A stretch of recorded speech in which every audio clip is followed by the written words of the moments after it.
All right. Hello over there. Let's bring it back to where it was here. Control Z it. Whee! There we go. Welcome everybody. Things didn't go as planned for tonight's show, so we're gonna wing it. We're gonna kind of play with what we're doing here.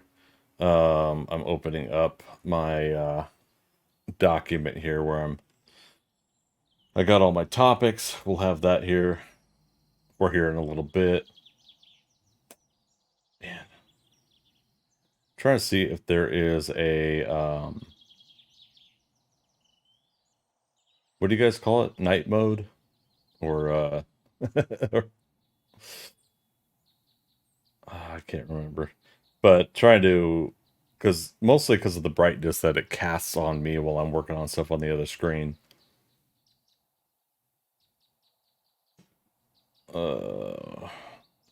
Make that smaller then at least do that.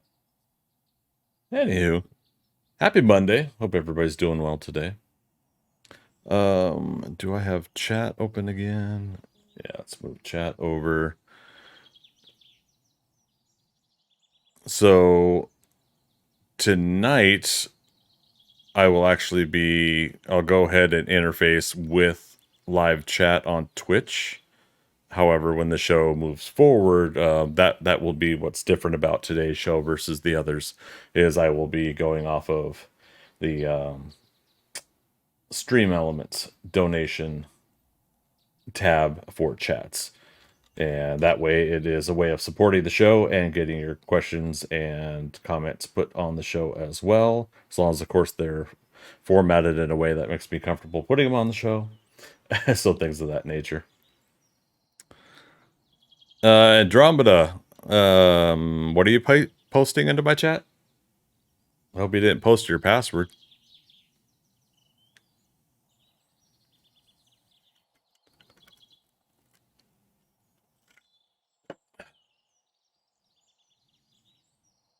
Okay. Chat bot. I have to remember how to set this up too.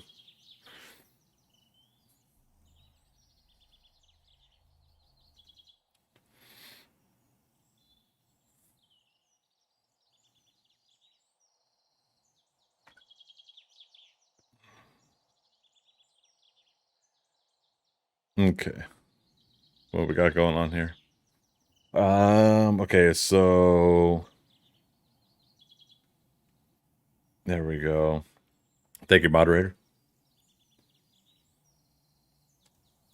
All right, so we want to get the active chat bot going. I had it in, I think, in my kick preference, right?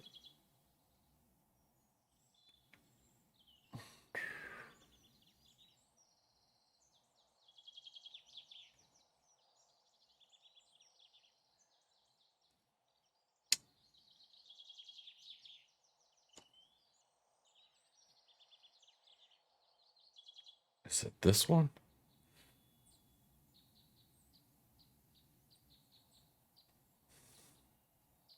Okay. Dasha, hey, good morning to you. How you doing? Good to see you. Happy Tuesday to you. Happy Monday for us. Happy Tuesday for you.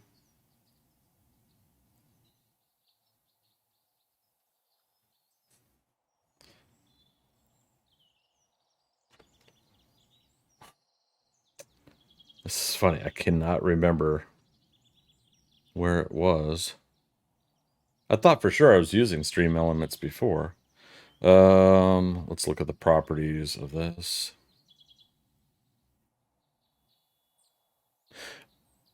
Oh, no, it is. Wait, no, that's not right either.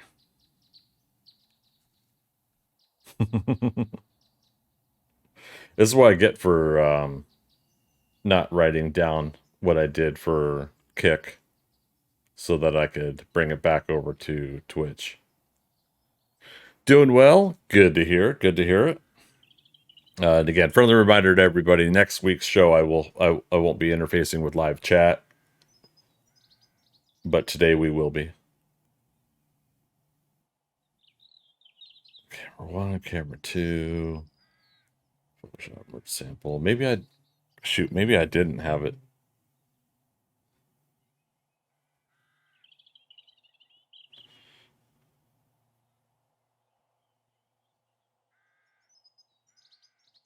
Or was it... Shoot, let's just go to the bot channel.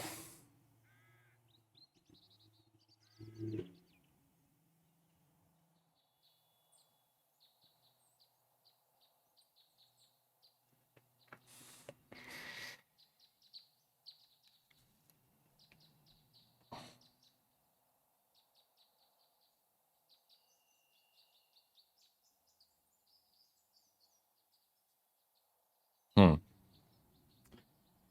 Again, this is why we're winging it today, because what I thought I had set up was indeed not set up the way I thought I had it.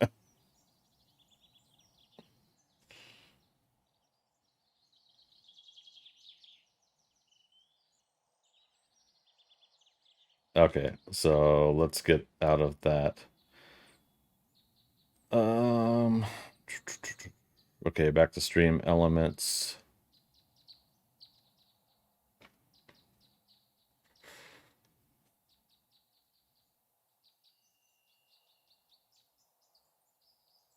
Okay, maybe it was this overlay.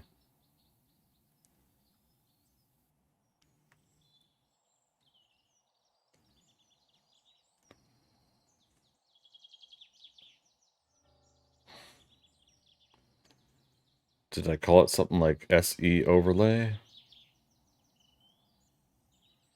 I don't see it though.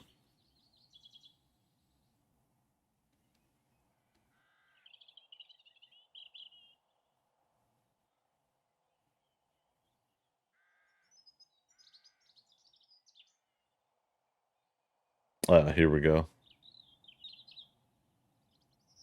Okay, so let's do copy to that. Let's go back to this for now. Source, I believe.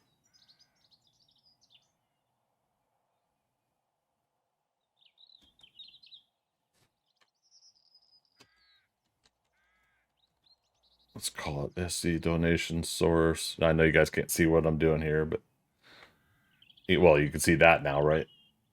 Yeah, I see it on my preview. Now it's gone, right? Okay, close. Okay.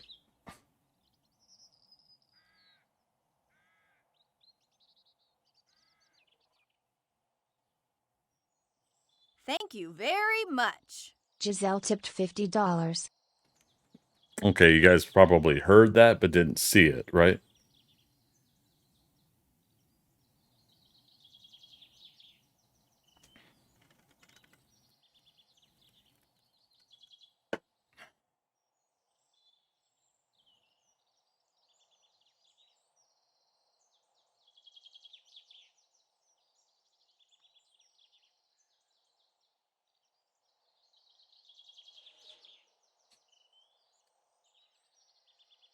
Let's do it again. Thank you very much. Dory tipped $50. Something about like where it's placed. We did this in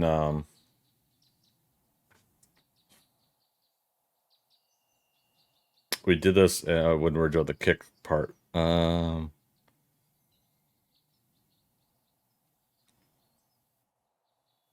Let's do transform fit to screen.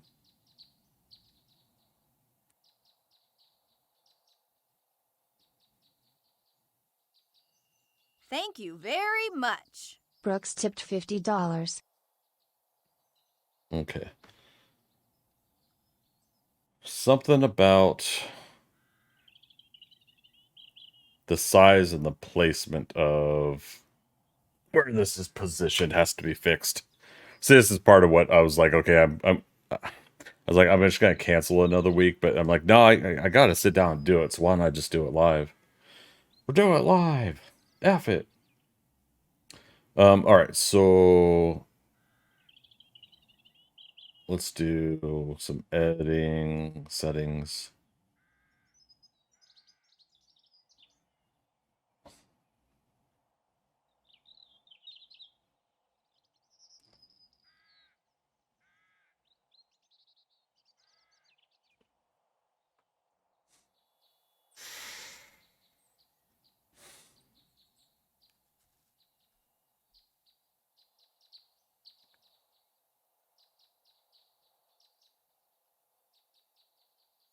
Thank you very much. Drummel tipped $50.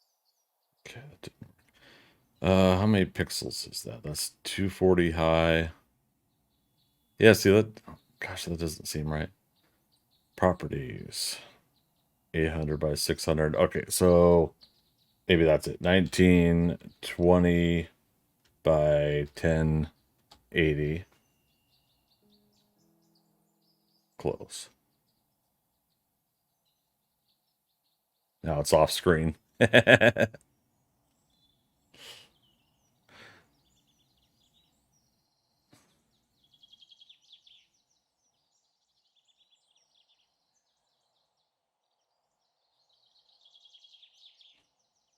Oh, wait. Let's do fit to screen again.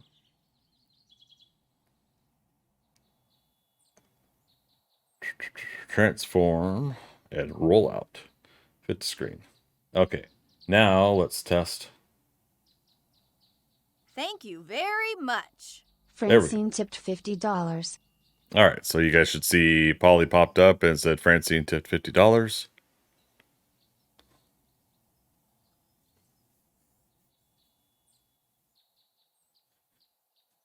Saw that one? All right, perfect. Mr. Game and Lord, how you doing? Welcome, welcome. Okay, so let's test it again. Thank you very much. Susanna tipped $50. All right, so now I gotta do the positioning of Polly on this. That's what else is going on. Let's go back to fit to screen.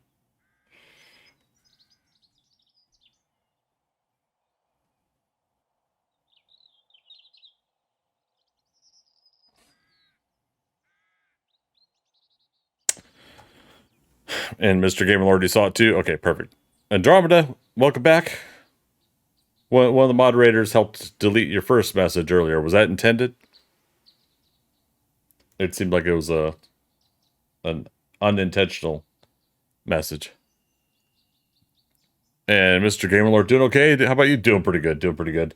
Frustrated with my stuff isn't set up today like I wanted to. Again, since everybody's kind of rolling in here, as a reminder, this is Mondays are going to be a movie, a TV show talk kind of show. I won't be chatting directly with chat on these days. We'll be using the donation settings to get stuff put onto the show that I'm putting together. However, files are missing from the scene that I'm building here, and so that didn't work. My donations things isn't working. So right now we're working on a donation thing. Your kid got to your phone, so sorry. No, don't apologize. We were just making sure, we wanted to delete that message so that it wasn't posted if it was like a password or something. Kind of one of those looking out for you kind of moments.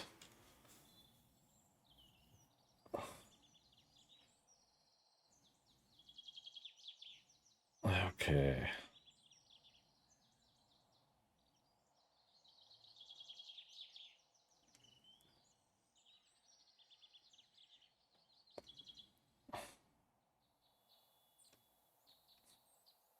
Oh, I see. It's putting the image. Okay. I created the image to be kind of where it is, and then it has a preset positioning for the image too. I don't know. What do you guys think? Just in general. Well, let's do a couple different things here. One, let's kind of get in position as if this were the talk show. Since I don't have the layer correctly set, I am going to be in front of this laptop unless we could work it out, right?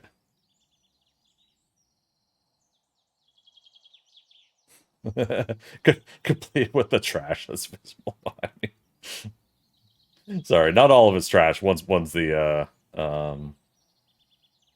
one is Gwen Stacy there, the Spider Gwen.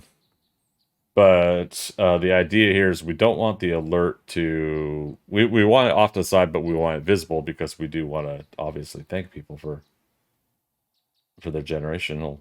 Thank you very much. So yeah, Nerdy she's tipped $50. I mean, normally I wouldn't complain about boobs being in front of my face, but all right, let's do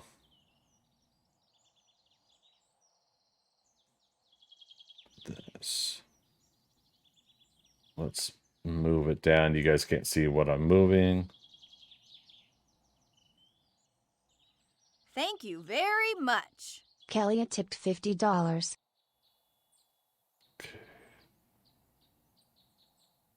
Yeah, it just occurred to me like I could move it while I still see it, so I should grab it and move it. Okay, and then let's say if this were to be a if this were to be a donation that you guys are doing, obviously you would be writing something in on the topic that I'm talking about or another topic you want me to talk about. And you could do something like this.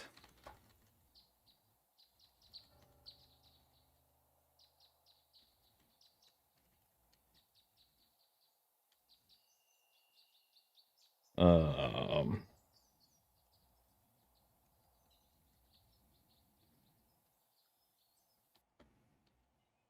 okay, so you would set your donation amount, you would write your message, you would say if you want your username or you change your username. If you don't, because sometimes your account can be your name and you want it to be your online name. Thank you very much. Dade Murphy tipped $100. Mess with the best, die like the rest. Hackers, 1995.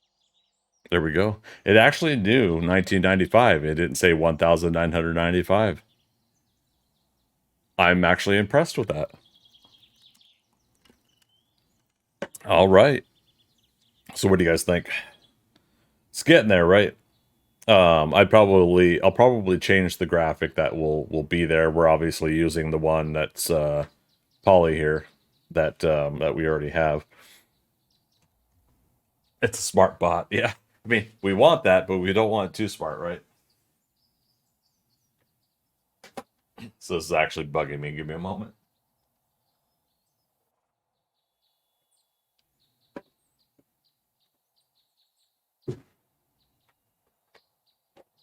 The most effective way to keep your house clean is to put things away.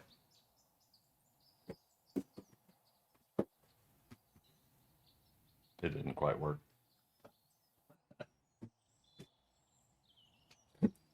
Woo! All right. So here's what else we could do. So let's do F7, F7, and then we're going to go invisible. Right? Okay. Oh shoot, why is I've been having these lag issues with my broadcasting software lately. Yeah, you guys are seeing that. I'm seeing it on the preview. I don't have Photoshop open. I'm about to open it up, and it shouldn't be giving me issues though. Let's turn off our Twitch dashboard. Okay, it's smooth now.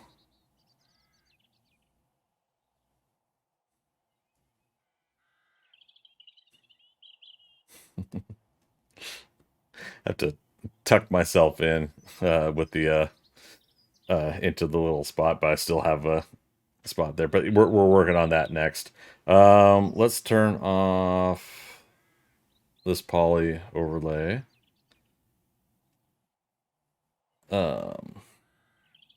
Okay. So what I'm gonna do now, I'm gonna screen grab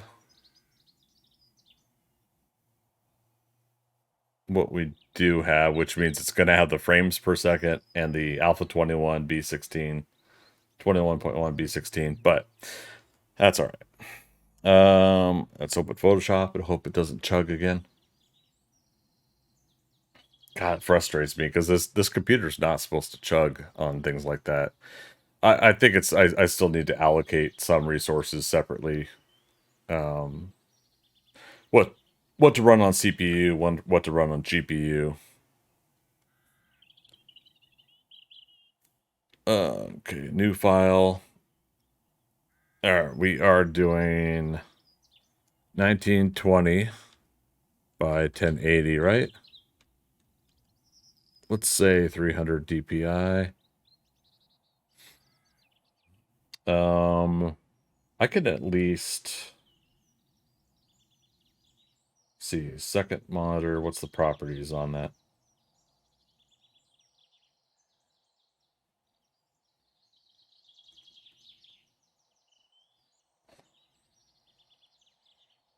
It stretches that out weird though.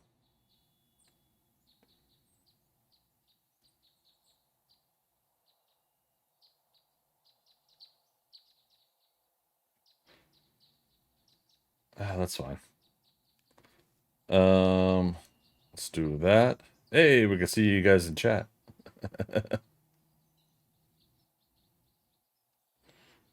Okay. Oh, you can see some of the green screen isn't perfect. Perfection is not quite perfect. All right, let's put me down there for now. All right, so this way I can show you guys what I'm working on in Photoshop. And yet still, that's kind of funny actually. We could still show some of the background there. So copy and paste. That didn't work right, did it? Control T.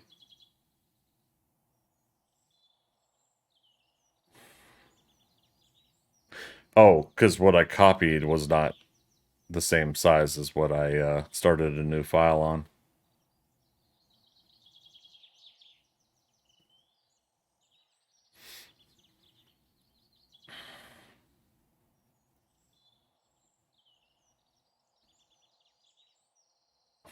Yeah, screw it. We'll make the best of it.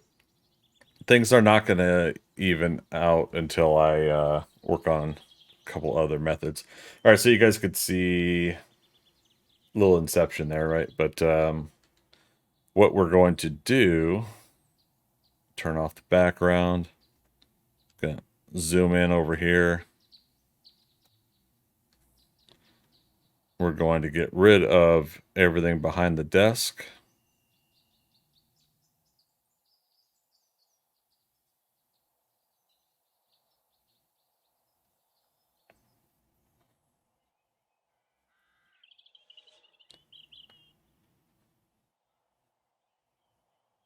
Okay. Start doing that. So everything behind the desk is going to be a transparent item. It'll be a PNG file.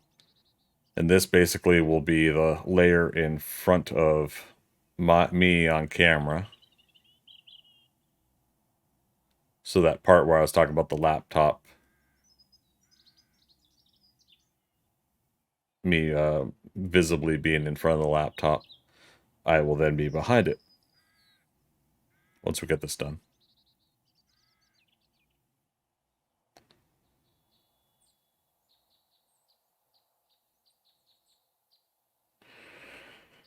It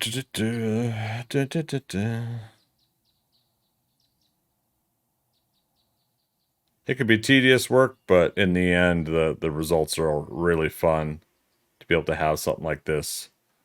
I mean, who thought we could do something like this 20, 30 years ago with not only with our home computers, but just in general the fun things that we could put together. You know, the fact that I building a 3D environment for this desk in the first place. You know, um, shoot, what did I do with this last time?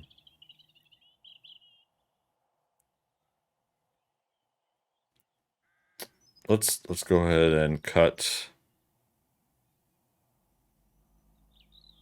the desk this way. Now, in some of these cases, I don't even need to eliminate some of this, but you know, my arms or whatever, my camera view, it's not going to go this far over, but I'm just doing it anyways. If I could get my format just right with my camera and where I have my camera set up, come back to that.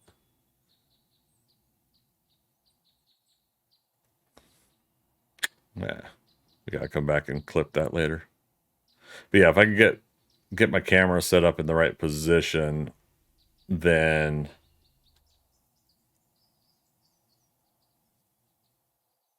we might be able to have like a wider point of view so you can see where my arm on the right side, it's my left, but for you guys it's the right, where it goes right off screen there. We want to eventually eliminate any possibility of that while I'm talking, because there are times where I talk with my hands, and we're not talking like this is like ultra mega uber immersion, but it's still, you want to have at least a little bit still to happen.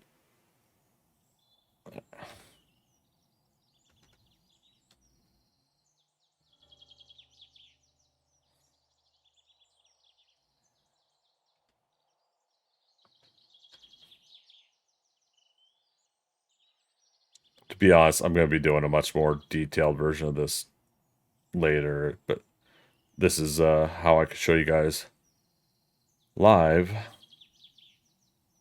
how I built the other studio. We'll do it live. F it.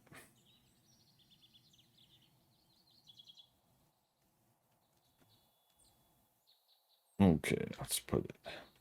So there you have the desk as a basic front. All right, yeah, you guys are able to see my file, so I'm gonna boop. We're wanting to keep some files hidden for some of the projects I'm working on. All right, so let me go to where I'm saving all of this.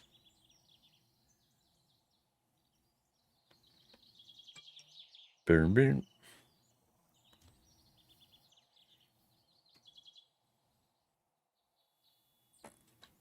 Okay, project.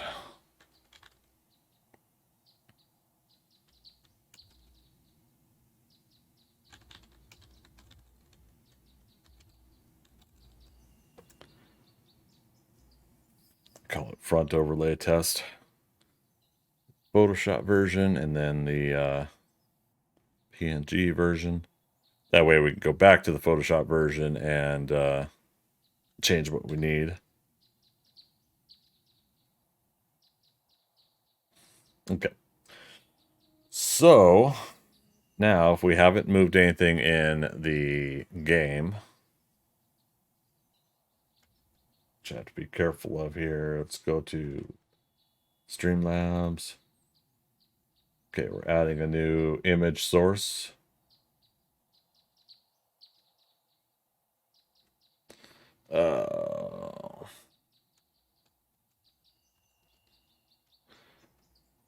Call it Project Newsroom. Well, 3 test.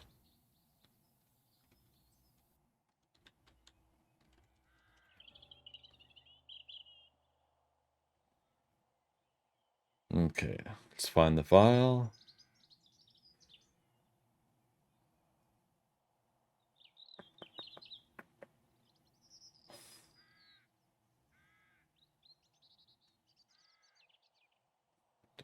Okay. So I think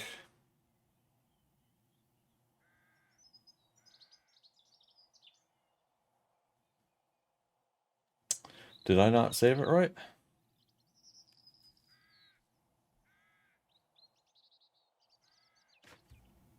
Can't see me. Why can't we see me? Oh, because I'm down there. Do do do do.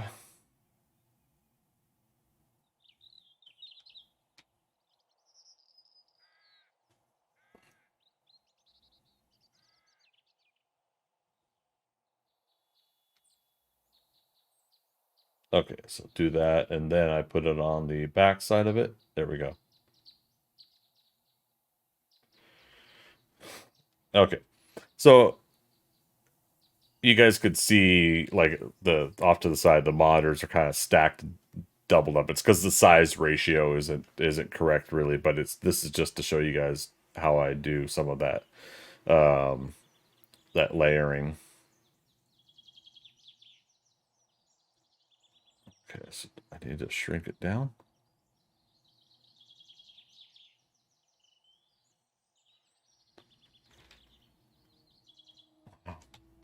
My got pretty darn close on that.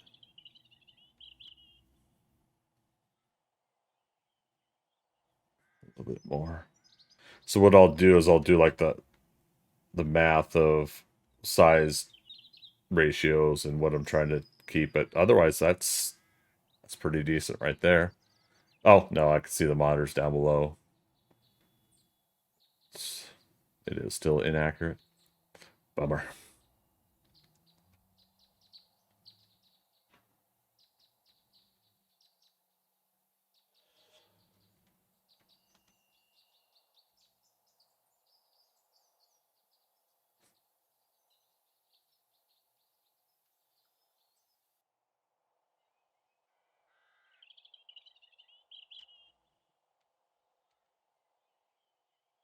Close enough, right? Pay no attention to the stuff below the monitors. But yeah, so there we go. That way we test and show off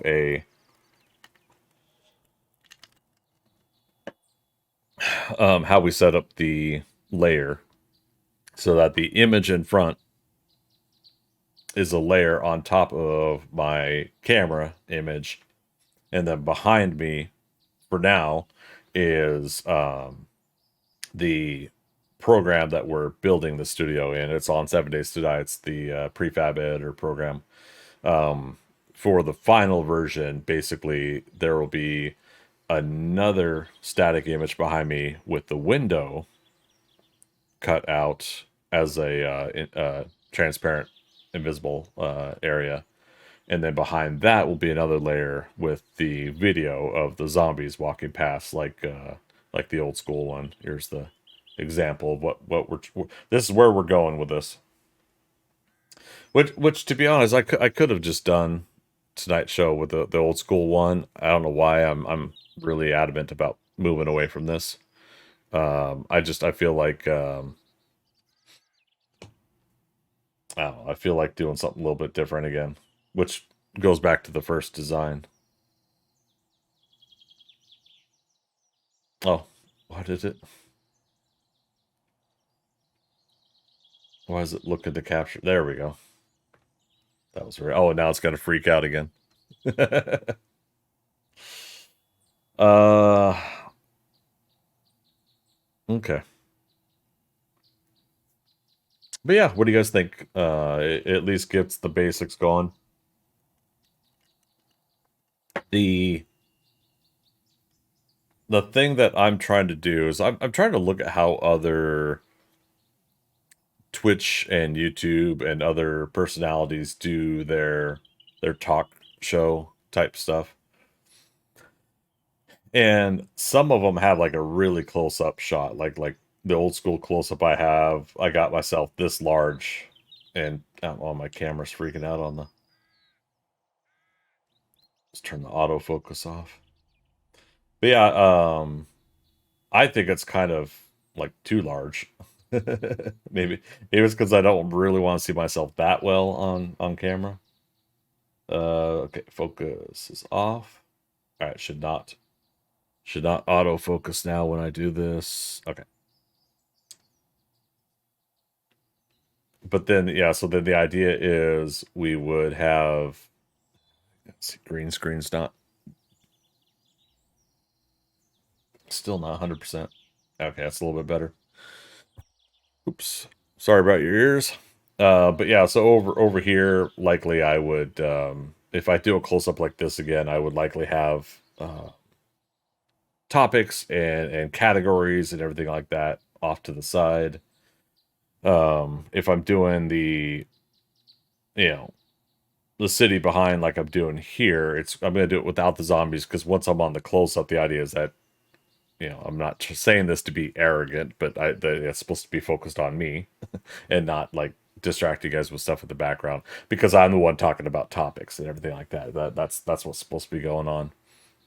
But yeah. So this is the end goal is to find a similar format like this. Um, it occurred to me the other day that I could just take my we can still do what we wanted to do with the Hulkbuster at the workout gym. We'll show that again here in a moment. We could still do what we did with the Hulkbuster there, but in all honesty, like I could see if I could do the angle. Basically, what's supposed to be a shelf right behind me in the windowsill. I could take the photos of the Hot Toys, the action figures, and I could put them right there, size it down so that it looks like they're in the shot. Again, this would be a static image behind me, anyways. So I would get that, and they would just keep the green screen clear behind me. And where's the off? Yeah. So yeah, that's the only other concern there. I'm like talking about these great things, and you see my hand just disappear. Nobody's really like fully done like we expect immersion from you, Greg, and we want you to deliver. Nobody's emailed me about that. Nobody in conversation has told me that, but it's still that's the vibe, that's the feeling. I'm like, okay, well, if you're building something like this, then that's what you're going for. Is you're going for not having stuff disappear as soon as you do this. Um, Actually, yeah, where does the camera end on the left? Yeah. Okay. All right. So cool. Yeah, so that's the basics of what I need to work on. Again, the format I already had I had the front layer that we just did. I just showed you guys how to do the front layer done. I had a static background image done, and I had a looped 5-minute video with zombies behind me already set and ready to go. And then this here, this studio, the window I did. I'm gonna change it again though, but the window was done too. So it's just like everything was set and ready to go, and for whatever reason, like all files didn't save last night.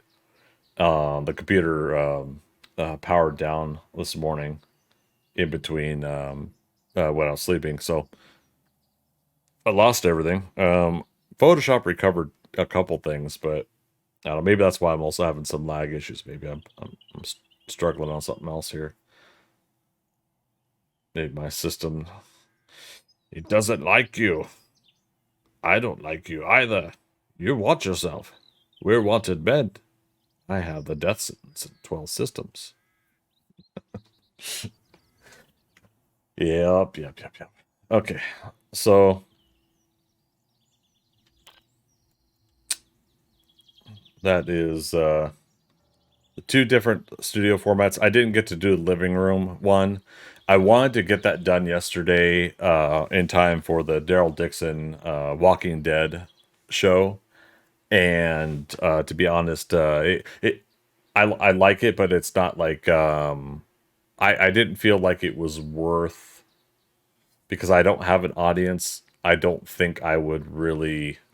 Maybe I'm wrong on this. I don't think it would really be worth the time putting into doing an after show for the Daryl Dixon Walking Dead show. But it's good. It's basically, it fits with the format of what I like. Whereas I really like the Walking Dead universe, of stories.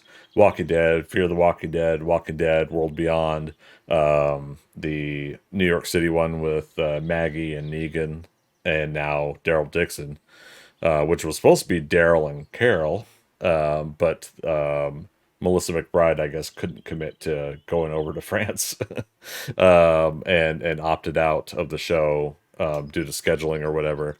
And then with COVID, turns out I guess she could have been in, but now it's like, okay. So this one is, just Walking Dead Daryl Dixon. And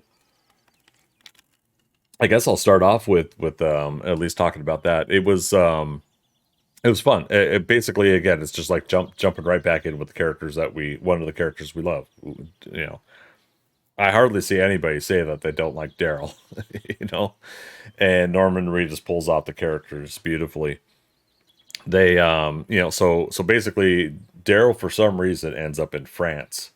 Like of all the things, he gets across the Atlantic, and you do get some clues to that. I won't spoil the plot, but you do get some clues at least, that led him to getting there. And so basically he's kind of he's figured out where he is, but he's got to loosely get back, or go somewhere.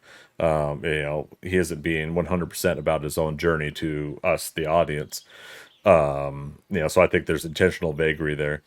So, the things to expect is some fun zombie kills, typical, like, do you trust or do you not trust scenarios with people, and a little bit of hope for the future, in dire circumstances kind of situation. I look forward to seeing if the story itself does progress. The whole Walking Dead, what do you call it? The theme of the everything, the zombie apocalypse, the what caused it, what cures it, if there is going to be a cure in the show, and where does society go from there. A slight spoiler I will bring up, is because it's something that I'm hoping that they'll touch on. I still haven't finished World Beyond. I think I have like 2 or 3 episodes left. But what I'm hoping that they touch on is the smart zombies.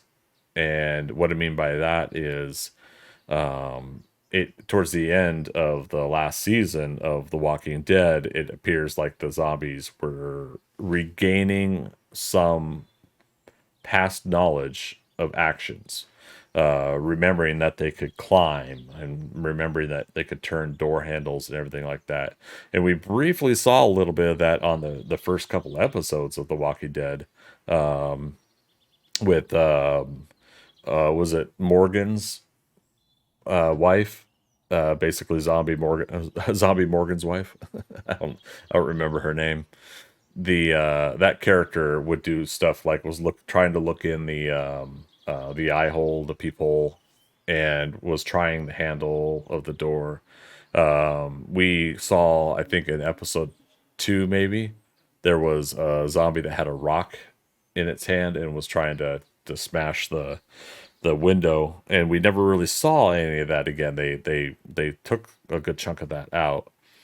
Now, other people could probably know more about the history of the show. Is it because of the previous showrunner, and is it because of previous plans, and things changed? Maybe, maybe not. But I look at it just, yeah, again, from a story point of view. If they're able to pull off like a little bit of like why it was like that, why it wasn't like that for 10 years, and then now zombies are having some sort of knowledge again.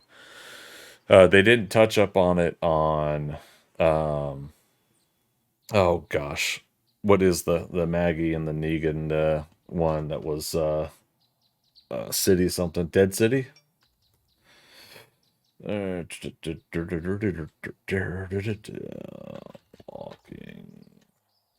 Dead City, yeah. Jeffrey Dean Morgan, Lauren Cohen. Um, and I thought that was okay. So I watched. We'll jump over to that. I thought Dead City was okay. I thought that they had a pretty fun story how to get them into New York City. So it's like now Daryl's in France. So it's like this is really like putting beyond the it's beyond the world beyond at this point. But yeah, so it's really interesting to see what they're trying to do here, like what has happened in other areas of the world. And France was mentioned in the end of season 1 of The Walking Dead by Jenner, the guy from the CDC, basically saying that they were the last to hold out or something like that.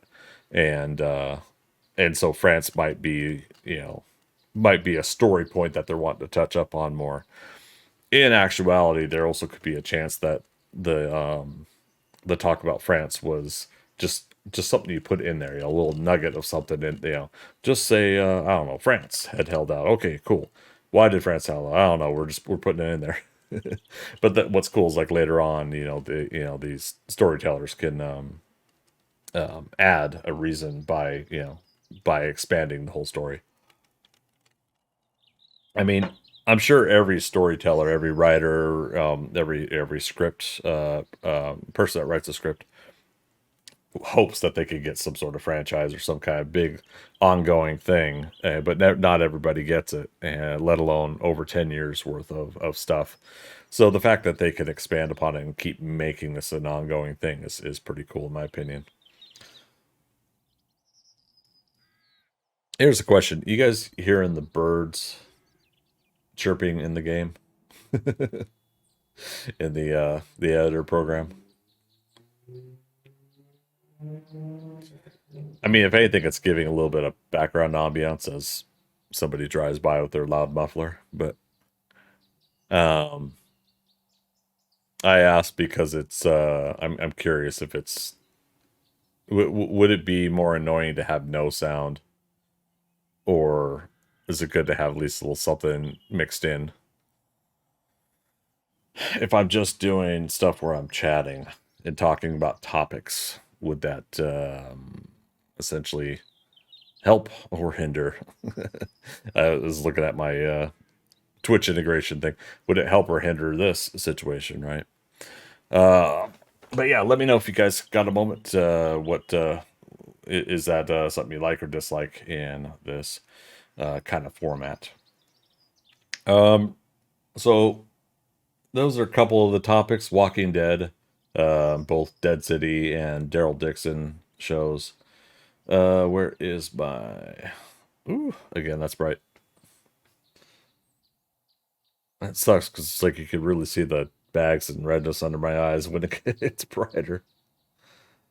All right.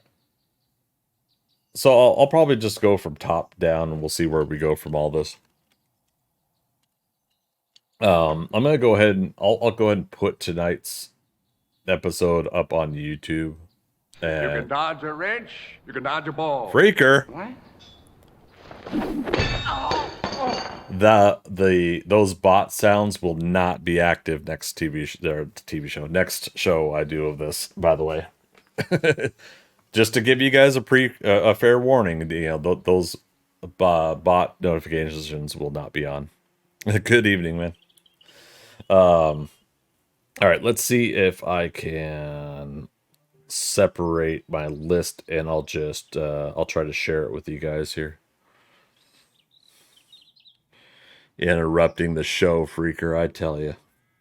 The only way you're allowed to interrupt this show is with a donation. In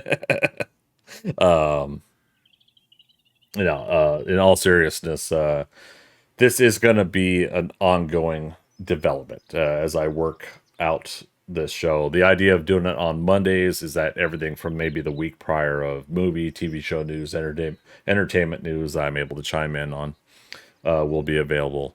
And there's going to be things like, like one of the things I have to do is I have to find out. I need to turn off some of those alerts and then add another one.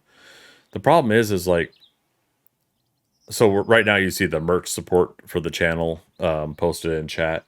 It doesn't let you set an individual time for each one. At least I don't think. I'm gonna have to look into it.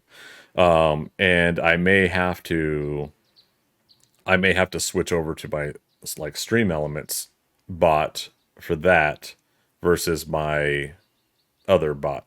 If that makes sense. Oh, okay. So I was gonna bring up, let's do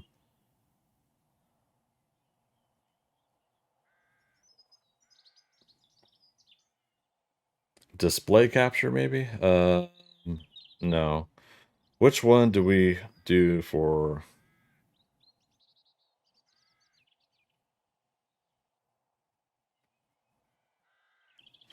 So one of the things I'm looking into, I got PowerPoint, I got the Microsoft Office suite. So what I was gonna try is do like a PowerPoint presentation that I can then put into the maybe off to the side here.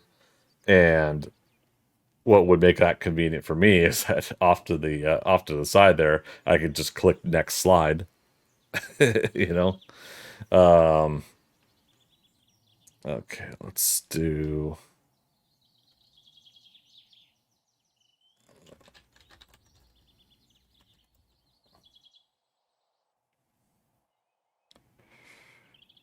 Okay. Add source.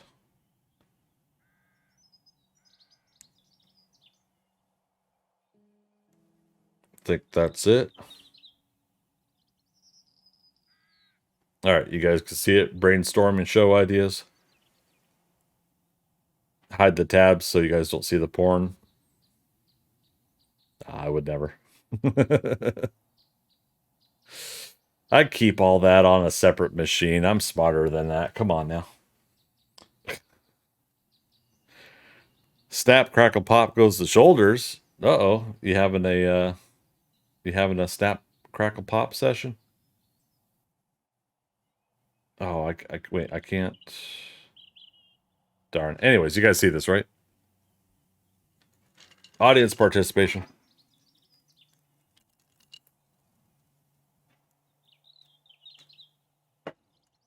Sound like a snowplow going by. It's like 85 degrees out.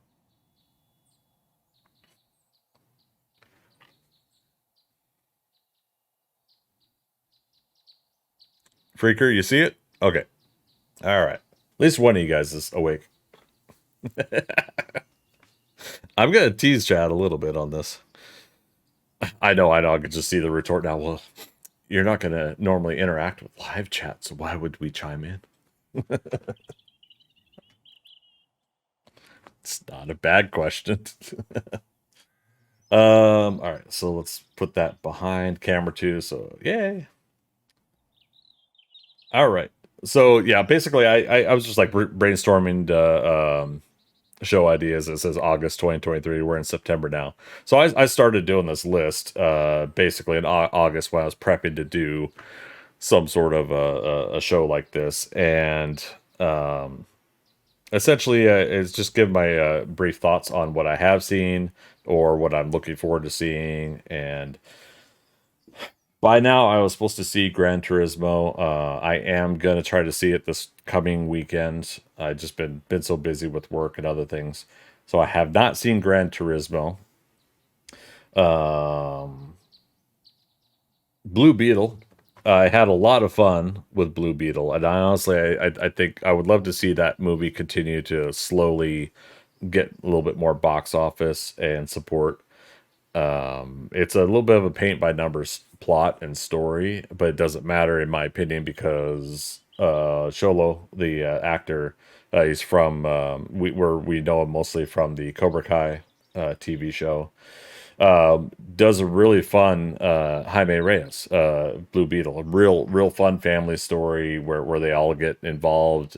George Lopez is playing his uncle, which is that kind of like typical conspiracy theorist part of the family doesn't like this or that about the government and whatnot. So when people got up in arms about him saying Batman's a fascist, that's really just him being that eccentric kind of personality.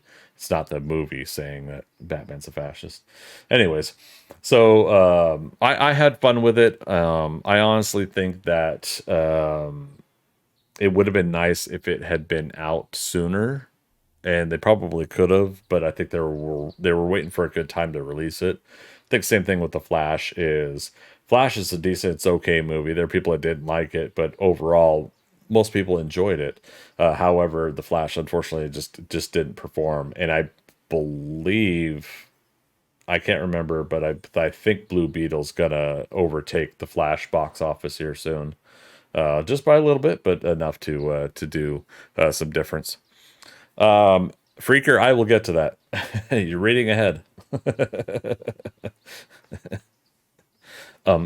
Yes, we're gonna wait until after at the end of the class to start the Q&A. Thank you. No, I'm kidding. I'm kidding. See, now is where you would put in the donation. Real quick, if you guys were not here for it, I know we don't have very many people in here. I'm not playing 7 Days to Die, so we don't have the 15 to 20 people. But if you were not here earlier, this is what we were working on to emulate a tip event. Thank you very much. Josie tipped $10. There you go. So something like that. That's got to go on the very top overlay, though. There it is. And what you guys will be able to do.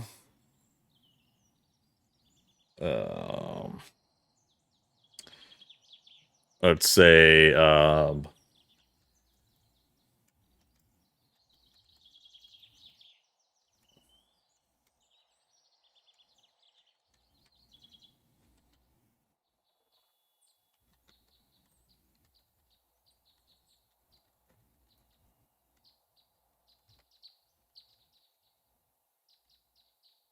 we'll do another quote from hackers. So if you basically donate, you put your tip in and you write out your message, and if you leave your name up there, it'll read your name, the amount that you tipped, and then the message, which is Thank you very much. The Phantom Freak tipped $100. Joey, you gotta stop letting your mama dress you, man. You hopeless. now he goes by Freak, but then he like says at one point, the Phantom Freak, King of 9X. I know you play the game.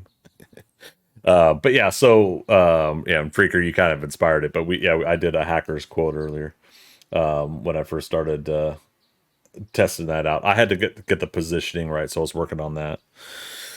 But yeah, so yeah, we'll work on making that more of a thing. I have a feeling like the next 2 or 3 Mondays are gonna be kind of feeling all of this out. Again, we'll get the studio officially behind me, the digital studio built and officially behind me a little bit better than I've got it right now. Uh-oh, I just moved something I shouldn't have moved. Where is Google Doc? Okay. All right. Maybe I do it this way. Okay. Love hackers, sort of where I got my handle. Exactly, right? See, there you go. You're like, I knew there was a reason I liked watching Greg, although he never talks about hackers anymore. All right, so yeah, Blue Beetle, tons of fun. I enjoyed it. I did watch it twice in the theaters. And then speaking of watching movies twice, I did Barbenheimer twice. So I did see Barbie and Oppenheimer twice. Both movies I thoroughly enjoyed. There's tons of fun in their own right. Barbie, I really didn't expect it to be as enjoyable as it was, and it was just fun. I myself would have done the plot a little bit different, but I seeing what they were going for, it was still fun. And I'm literally at the point now where anything Margot Robbie is in, I will watch, because I really do feel like she's just gonna continue to elevate herself, not only as an actress but as a producer. the getting into the business side of movies. I think she's continuing to be, produce and get involved behind the scenes a little bit better. I'm actually curious if she's ever going to direct. So I'd like to see if she ends up trying her hands at directing someday. But with Barbie and with how well and how fun that was to go from this personality of the doll, of the expectation of the doll, and the Barbie world, and and whatnot. I kind of felt like it was really nice to see it go into a little bit of an existential crisis story. And we saw a little bit of that in the trailer, where they're dancing, they're having fun. And she's like, "You guys ever think about dying?" And everybody's just like, "What?" And so it goes into more of that. And I'm glad that they expanded and went into why and what's going on with that, and the involving the real world. I always worry about that gimmick, because it could be either Who Framed Roger Rabbit, or it could be I don't know, something like the He-Man movie with Dolph Lundgren, which I don't know, I kind of like, and some people do like as nostalgia, but overall audiences were kind of like, okay. Or wait, was it Beastmaster 2? Wasn't that a time portal story? And they brought him to modern day. Um, so yeah, I enjoyed at least that aspect of it, the whole existential crisis there. And continuing with the whole existential crisis thing, our Oppenheimer, the story of someone. I'm not saying that I agree with or disagree, with the aspects of what happened back then, but to go on a journey with at least a character version of these historical figures, people that, you know oh gosh, you guys, we're at 80 years, aren't we? 80 years later, that made these decisions, that did these wondrous things and made these decisions, and the ramifications of those decisions. And so to go through the journey that Christopher Nolan puts us through, I was happily willing to go back and watch again, because then the second time I went back, I was able to kind of like watch the nuances of the characters, like what they were really like, getting into the nitty gritty of the characterizations. I was watching facial tics and movements and gestures. I was watching like how the blocking was of a scene, how it was set, between conversational pieces between characters, and I found myself diving into it more and more as I saw it the second time. Yeah, I really enjoyed Oppenheimer, and I'm likely gonna watch that at home when it comes on home video too. I don't know what to really call it these days. Digital home viewing, I guess, streaming, something like that. But yeah, I'll end up watching it when it comes to home viewing as well. So the cheese and the masters of the universe, right? Because the masters of the universe, you had to still do something of the, what do you call it, the cartoon, right? The cartoon was cheese, right? You have Orko and Cringer, and then the minions of Skeletor were goofy as shit. you know I'm thwarted, all those fun stuff. But I think I wouldn't mind going back and watch it. It's been so many years. It reminds me, you need to watch Starship Troopers. Oh my goodness! Now there's another one. We were talking about that earlier today because we were talking about Clancy Brown, the Kurgan Zim, drill instructor Zim from Starship Troopers. Because I was talking about him from the Ahsoka series. He's playing Governor Ryder. Forget the last name. But yeah, he's playing the Ryder from the Rebels cartoon show. He was the voice of the character, and he got to play the live action version as well. But yeah, I wouldn't mind going back and seeing Starship Troopers too. I think too, as in TOO as well. I would like to see it. Then I might add it to one of those rewatch review. What would I do? Videos. Yeah, that could be kind of fun. The whole overall aspect of Starship Troopers when it came out, after having already seen RoboCop and Total Recall, seeing what Paul Verhoeven does, the borderline graphic nature of kill count and deaths and stuff like that. As a youngster growing up, I probably should not have been watching those movies, but yeah, I do thoroughly enjoy them.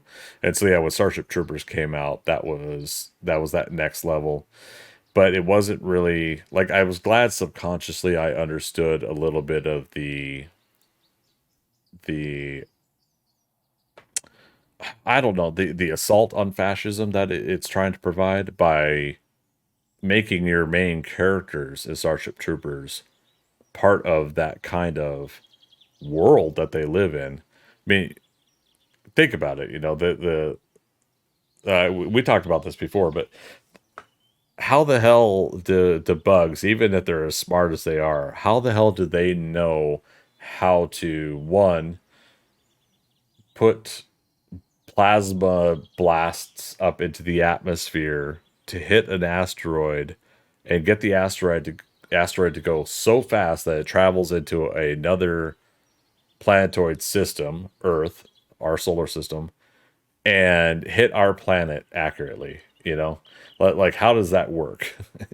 So I think the obviousness is there is that the propaganda of it all to get people signing up and engaged in the war, the battle to go clear out the bugs off of planets, and then therefore populate those planets for humans. I think that was part of the deal. They never really go into it in that first movie, but if anybody's seen any of the like the follow-ups, I think there's a little bit of hint of that in the story.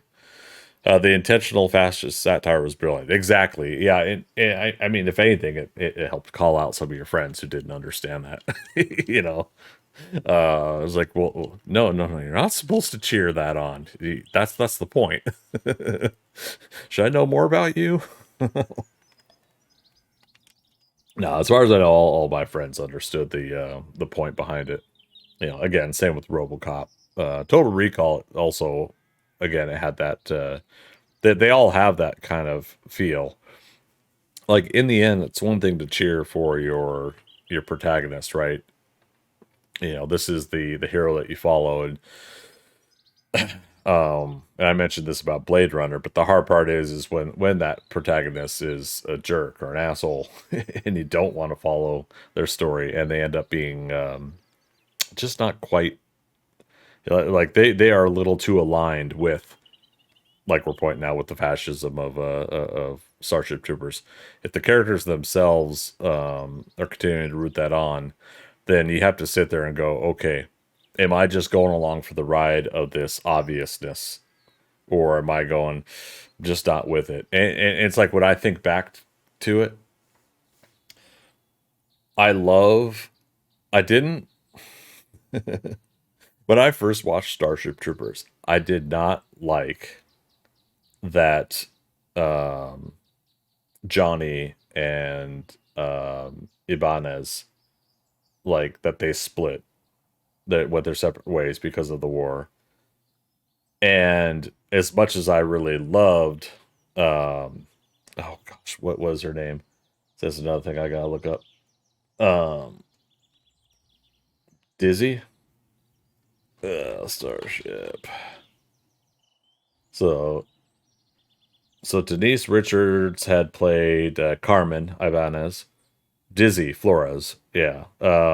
As much as I loved the heck out of Dina Myers, Dizzy Flores, and who doesn't like Jake Busey? He played some really fun characters in the '90s. If you guys hadn't seen The Frighteners with Michael J. Fox, Jake Busey's plays a role in that. It's really fun. But yeah, so back to Starship Troopers. I did not like that they had split up Johnny and Ibanez, and at that time I was wanting them to come back together. And it didn't work out that way, of course.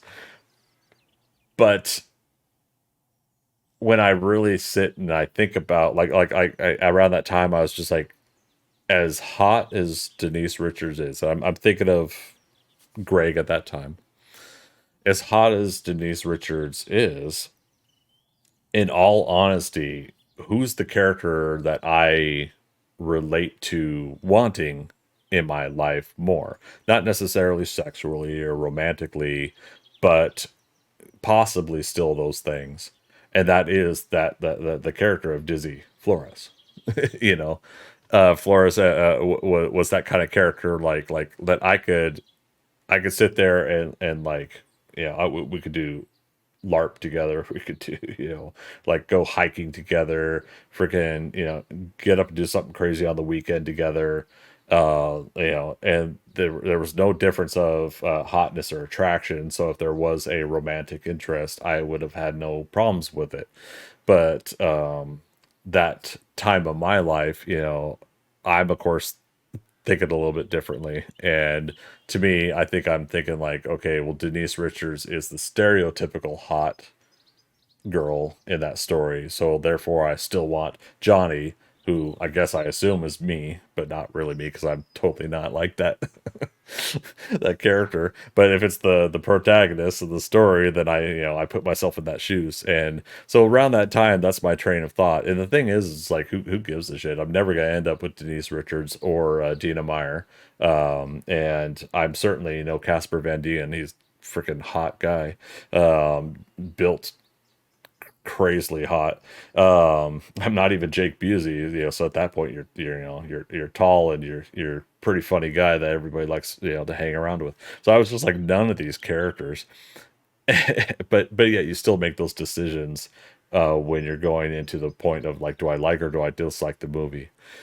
Older me, I just like the overall concept of the story, right? I like the world that it's put in. I like a little bit of the thinking process, like we're talking about with the satire of the fascism, and I like that years later I could think on it like I would love to have a story where you kind of go, um, yo, everybody, I think we're the bad guys, you know? Maybe the bugs are the bad guys. Maybe we're the bad guys.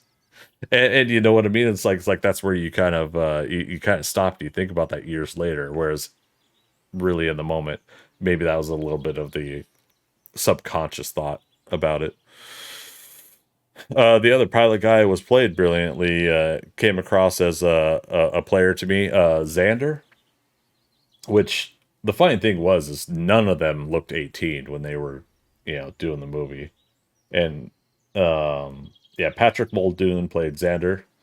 So him and Ibanez were the ones that got together on the starship, right? Yeah, the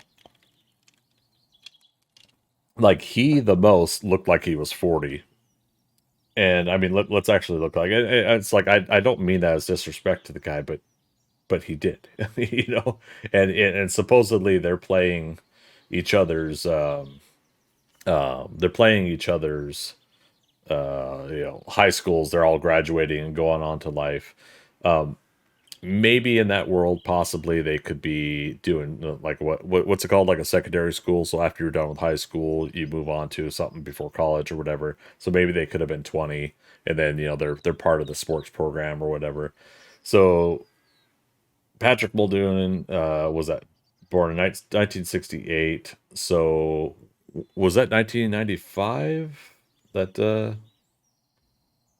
oh boy, I gotta do math. So he was 20 and 88. Let's remember that.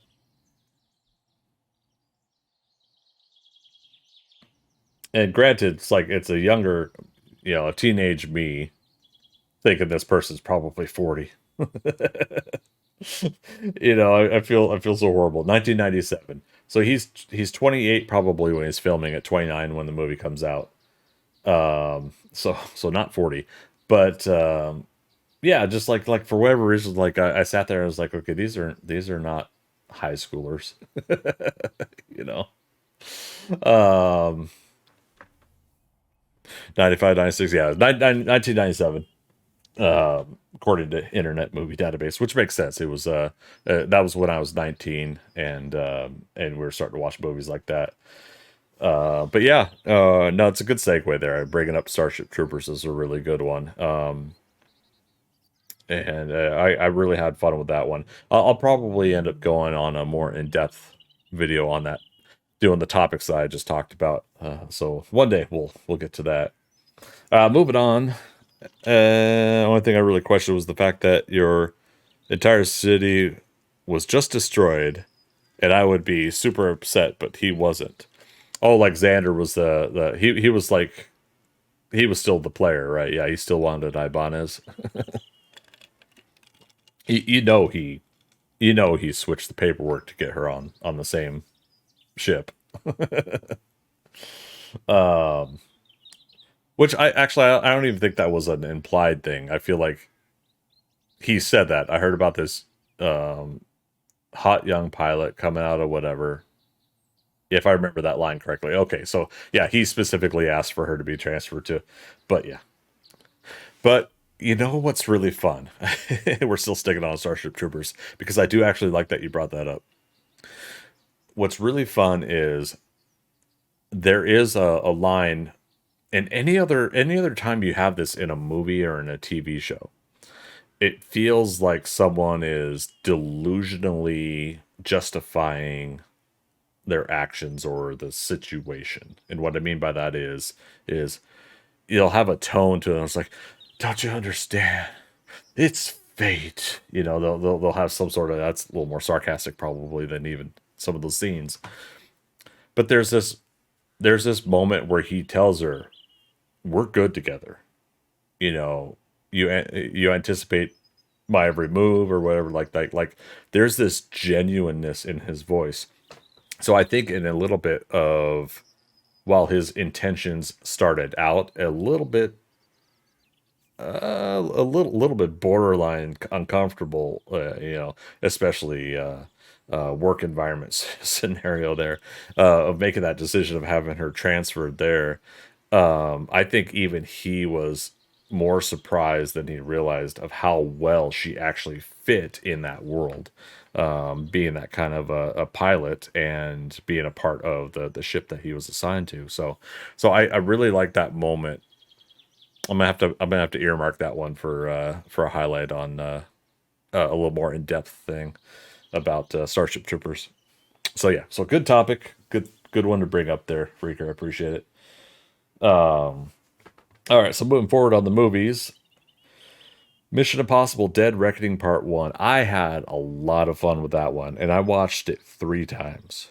So I don't know why it didn't do as well in the box office. Um, Let me see. Box Office Mojo. Not everybody cares about the what movies make. In my case, I care because I want them to earn. Um, I want to earn enough. I want them to earn enough so I could see more of it if I enjoyed it, right?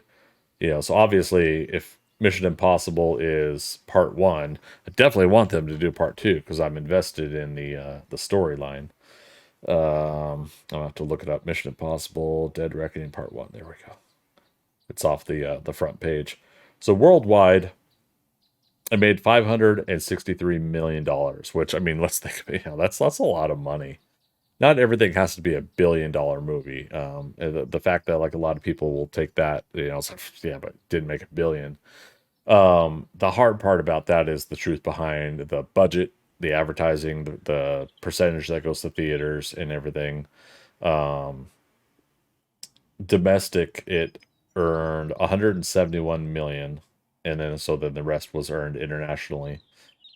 I don't think I don't have Internet Movie Database Pro or whatever that you need, so I don't know what the budget was for Mission Impossible. But I would doubt it if it was 250 million, right? For Dead Reckoning Part One. So the hard part about that is that it technically it might have just broken even after all their advertising, the things that they had done. I think they pretty much have to write this one off. But the Mission Impossible movies themselves were never like $1 billion blockbusters. Mission Impossible. Let me look for what was the one right before it. Was it Fallout or Rogue Nation? Rogue Nation was 2015. Fallout was 2018. Fallout. Okay, so I stand corrected. Fallout made 791 million. So they did really good with that one. And then Rogue Nation made 682. Okay. So a little bit of a standing corrected here, kind of motion or moment, because I thought it was a little bit different of a ratio. I thought these were all 4 to 500 million ones. Ghost Protocol in 2011 made 694 million. And then what really kicked off the series to get to where it is now is the Mission Impossible 3. That was the J.J. Abrams one. That made 398 million, but that was in 2006, and that was off of Mission Impossible 2, which was kind of questionable. People didn't really like the John Woo aspect of it in 2000. So yeah, in 2000, but it made 546 million. So that's really interesting, huh? 398 million for part 3, or, Mission Impossible 3, and Mission Impossible 2 made 546 million. So just really kind of an interesting like what works and what doesn't work kind of scenario. And then the very first one, the movie that they made, 457 million, done in 1996. Yeah, that's a pretty good haul for a 1996 movie. Of making a movie version of a TV show where, spoilers, one of your main characters, Jim Phelps, is the bad guy. you know and I remember my friend's mother was just like, Jim Phelps would never do that. Jim Phelps would never betray IMF and his country, and everything like that. Yeah, and even as a teenager, at that point I'm 18. But even as a teenager, I'm sitting there going like, I mean, Jim Phelps in the TV show would never do that, but this is Jim Phelps of a movie version. This is, to me, I was already in my mind's eye doing a differentiation of TV show versus movie kind of scenario, because I think a lot of people forget, like sometimes there are differences there. One of those aspects is the Star Trek. Star Trek, even though Shatner and Nimoy and everything like that, even though they were their same characters as the TV show, I never 100% took the canon of the TV show over to the movies. Like there was a little bit of a adapting and moving forward aspect, and that's carried me forward for Star Trek in general, for all the remaining years afterwards. So I haven't been as worked up about the changes in that aspect, like with the 2009 reboot movies, and I haven't had that much of a problem with Star Trek Discovery and others. I do have my specific nuanced gripes, but we'll go into those at some point. So, but yeah, Mission Impossible Dead Reckoning. Lots of fun. It's great to see Tom Cruise and all the stunts that he does. I think I would not have shown the behind the scenes of how they did the motorcycle jump, the base jumping. I would not have shown that until after the movie. But we had an odd situation here where this movie was done and it's sitting there for a year and a half, and they got to release it. And Tom Cruise had already put a lot of weight into holding off Top Gun Maverick, which, that's Tom Cruise's first $1 billion movie. But Top Gun Maverick was really fun, and so was this one. I enjoyed them both. I think Top Gun Maverick I saw 3 times as well. So yeah, it was about 3 times that I saw Mission Impossible Dead Reckoning. So I'm at least $30 of the of that 500 or whatnot $1 million that it made. Let's see, Indiana Jones 5. Now this is a tough one. Um, Indiana Jones 5, because you got was it Andy Muschietti? Is that how you say his name? Indiana Jones 5. We'll just call it that. See if it picks it up. Dial of Destiny. Yeah. I see. I forgot the full title of it. Indiana Jones, a celebrated Harrison Ford, Steven Spielberg, George Lucas property with a lot of history, but unfortunately coming off of Kingdom of the Crystal Skull, which I still enjoyed. Um, but the fact that this movie opened to $60 million domestically, and again, some movies would love to have that kind of opening, but not when you're a blockbuster. Worldwide, it made $382 million.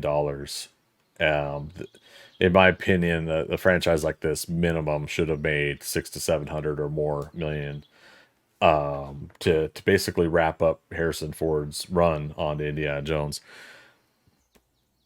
Again, I enjoyed this movie. You're very rarely going to hear me mention that I don't enjoy a movie. By the way, um, I enjoy movies for what they are, even if they are lackluster in some way. And I think that the hard part about it is the decisions they made for some characters to be or not to be in the story. The adventure nature of Indiana Jones, much like Star Wars, and we'll get into Star Wars definitely another time. But I feel with both Indiana Jones and Star Wars, I feel like we as fans have consistently built a expectation of 40 years of geeky, nerdy fandom, wishful thinking ideas. Some of the novels we've read, novel and adaptions we've read, the video games that we've seen. There was it Young Indiana Jones Chronicles TV show. Star Wars has a bunch of stuff out now after all this time between video games and books and stuff. And I think in all honesty, we set ourselves up for an expectation that is just, we're never gonna, the writers I don't feel are ever gonna reach that bar, when it comes to a lot of these franchises that are big like this. And you have to find some sort of format of story and then execute making a film with that story and your actors and your production crew that just knocks it out of the park, a home run. Um, and while I enjoyed the story of what they did in Dial of Destiny, I think the hard part for me my underlying frustration is when people bring up the whole geriatric, or old person, or whatever term they're going to use, phrase when it comes to characters and actors in these stories. Like, oh, he's 80 years old. What are we gonna see him going around in a wheelchair? Like, immediately people go into comments like that, and it's just like, and it ruins it for me because I take some of that, to heart. I vibe off the empathic feeling of like, okay, these people are disheartened. Now I'm disheartened. I'm not looking forward to it. And I went into it. I sat down in the theater, and a couple of the people at the theater before it even started were like, "God, I hope this doesn't suck." And I'm like, "Dude," and he didn't say anything, but he saw me look back at him, and it was just like the prejudged vibe of today's instant gratification has really bugged me. All that to come around and say, like, I enjoyed, Dial of Destiny. I like Kingdom of the Crystal Skull more. I'm not usually into the whole ranking thing. When I think of Indiana Jones and I think of the story that I like to go back and see, much like others, I like The Last Crusade the most. I've watched it the most. That's where I felt like they reached peak Harrison Ford, Indiana Jones, and story. And then after that, I definitely enjoy Raiders, Temple of Doom, and then yeah, I'll even go, Kingdom of the Crystal Skull. But when I sit and I think about these movies, I actually have nothing against sit down and watch them again. I'll put them on once in a while, maybe. You know, I think the change there, or the equivalence there of ranking, is what would I choose first, maybe, right? A lot of people, again, are always doing the top 10 or top 5, and I can't really do that. But if I were to say, it's like, but if I had to choose which one I would put in first, for me, it's going to be Last Crusade, then probably Raiders. I definitely, there's something really fun about Temple of Doom, and what I loved about finding out later on in life, as in like when I was a teenager, years after Temple of Doom came out, what I loved finding out was I didn't realize when I was a kid that Temple of Doom took place before Raiders of the Lost Ark. It was like a year or two before, wasn't it? Something like that. So that was really fun too. You got to see that it was in a sense a prequel story before prequels were really that much of a thing. So that was really nice to see that. And I think back on it now as I'm saying it out loud, I'm wondering if they felt like Raiders of the Lost Ark was peak story for that character. They got the Ark, he got the girl, Marion, he got the girl. So life for this character now is happy, is gonna be fulfilled and good to go. But we really should do another Indiana Jones story. Okay, well, let's just say 2 years before this, he ended up in India, and they found like these Shankara stones. So I kind of dig that aspect, but the Last Crusade being able to do a story before before America got into the war was kind of always a fun next kind of equivalent storyline. But and obviously, like Sean Connery and Harrison Ford, just somehow they just knocked it out of the park. Even though, what do we do? Talk about ageism, I guess. But Harrison Ford, let's see, 1942 is when he was born. Sean Connery, uh,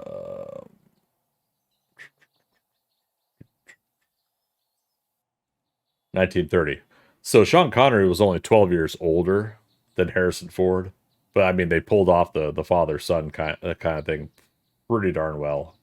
I really loved the comedic timing, but not slapstick timing of their nature, and I think that's part of what I was always wanting to bring up on movie and TV show topics about sometimes adaptation these days, is realizing there's that time and that place. Do you go slapstick, or do you go just like the moment is funny? It's not the characters trying to be funny. It's not forcing the issue. It's like I said about um, I think like the first couple Star Trek Next Generation movies, where they kept trying to give Data a funny quip to say, and they just couldn't get the comedic timing of it. So you just kind of sat there and go, uh huh, that's Data, yeah, you know. Whereas you want to join in, like where he's making some sort of laughter or quip. I will say what I do like about the first Next Generation movie, Star Trek Generations. I love his scanning for life forms moment. Life forms, you precious little life forms, you tiny little life forms. Where are you? Yeah, good times. All right, but yeah, so Indiana Jones 5, I'm still enjoying it, and one of these days, I'll do a marathon. I'll watch all 5 of them. No problems there. No hard feelings. So this was the Jennifer Lawrence. I'm gonna say something a little harsh. I enjoyed the movie. You're gonna hear me say that about every movie. Um, it was an attempt at a raunch comedy, and there are some raunch moments in it. There's it's definitely a older audience movie. Not for kids. The audience basically is it's supposed to be, you know, your raunch crowd that would watch like American Pie, or even going back to what, Meatballs or something like that, you know. And they had some decent stuff in there, but it just didn't perform as well as it probably should have. But what I love about the movie, the story itself also is kind of a little bit cookie cutter, a little bit, not 100%, because I actually do like where both characters end up in the end. I won't spoil it. The Jennifer Lawrence, and then the kid she's supposed to date. I say kid because he's like 18, and that's I think it was a 30 to 18 difference there that they were trying to pull off with that story. But I think like all they could think of was what could we get Jennifer Lawrence to do. I think she was all for it. There's some scenes in that movie where I'm just kind of like, oh, they went there. Holy crap. But I feel like this could have been the moment where Jennifer Lawrence could have skyrocketed back on the radar for everybody, because I do think she had a burnout point in Hollywood. I think everybody expected her to do another clumsy, goofy thing at the Oscars, and oh, there goes Jennifer again, tripping on the stage or something like that. Um, at first, she was America's sweetheart because she was so real world person about it. She wanted somebody went and got her cheeseburgers from McDonald's at the Oscars. She was starving, and you're like, oh my god, this hot Hollywood actress is eating McDonald's cheeseburgers. I don't know. There was just some nature about that. It worked. It was one of those things where she kind of really hit the heartstrings of some people. I think of that nature. Somewhere after that, a lot of people thought she phoned it in for the last two X-Men movies, that she didn't really want to play Mystique anymore, and that she wasn't really putting much effort into a lot of the stuff she did. Um, I wouldn't be surprised if she got burnt out and got tired of the tabloid stuff or whatever. It's being famous sucks. you know there's the good parts, and then there's the bad parts, and I'm sure all of that attention was just annoying all as heck. So I do like that this could have been an attempt, and it still kind of was, for her to do kind of this raunch comedy, and I loved her in it. I loved everything about that character, because you go from not liking the character right off the bat to, like I was saying before, you don't want to not like the character you're following all the way through the movie. I felt like she did a really good turnaround moment, which is what you want from these kind of like raunch comedies, anyways, raunch romantics ish comedies. So I felt like she did a good job there. And the kid that they got that was supposed to be the 18-year-old that she's supposed to date.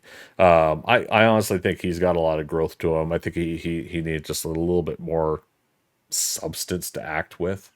But otherwise, I had a good time with it. I was going to go back a second time and watch it, but I didn't get to see it. So no hard feelings. Jennifer Lawrence, if anybody's curious about whether or not to check it out, I say give it a shot.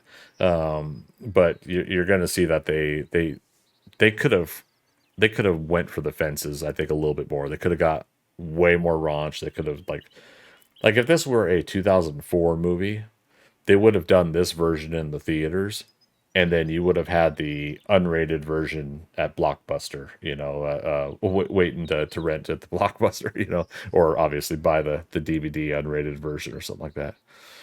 All right, so we talked about Margot Robbie earlier, right? Mm. Sorry, Freaker, you said, and yes, I'm purposely skipping over one of your comments.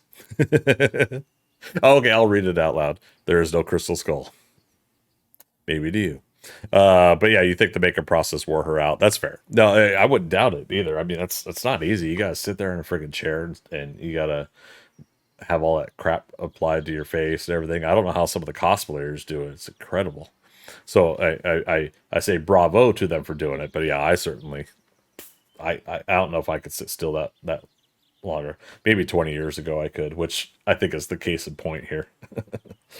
But okay, so Margot Robbie, because of me talking about Barbie, and talking about Margot Robbie, one of our group members for our 7 Days to Die group, on the small town build, had brought up Amsterdam. Was it Amsterdam or Babylon? She brought up Babylon. That's what it was. Okay, brought up Babylon. Had mentioned it was kind of a weird movie, but wanted to talk to me about it a little bit afterwards. I feel bad we hadn't really fully talked about it. I really enjoyed Babylon, but I want to sit down and like I was mentioning earlier, I wanted to do like a more thorough cut like I did with Oppenheimer, where I'm looking at the characterizations, the nuances of what the characters are doing. I'm not saying like there's any kind of like hidden meanings to the story or anything like that I'm missing. Maybe I am, but there was something really fun about seeing all these characters just chew the scenery that they're in. All the scenarios and situations that, for those that don't know, it is a story, I believe, about old time Hollywood when they went from black and white to color and sound, like that whole era, and doing those first initial movies was just a really interesting, like people were, in the story of this show or this movie Babylon, people were partying, getting into trouble, and doing things that they, the seedy things that they shouldn't have probably been doing, which didn't give Hollywood the kind of how do you put it, it didn't give it the, probably the perception that they really probably wanted for Hollywood outside of California. Meaning like everybody expect everybody to be a star and to do drugs and be part of parties and all this stuff, and that carried on for so many years, right? That's immediately like the first thing people think about. People don't necessarily think about the actor that's on a semi-popular TV show is also waiting tables at a local diner to make the rest of their rent, because the TV show doesn't quite pay the rent. But they can't leave the town because that's where the acting gigs are, and if they're going to be an actor, they've got to be ready and available. So most people don't think about that side of things. They always think that every single movie star is a star, making, at this point, probably not, maybe, I think, what was it, like the Brad Pitt character maybe made like 500,000 or a million or something like that. I could be wrong, but it felt like they were trying to imply that like they were making this really a lot of money, but 100 years ago, it definitely wasn't millions like we're thinking about stars today. So it was really interesting to see like that kind of story, that format. Margot Robbie's character is one of the characters that we follow in the movie, who finds that opportunity to go to a party and get a chance to be part of a headline cast role in a black and white, short film or whatever, that ends up like stacking and catapulting her acting career. Brad Pitt's character is a actor that's been acting for so long that he's, like is he becoming a relevant actor anymore? Another character that meets Margot Robbie that same night becomes involved in the back end scenes of like producing and directing and everything like that, and you could follow his journey. So it's just really nice to see those movies like this where they interweave these multiple characters and what they're going through all that time. I almost the kind of vibe of something like Boogie Nights, something like is it Crash? Is that the one I saw long time ago? But yeah, so where they just kind of like, this is where all these characters are, and they end up like doing probably like multiple years worth of the stories and where they're going. The So yeah, the fun part about that is just kind of seeing all these actors chew up the scenery with the story.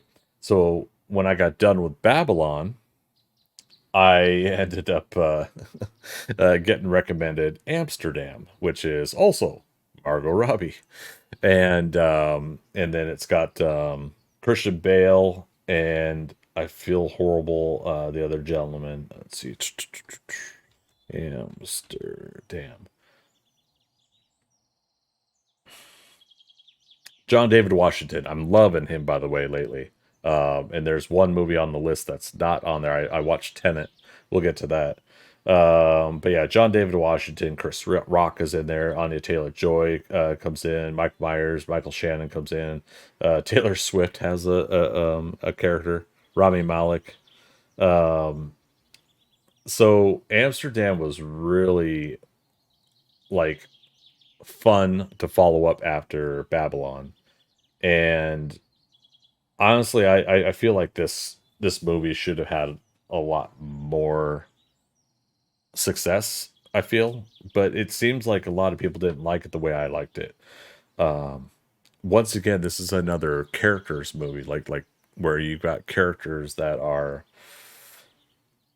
I don't know, it just there's something just really fun about like how quirky and nuanced some of the characters are. You're going through multiple years of their lives, where they've gone, where they've been, and then it all comes to a head at a certain point where like the whole plot, the story, comes to a moment. And I really liked what they did with it. And there's some sort of aspect about these three characters that they came into each other's lives and became really close friends. And I think the Amsterdam part is it's minor spoilers, but it's only like a little part of the story that they're in Amsterdam. But what I loved about that when I reflected back upon it was I felt like the reason they call it Amsterdam is that's where like the friendship of these three really got tight knit, that these people love to be there for each other.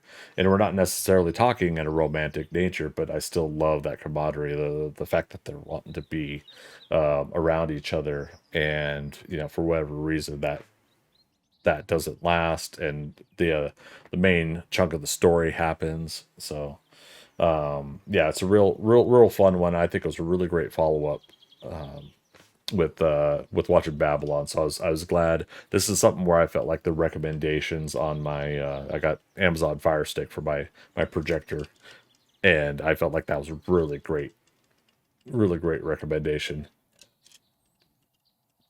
that it gave me for a follow-up. So yeah, Freaker. If you want 80s cheesy horror, watch Chopping Mall. That's kind of out of left field. um, I'm kind of hit or miss with horror movies. I think I think I want to be more into horror movies. I think I want to be check out more of the what do they call them, like the gore fest ones, like Evil Dead and stuff like that. Um, what was it that kind of disappointed me? And it's not necessarily the movie's fault. Oh, there was a remake of Texas Chainsaw Massacre with Jessica Biel, right? I believe. Uh, Texas Chainsaw Massacre. So 74 was the original. Um, oh, there's a 2022 one?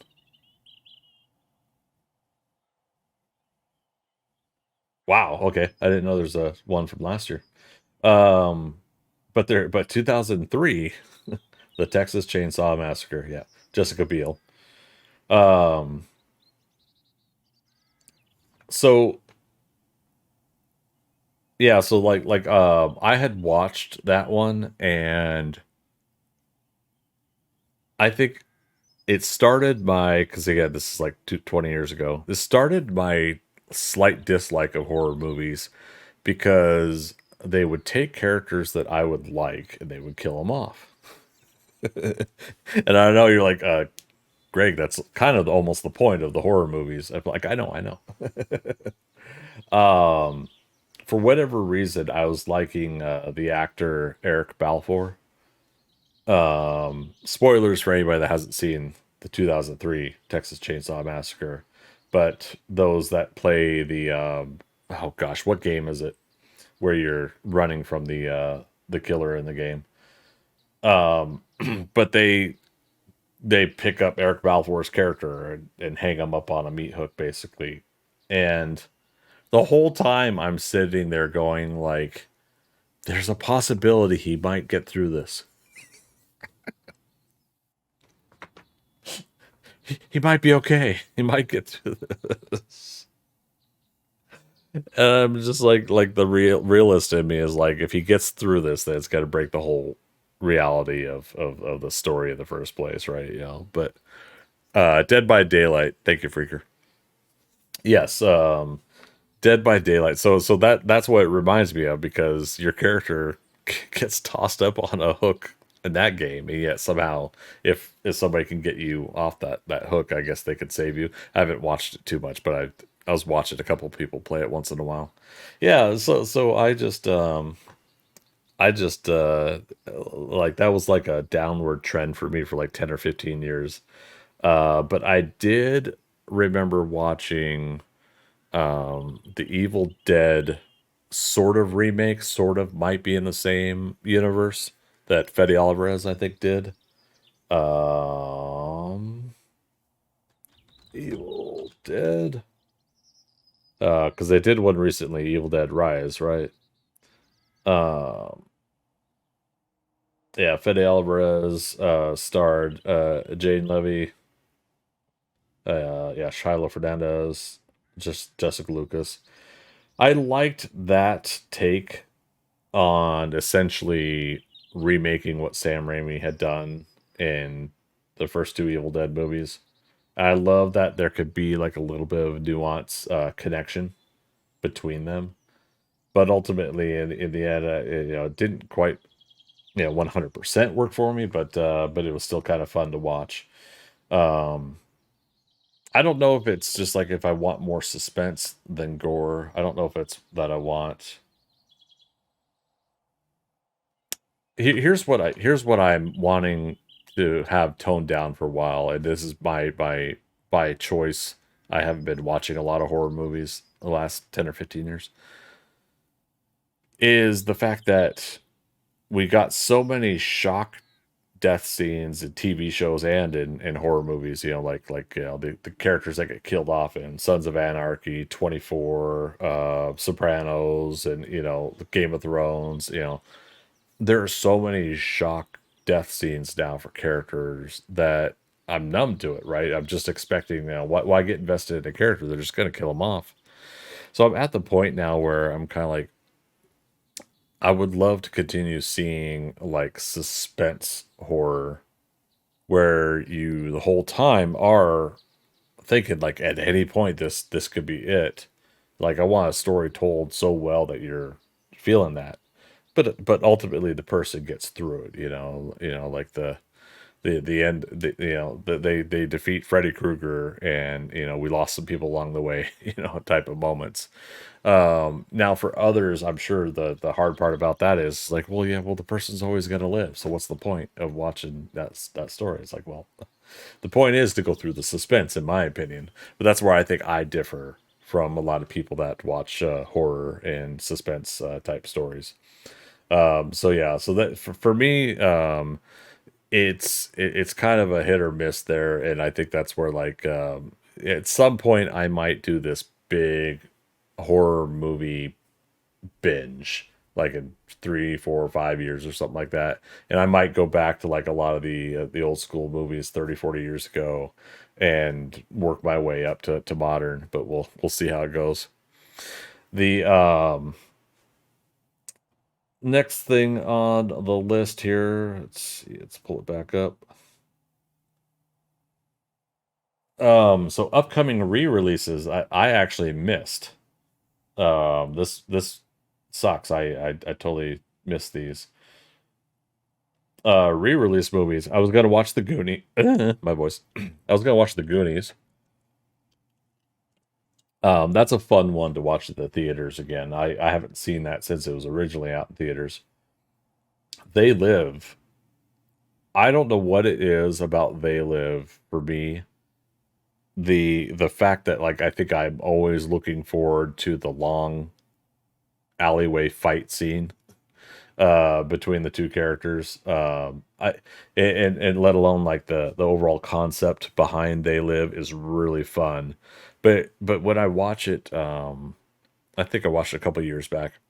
When I watched it at home, it was like, oh man, I totally forgot this movie is not as long as I thought it was. I thought it was a longer movie for one, and I thought there was more nuanced story to it. But the thing is, like, the fact that they have never done like another movie or a follow-up story or something is really, really kind of intriguing.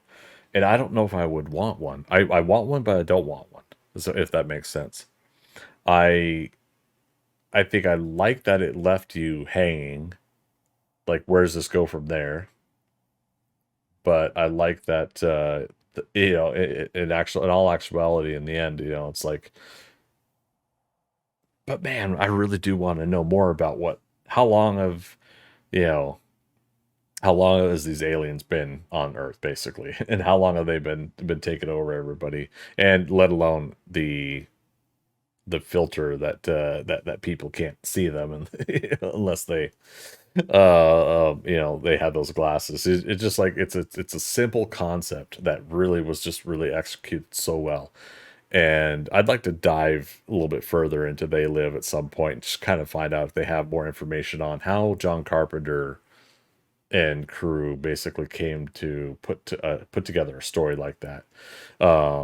Stories like that, as well as, gosh, what else was I gonna mention this about? Stories like that. I like the fact that there is concept and then you build from it. Like, hey, well, what if aliens are among us and they look like us, but that's because they have like this cloaking technology that makes them look human. But hey, what if somebody had sunglasses that could filter that out? All right, perfect. Let's go. Maybe build a story around it. I don't know. It feels that way, right? I'm a concept person. I love ideas. I love concepts, and even if sometimes they aren't executed very well, that the mainstream audiences don't like them, sometimes I really just love it for the concept. I love that somebody said District 9 is a fun one, and I think most audiences like that. District 9 was fun because Neil Blomkamp basically, what if aliens did come to Earth and were refugees? The fact that they actually, oh, we're getting the crickets. It's 1900 in the program. The fact that they actually made aliens refugees, and then so what do you do from there? How do people and personalities and how do you react and act around this? Now it's common knowledge that these characters are in the world, or these aliens are in the world. Now, what do you do at that point, right? If it becomes part of modern day society, how do you adapt? How do you change? How does if you were in that world, how does your day to day interaction with these characters, how would you be? How would you act? Now it's not so much of the Independence Day moment where, they're worried about the blowing up the buildings and taking everybody out. Now that you know that they're actually legitimately just refugees and whatnot, and how they were treated in that movie was a really fun, like, thought experiment of how we treat one another. So yeah, I really like the format of that, of District 9. And so then concept wise, I love that. Going back to They Live was really fun to get into the format concept idea of doing They Live. If you guys notice, I did skip over upcoming movies. I'm moving that to after this. Fluffy Bunny, how you doing? And again, if anybody's just joining us here, we're not quite doing the format that I was wanting to do today. I am reading live chat right now in Twitch, but next week we will be doing the format of this where I will not be reading live chat. It'll be just donation chats that will get their messages read on the on live, so that we can move over to that format for Monday nights. So just a heads up there for anybody just joining us. What I'm doing now is I'm just going over the list of stuff that I was putting together, and because of technical difficulties, I wasn't able to get the studio finished, and lost some files. So we're just kind of chit chatting with the whole studio thing in the background. So background noise, you are hearing the chirping and stuff of the birds. And again, let me know, you guys, is that too loud? Is it annoying to hear that in the background while I'm talking about stuff? So feel free to chime in on that. And yeah, Dorkster. I was talking to Dorkster earlier, and I see his name up on my Discord. Freaker. Yeah, I'll check out any links or anything like that afterwards. Appreciate it. So re-releases, I was talking about, yeah, the Goonies, They Live. Christine came out yesterday. I didn't get to see that. So I think I've missed out on doing Goonies, They Live, and Christine. We'll see if they come back around again, or I mean, if they're still in for a week, that'd be cool. So I can at least check for them. But I won't be able to see movies until this next weekend, because I just got a busy week this week. I can't go see something during the week. Rain Man, though, will be out September 17th. So talk about Tom Cruise again. Tom Cruise, Dustin Hoffman. I haven't seen Rain Man since like the 90s. I think I watched it a couple different times during this interesting period of my life where I just like, I for whatever reason, it's like it was a great background movie to put on. And I don't know why. It was just one of those that I was just always willing to like, oh, huh, I'll put Rain Man on while I'm building Legos or doing whatever. I mean, there's some aspects of that movie that are not necessarily for a younger audience, but I think it also was stuff that kind of maybe went over my head or I didn't really care about at the time. So I think it'd be kind of fun to go ahead and watch that movie from an older generation point of view, to see the story. I still remember obviously the basic story behind it, but it'd be fun to see that in theaters. So in about a week here, Rain Man will be out. That so it's September 17th. That's what, next Sunday? Yeah. And Back to the Future is apparently being re-released on October 21st. So that's not until October. But the problem with that is I will be at TwitchCon. So I won't be back to Atlanta until Tuesday after TwitchCon. So I have to hope that the movie still is in theaters there for a couple of days. Or if it ends up being a one-time thing only, then I'll suck to miss it. But Back to the Future, such a fun one. I haven't seen it since, again, same thing, since it was originally in theaters. I haven't seen it in a theater since it was originally out, I should say. I've watched it tons of times on, home viewing, on, commercial TV. I can't stand the commercial TV version. But yeah, watched it at home lots of times. So I think it'd be really great to see, just a full theater version.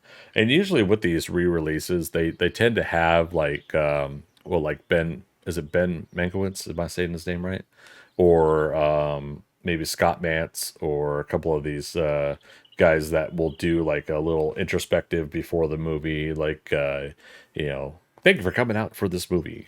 Did you know that back when they made this movie, and then they'll give some factoids, they'll show some scenes or whatever, and they'll say, and now Now let's check out Back to the Future, and then they move over to it.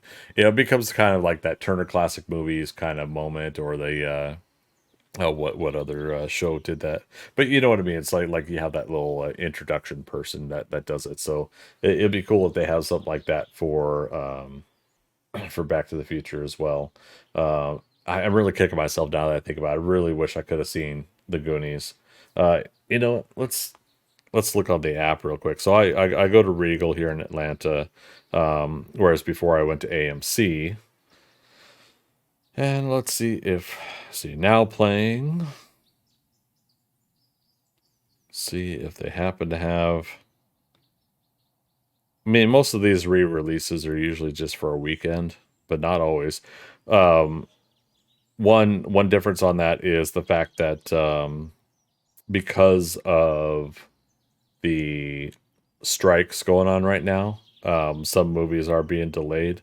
If the strikes continue, wouldn't surprise me if we start seeing a lot more re-release movies being put into theaters for in the meantime. Yeah, I don't see Goonies. So looks like I might have missed it unless they do another one. Uh Monday Mystery Movie. I was gonna see that, or I was gonna go to one of those once Monday Mystery Movies, and I totally missed it. I got my ticket for it, and I didn't get to go in, and I'm totally kicking myself because I think I could have saw Avatar 2 early that weekend that I was gonna go see it.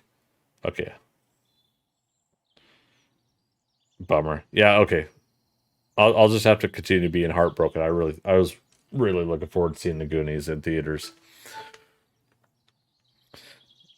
Um, Fluffy Bunny. They should show some of the epic movies like Ben Hur, Gone with the Wind, Ten Commandments, Tor, etc. They have, Ben Hur. When we were talking about Ben Hur, for those watching this video later, or anybody live right now, um, the we were talking about Ben Hur before, Fluffy Bunny and I, here in the chat, 3 years ago now. Fluffy Bunny, wow, it's hard to believe that much time's already passed. And it got me into finally watching Ben Hur because I was doing the AFI, American Film Institute Top 100 list. And I finally got to watch it. It took me 3 tries to watch it. For whatever reason, just wasn't the right time. But every time I tried to watch it, it wasn't gripping me. It wasn't keeping me in. And so I finally got to watch it all the way through. And I had mentioned before that I really liked how epic of a movie they were able to make it for the time that it was made. And then I enjoy the story and the journey of the character Judah Ben-Hur.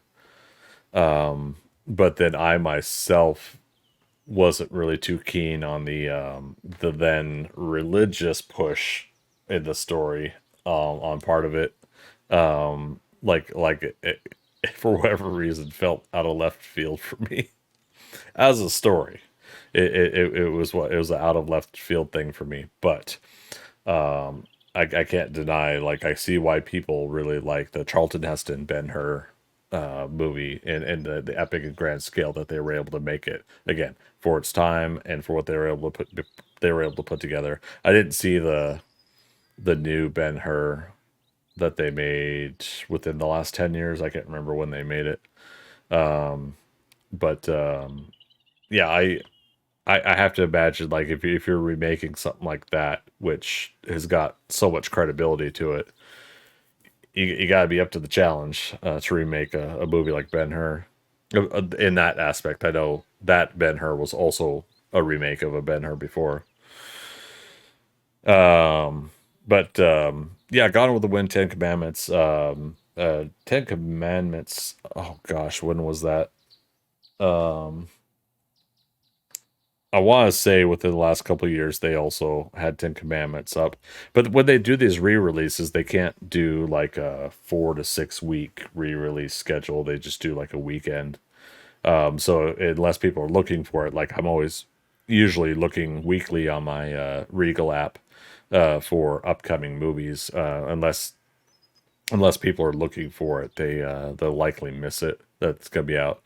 It used to be sometimes you go to that section of the newspaper and you would see what movies are coming out in the local theater.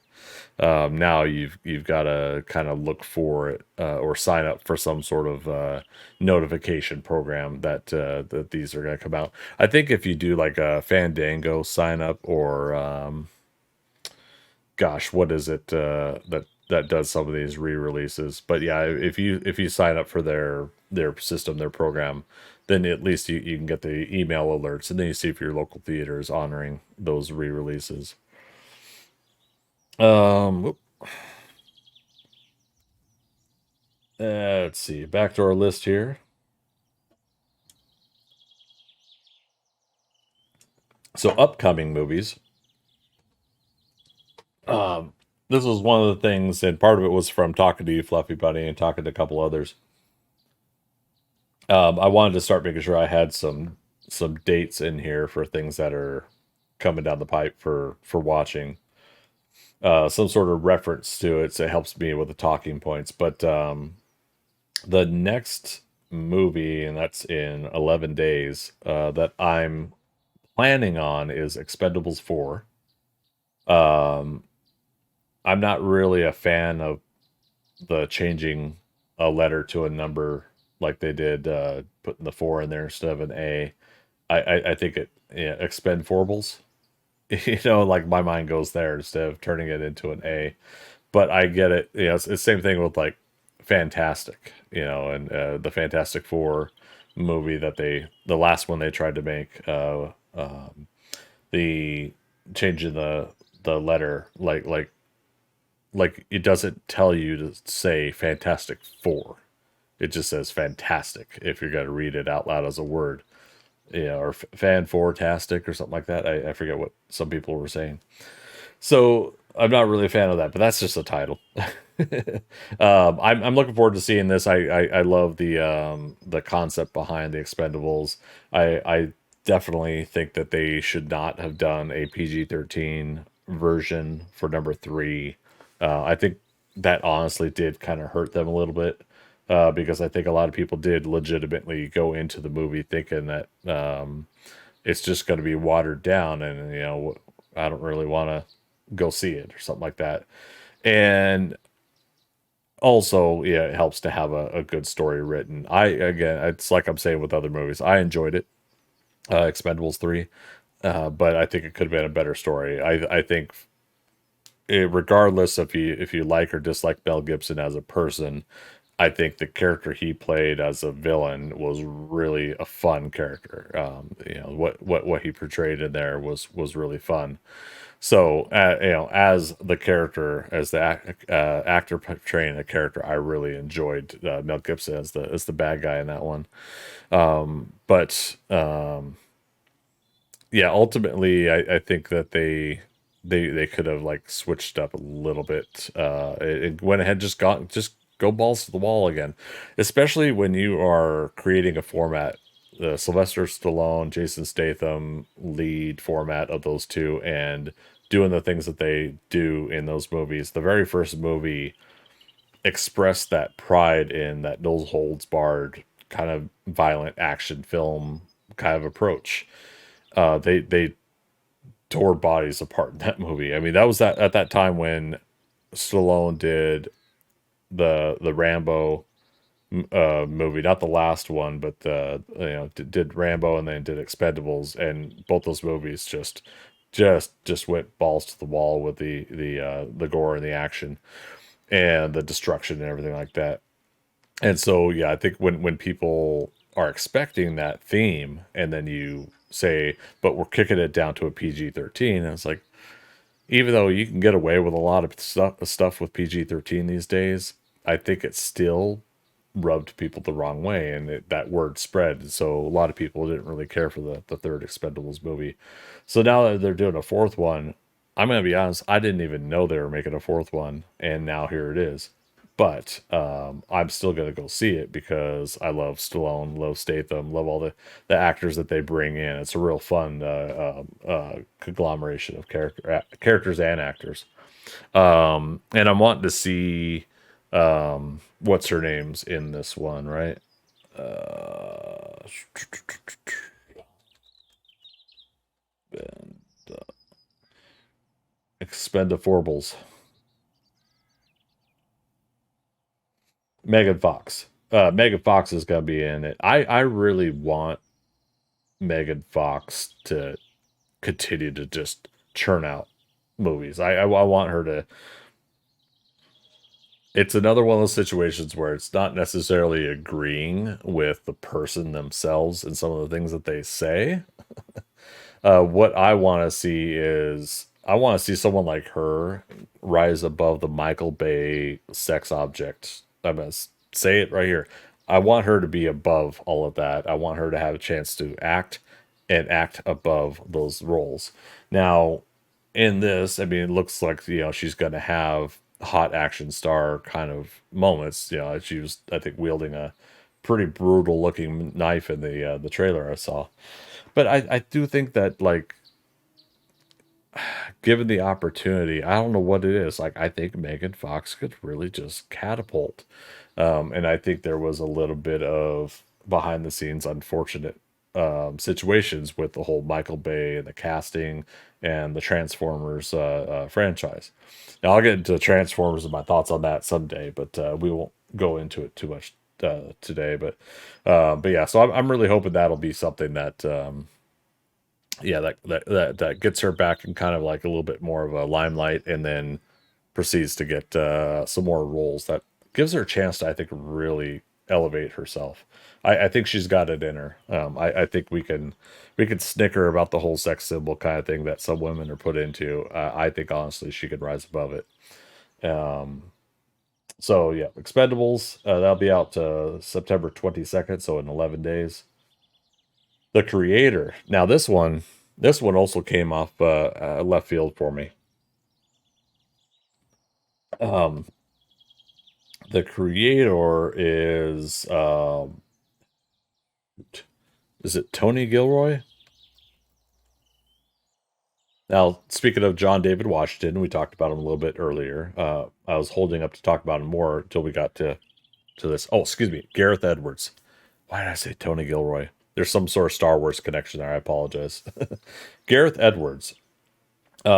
He's the director of Rogue One, and oh gosh, was he the one that took over Rogue One? And maybe Tony Gilroy was. I feel bad now. Somebody can correct me on that if they know. Um, okay, I gotta see if I can look up the um Tony Gilroy. Um,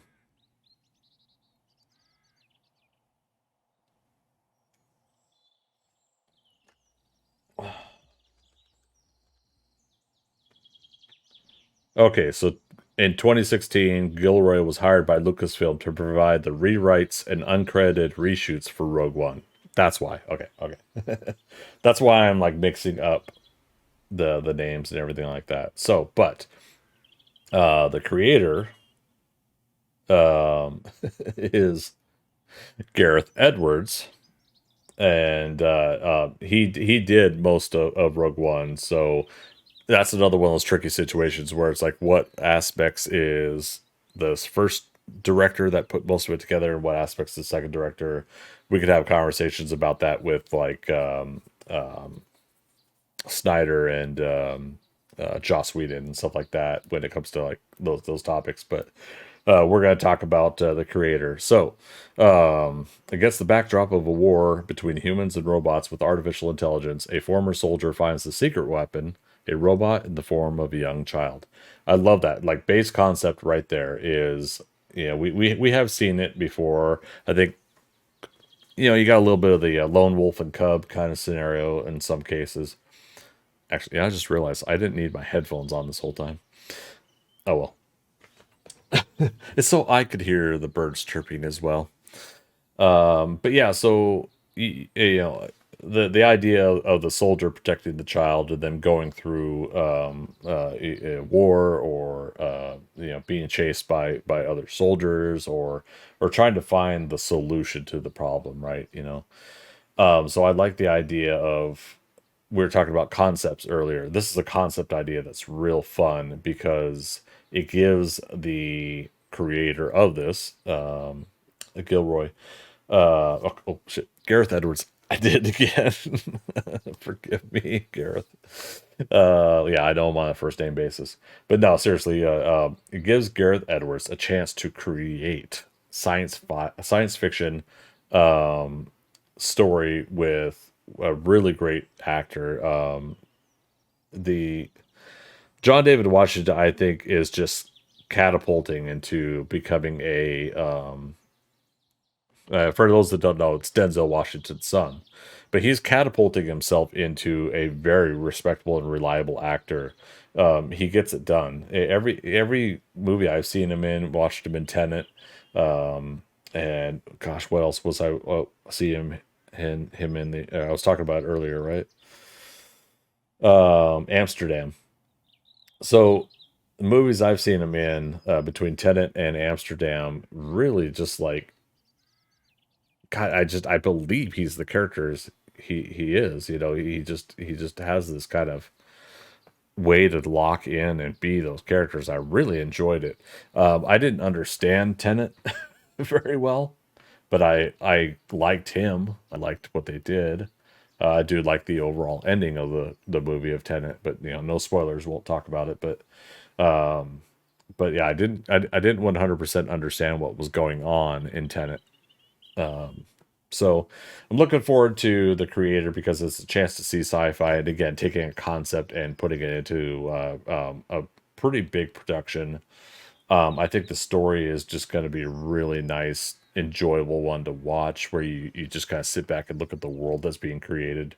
And the fact that they could put something like this together and we could see that John David Washington character and this kid likely to have probably gonna have their back and forth moments, probably gonna have their moments where they're on the run, being chased, and maybe some clever scenery there. But yeah, just the overall sci-fi concept behind the creator is what's selling me on it.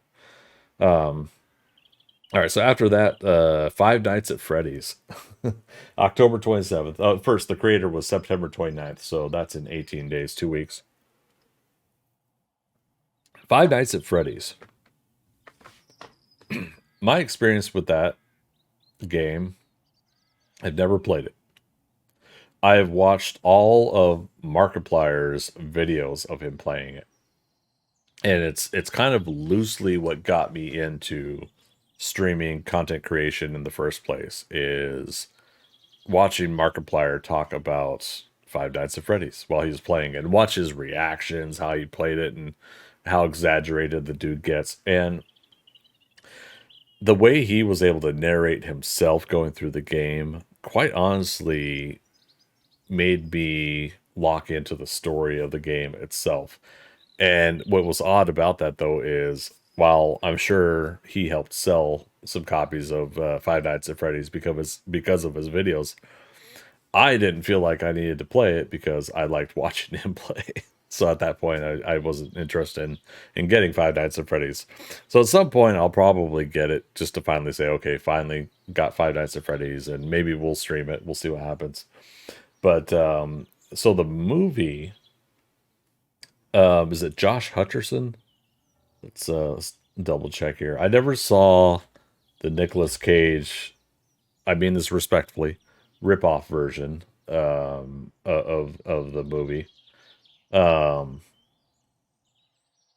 Hutcherson, yeah. And so Matthew Lillard is in there briefly, or I don't even know if it's briefly, but is in there as a character too. So we'll see what's going on there.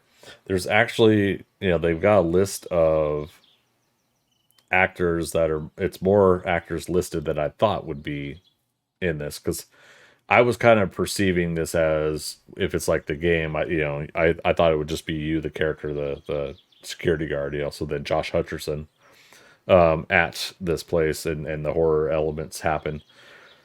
So this will be my next horror movie that I'll end up seeing, and I think it's just going to be a fun one. I honestly think it's just going to be great as a person that, again, I haven't played it, but I watched Markiplier's videos on it. I think it's just going to be a fun ride. That's October 27th, so I'll be back from TwitchCon, and I believe that following Thursday, Friday, it should be out. So October 26th, preview day, I should be able to watch it. So I'll let you guys know what I think about it. But that's Five Nights at Freddy's. Now, this is the one I was telling everybody was next because I had sat down and looked at the list of releases before it. The Marvels. I'm really looking forward to the Marvels. I thoroughly enjoyed Captain Marvel. Loved the hell out of it. I love the Carol Danvers character. I think she's overpowered, but I think she's still a fun character to in the theme and format behind that first story, and then a little bit of what they did with bringing her in Avengers. I really enjoy it.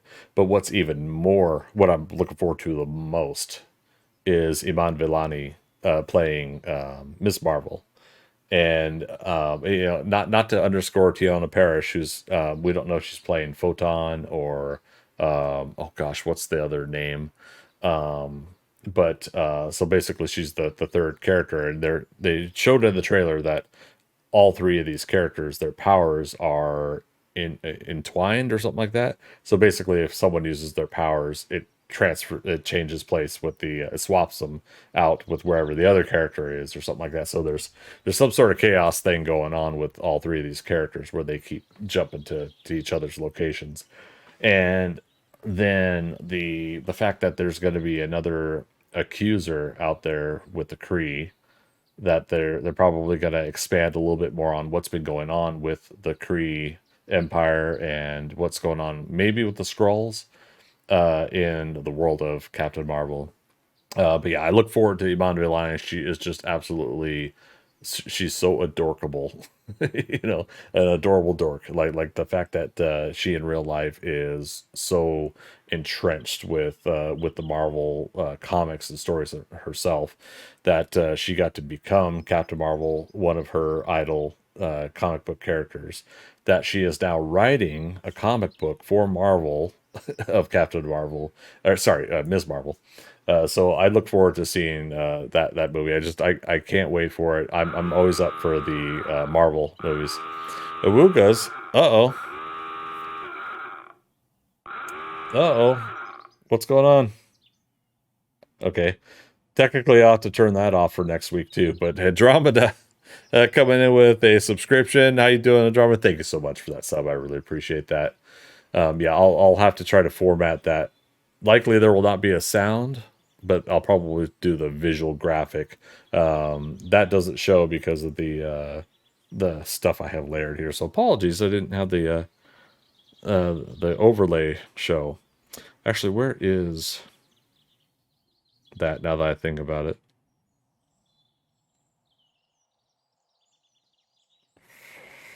Uh,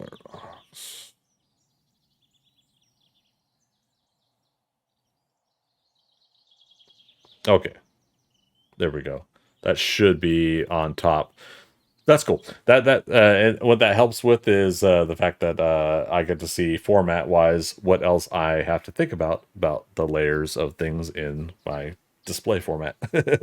So thank you so much for that, Andromeda. I appreciate it. So the Marvels that comes out November 10th. So that'll be a November movie. Looking forward to. Now the next movie, The Hunger Games, Ballad. Was it Songbirds and Snakes? Been kind of hit or miss on wanting to see this. Um, I think I'm gonna see this out of general curiosity.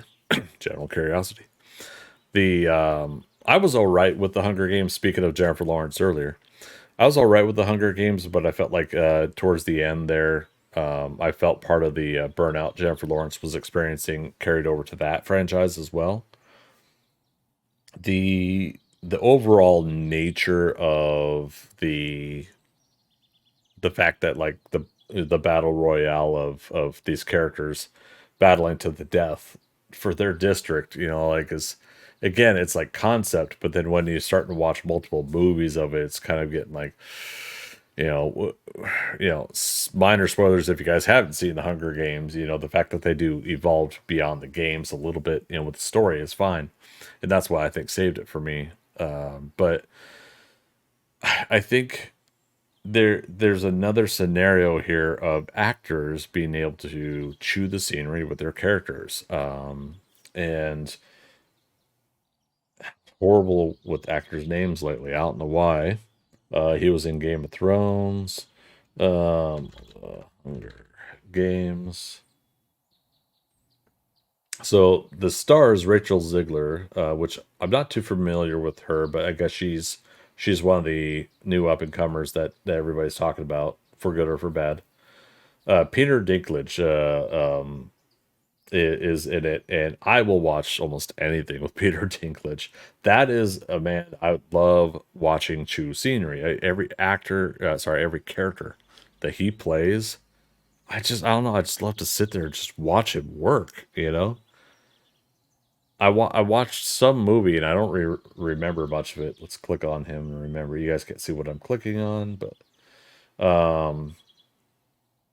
there is a movie that he did.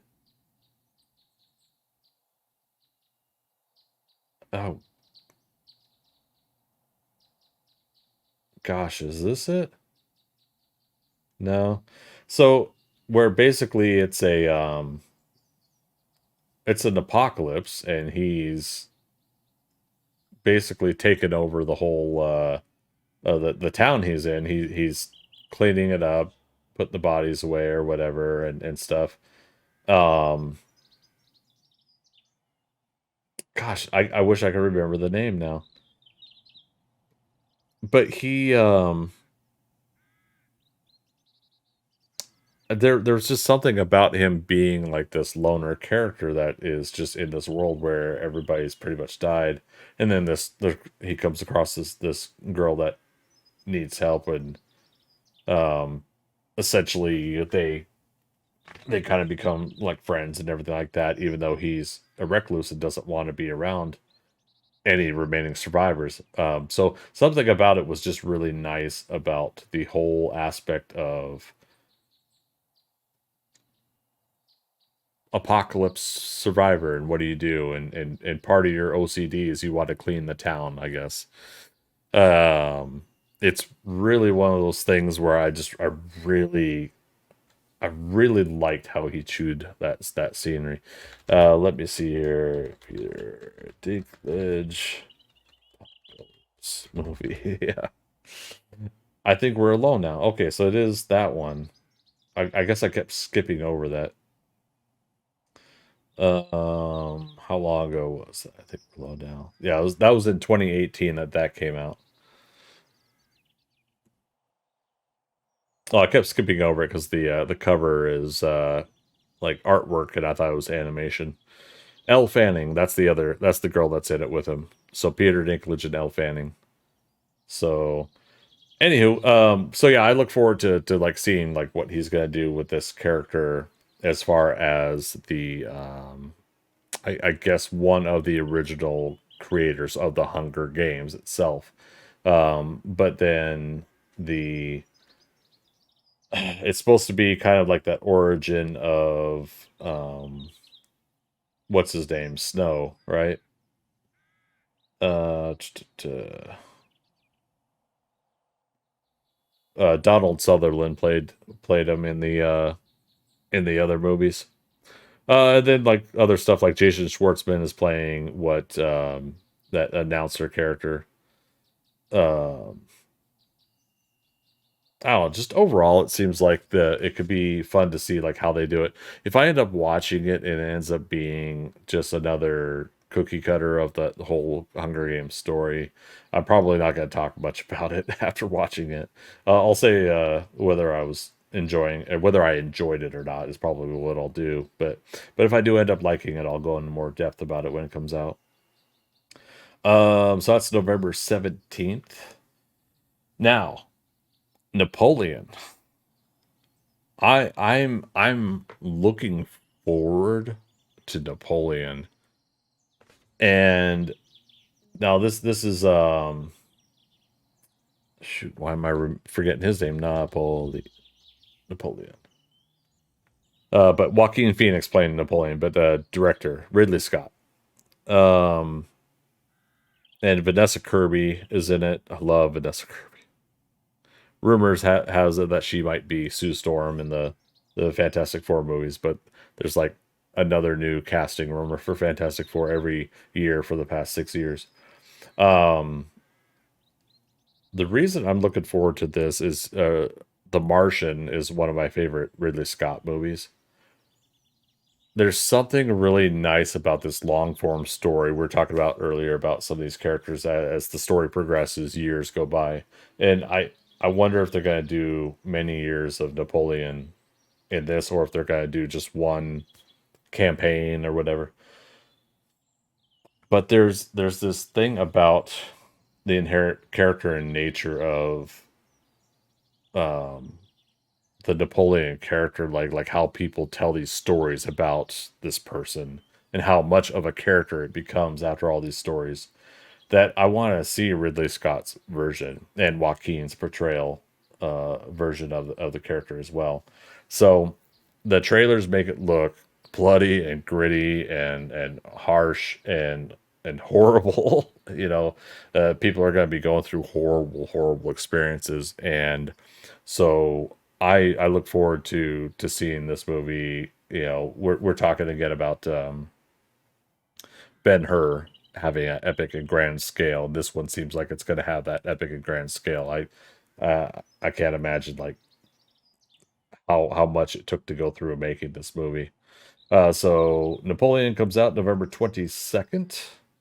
The next up is Wonka. Timothy Chalamet. Unfortunately, Dune Part 2 got moved. Really looking forward to doing Part 2.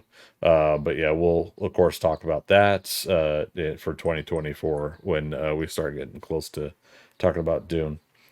But Timothy Chalamet, I'm really wanting to see like the progression of this person's acting career. I feel like he's set up to have like a really, I don't know. I keep saying chew the scenery because that's really one of the themes of how I'm going about this.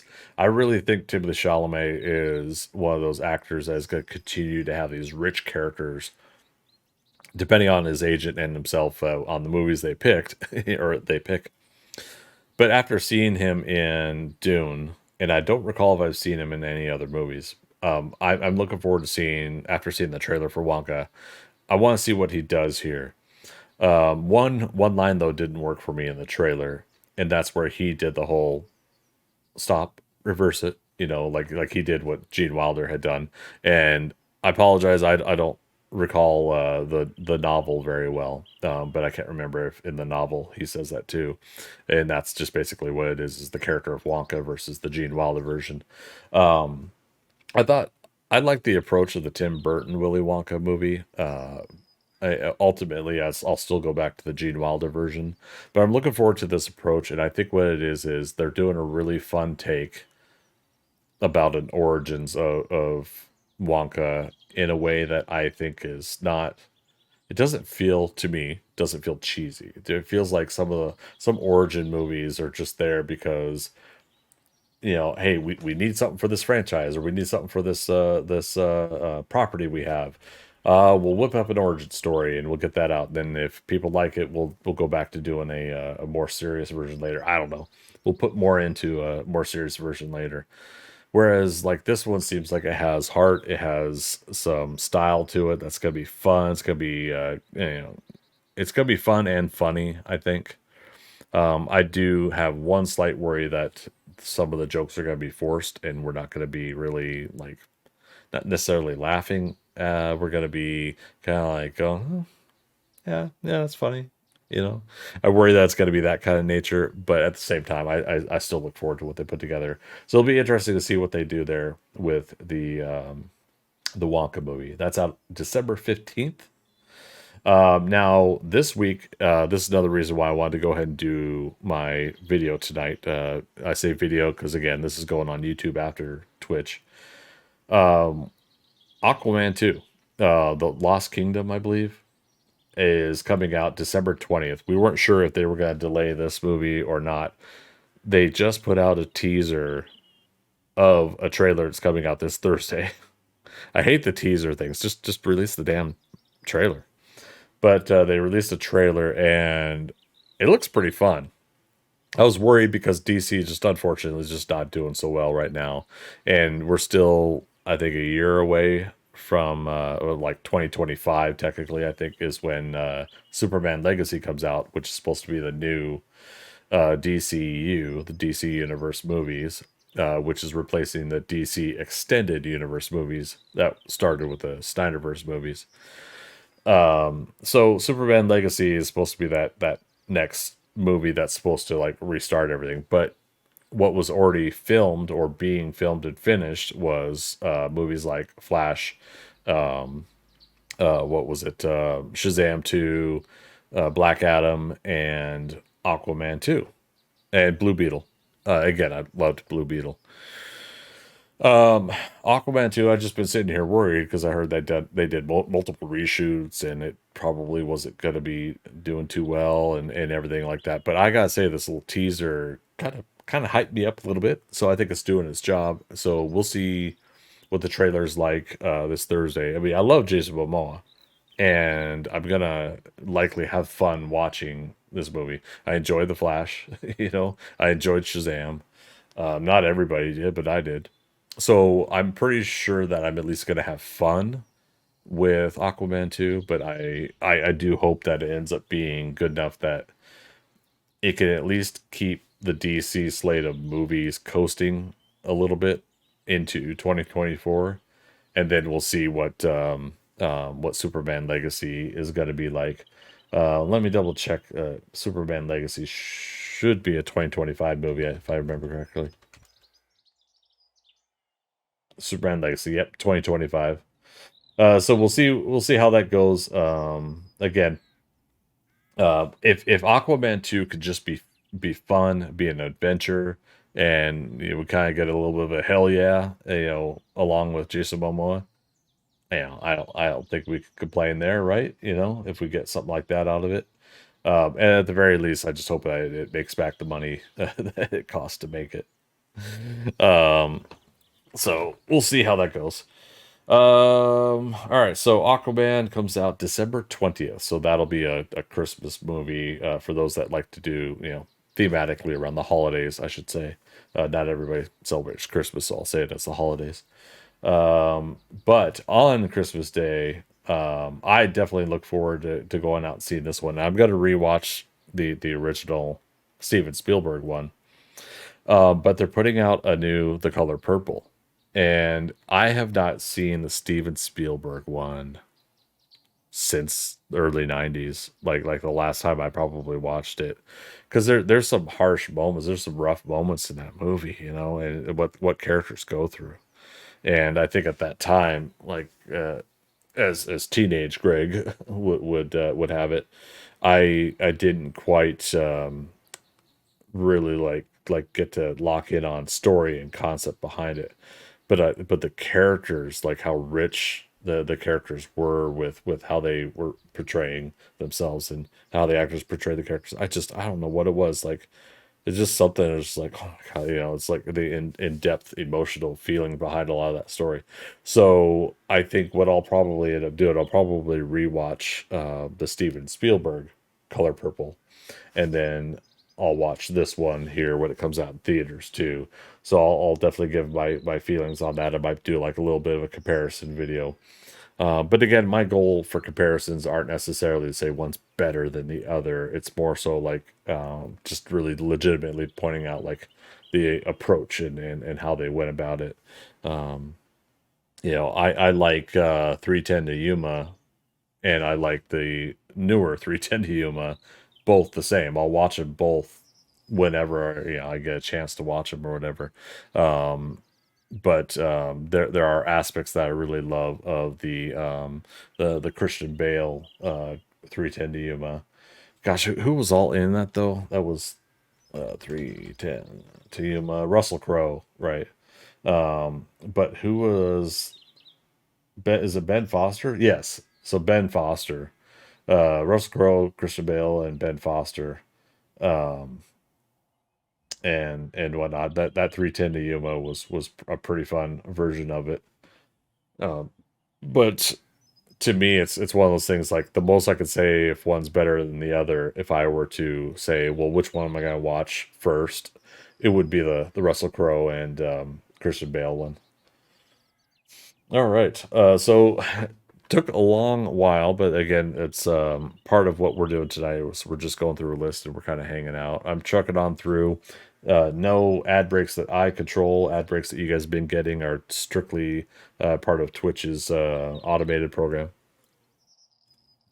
Pre-roll ads when you join. If you're not a subscriber, that's why you're seeing them. And then ads throughout the probably the mixture here. But again, this video will be going up on YouTube, which, again, same thing's probably going to happen over there. So let me scroll down just a tad. Make sure it's all in view. Okay.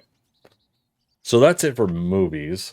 Yeah, we've talked about movies that I had watched recently. One I was gonna see, I didn't see Gran Turismo.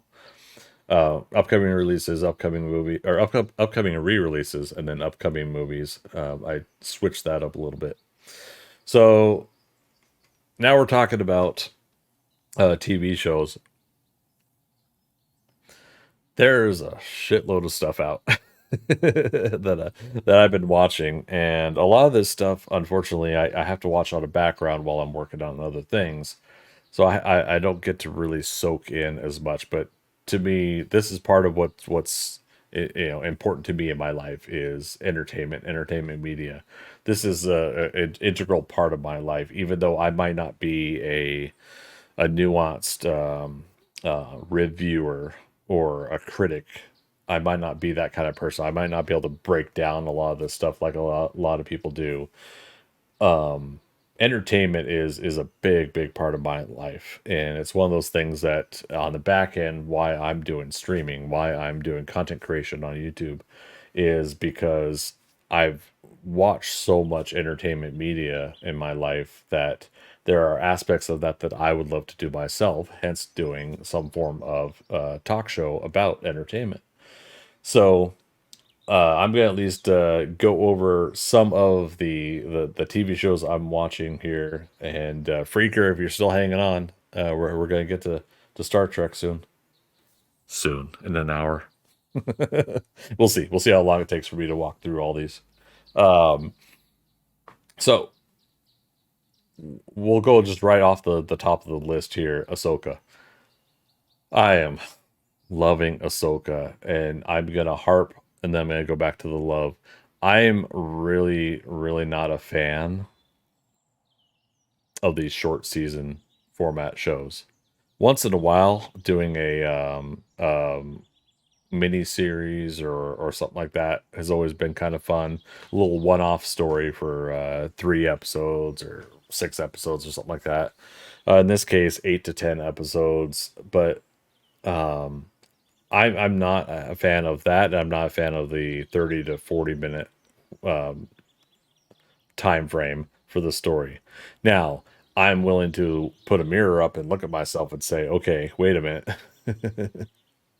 I aren't you just happy that they're making this stuff in the first place? And that's true. It is true. I'm very happy that they're making a freaking live action TV show of a animated character that someone made that people didn't like at first, and some people still don't, but a good majority of people really turned around on the whole Ahsoka character. And Star Wars, I think, has benefited from having a character like this. There has been, of course, the hot takes about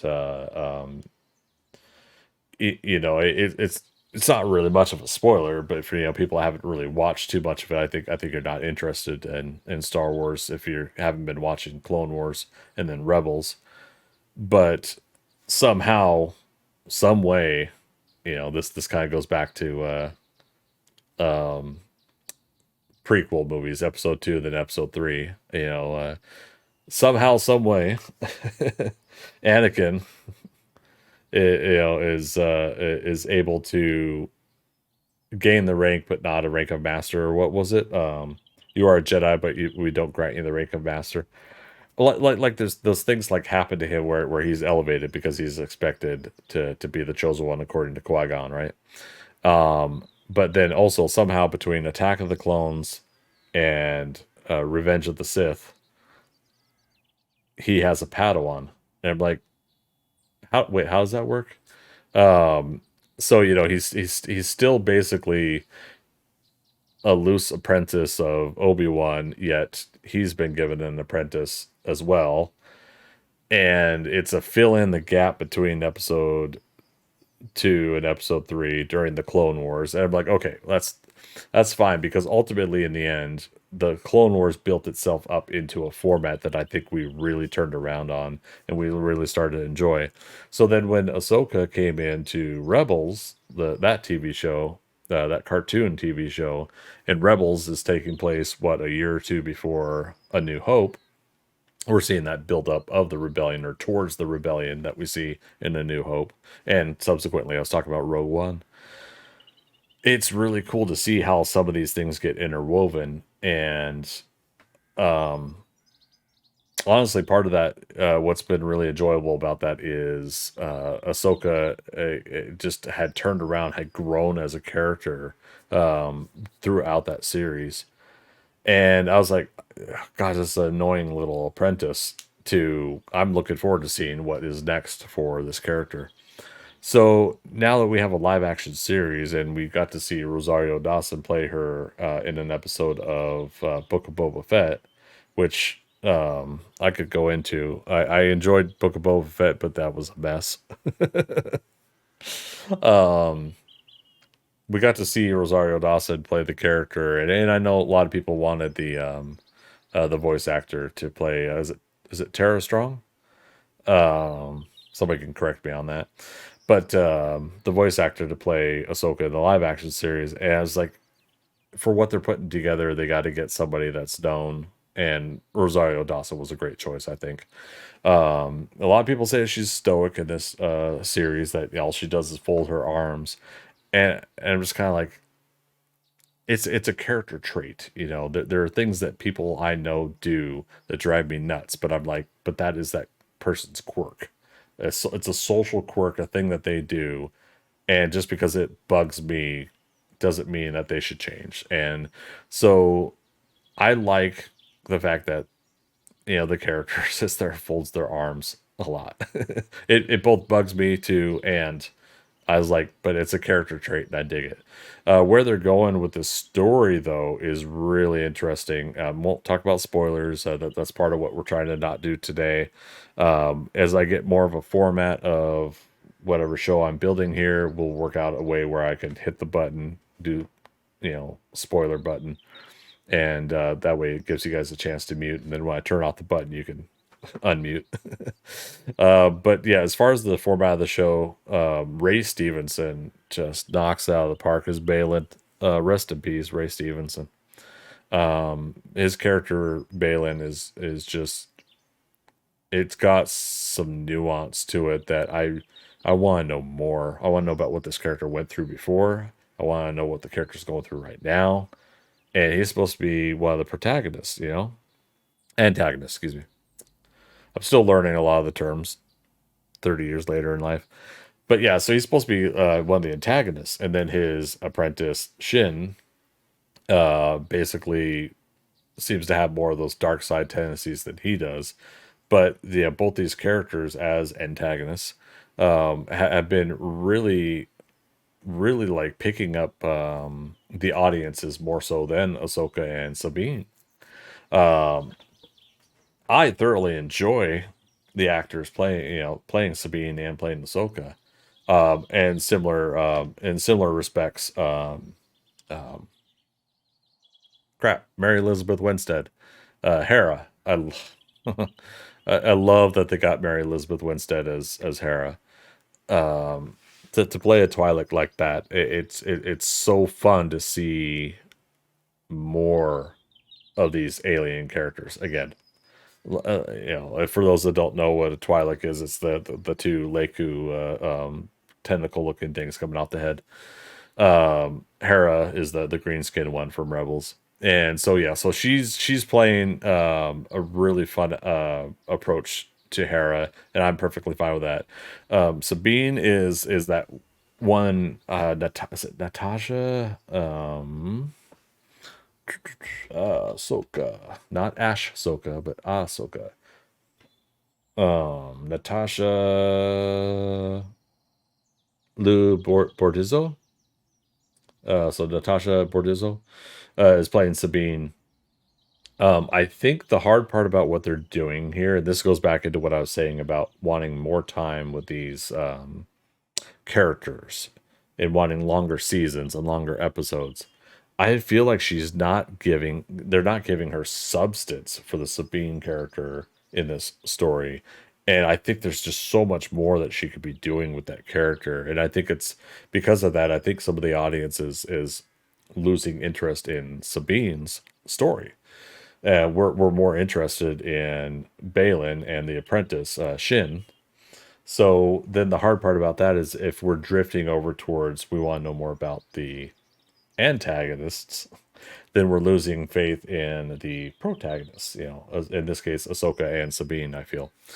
However, the latest episode really, I think, elevated the audience marker up a couple more notches where people are now expecting to find out tomorrow what is going on. Again, I'm trying to allude to it because I don't want to give any spoilers if people haven't seen it. We'll try to keep some of that vague. But the storyline so far has been pretty fun. The immediate thing though, when I started watching Ahsoka this series, is I'm in it. I'm in Star Wars. I'm in the world. I'm immersed. I am there, and it feels great. We talked earlier, but oh gosh, I had said his name, Clancy Brown, playing was a Governor Ryder. He got to do the voice of the character in the animation. Well, he got to do the live action version now too. So that's one of those aspects where the actor in animation gets to do the live action version, which I think oh gosh, um I forget who did his voice in Rogue One.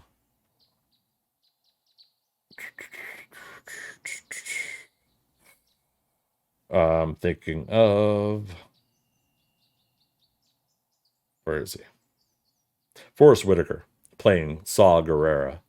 But I don't remember if he played Saw Gerrera in the animation as well. Scrolling through. Saw. Because he played live action Saw Gerrera in Andor and Rogue One. Okay, he did in Star Wars Rebels. Okay. So I basically bring that up because it's like at least some people got to do the voice in the animation and got to do the live action versions of the characters.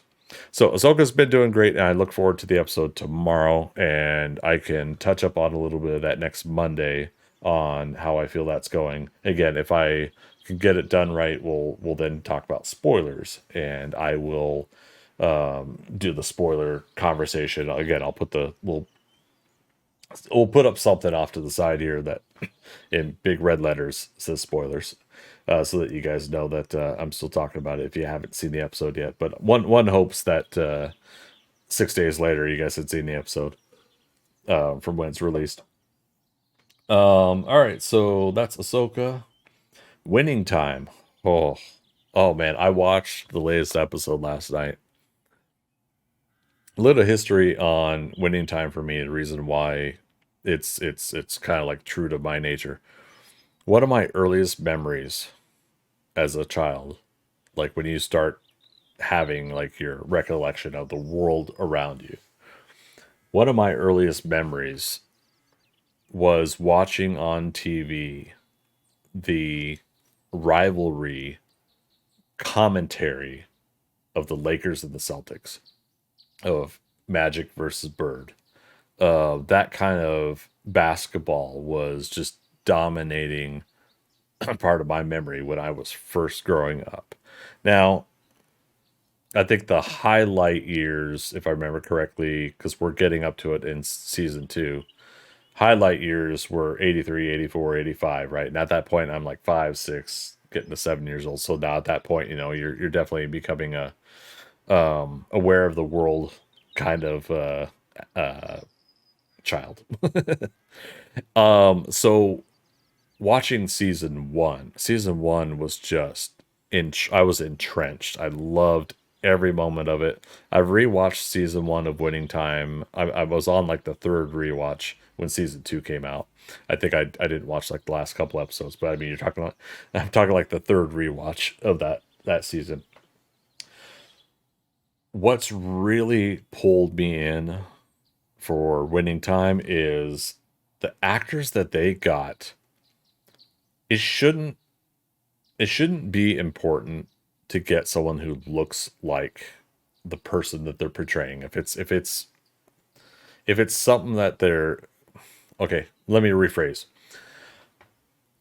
Looking like a person in real life. If your character is someone that's a person that's in real life, shouldn't be more important than getting someone who can act the role.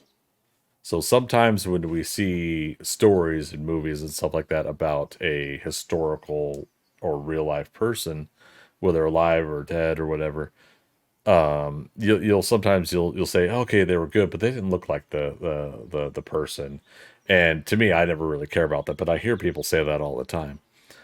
What they did here is they got actors that just somehow, some way, it's not that they look exactly like Magic Johnson, Larry Bird, Pat Riley, but there's something about the actors, and I gotta try to be a little more respectful here and try to remember these names because I would like to see them go places after this. I mean, right off the back, John C. Riley playing Jerry Buss. I don't know what Jerry Buss looked like in real life. But talking about characters, I don't know what it is. Like John C. Riley's played some goofy and fun characters over the years.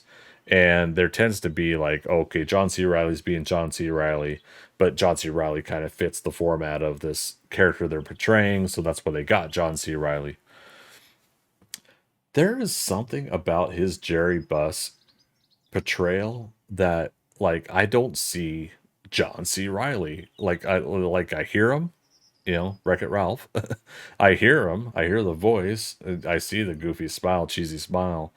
But he is just locked in, entrenched in this character so well that I'm just like, oh my god, what's this guy got to do next as the owner of the Lakers? So Magic Johnson is played by Quincy Isaiah, and wow, did they lock in somebody that has the Irvin Magic Johnson smile? Holy cow! But the thing that really gets to me, like, okay, so there's Quincy Isaiah, um, Solomon Hughes, and the actor that plays Larry Bird. Uh, they don't have him on the front page. Shame on you, Internet Movie Database. So you gotta go to the other list. Larry Bird, Sean Patrick Small, and then Adrian Brody as Pat Riley. The nuances of their portrayal of these real life characters, and again, it's a story, it's exaggerated, and there's things that I'm not looking for historical accuracy. I'm looking for capturing the vibe of the feeling of like when I was a kid seeing the stuff on TV. I'm not going to sit here and judge the real life um, person by what these actors are portraying in this. I'm just going to put that out there.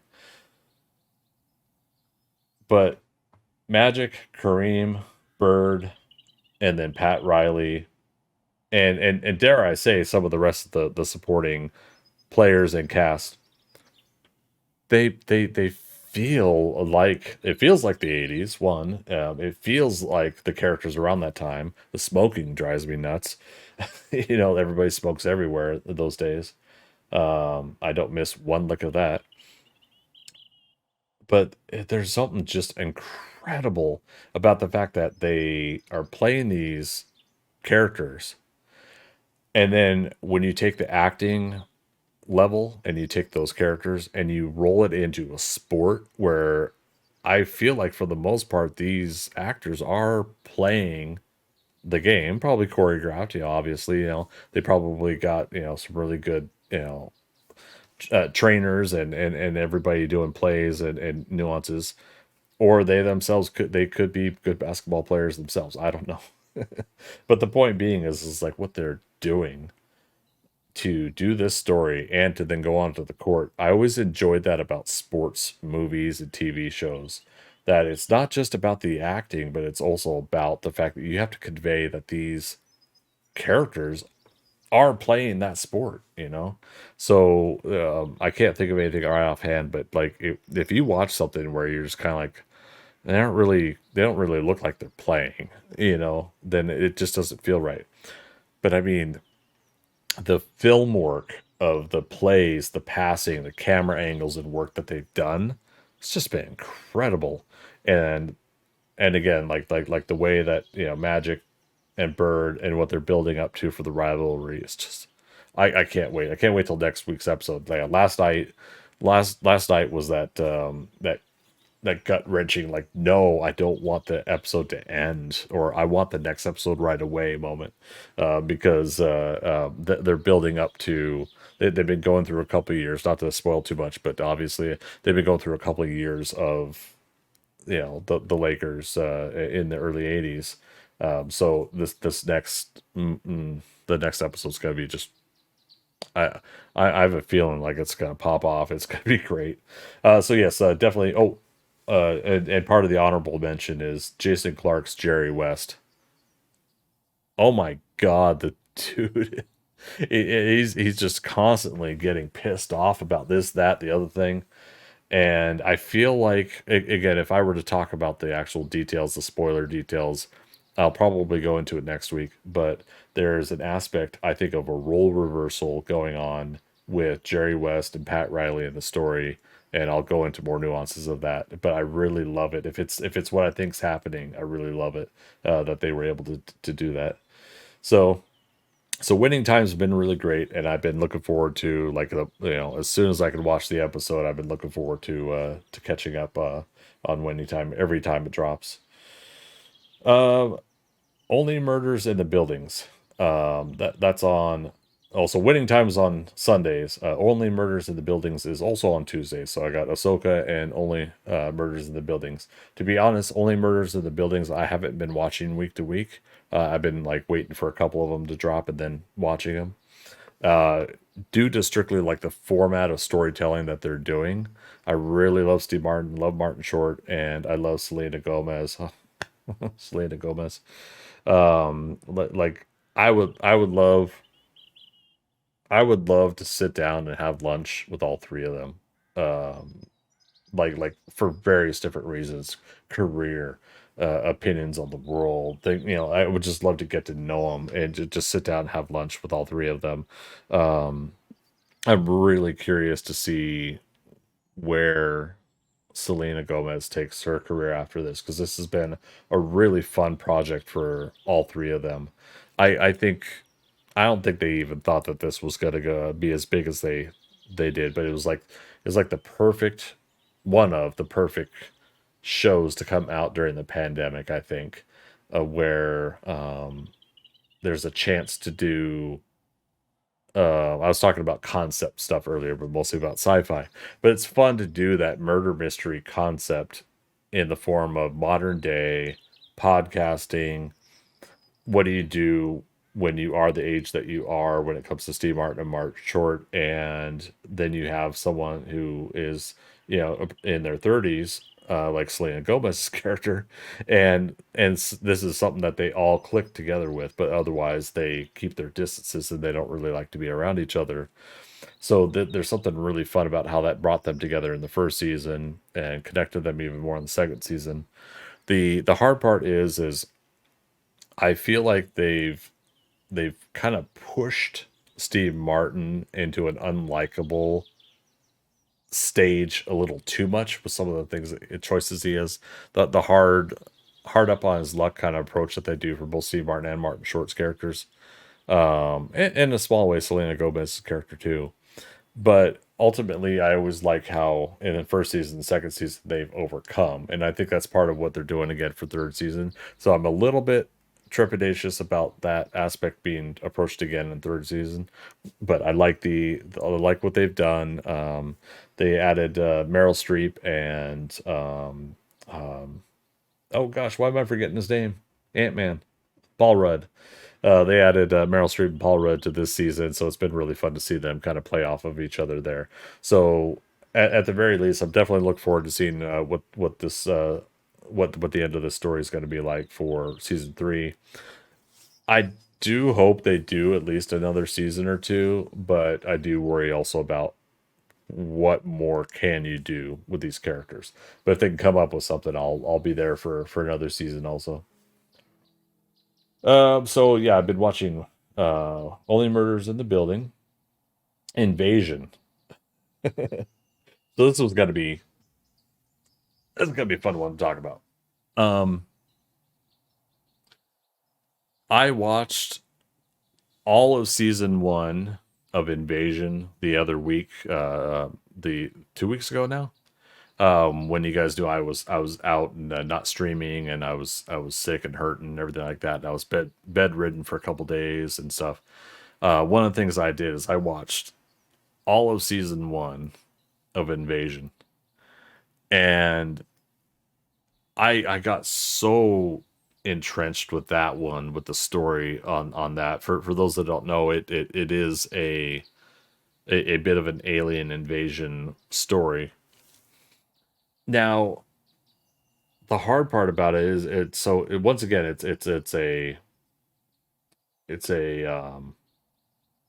gosh, it's a story about an alien invasion, but most of the first chunk of the first season is strictly character following, and you don't really see, you know, I don't feel like it's spoilers, but you don't really see like what it is.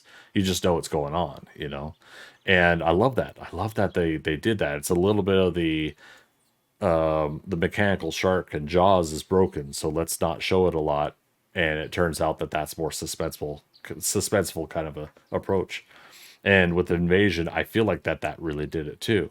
There were a lot of character like, why did you do that moments, but I think a good part of me was kind of like, well, because that person isn't me and isn't doing what I would do in that situation. There's a lot of characters that were like that. But yeah, so season 2, I think I put down new season on Wednesday. So I think they are 2 or 3 episodes in on season 2. I started watching the first episode of season 2. I'm going to rewatch the first episode again before I start watching the rest of the episode. So I'm gonna catch up on that a little bit. But Invasion's pretty fun if you do like the slow burn build up of what may or may not be going on. It's pretty fun. If you don't like slow burn, it might not be for you, but it's another one of those kind of fun sci-fi concepts of what's happening to this character in this part of the world, what's happening to this character in that part of the world, and how some of it might interconnect at some point. All around the overall theme of the Earth being invaded. Um, okay, so that was Invasion. Special Ops Lioness. Now I put that down because I thought I was gonna have watched it by now. I have not watched it yet, but I'm looking forward to it. This is a Taylor Sheridan show or mini series or something. Taylor Sheridan has been popping off lately with Yellowstone, 1883, 1923, but he also did, was it Tulsa King? And did he do the Jeremy Renner one too? Was it Mayor of Kingstown? Let me double check.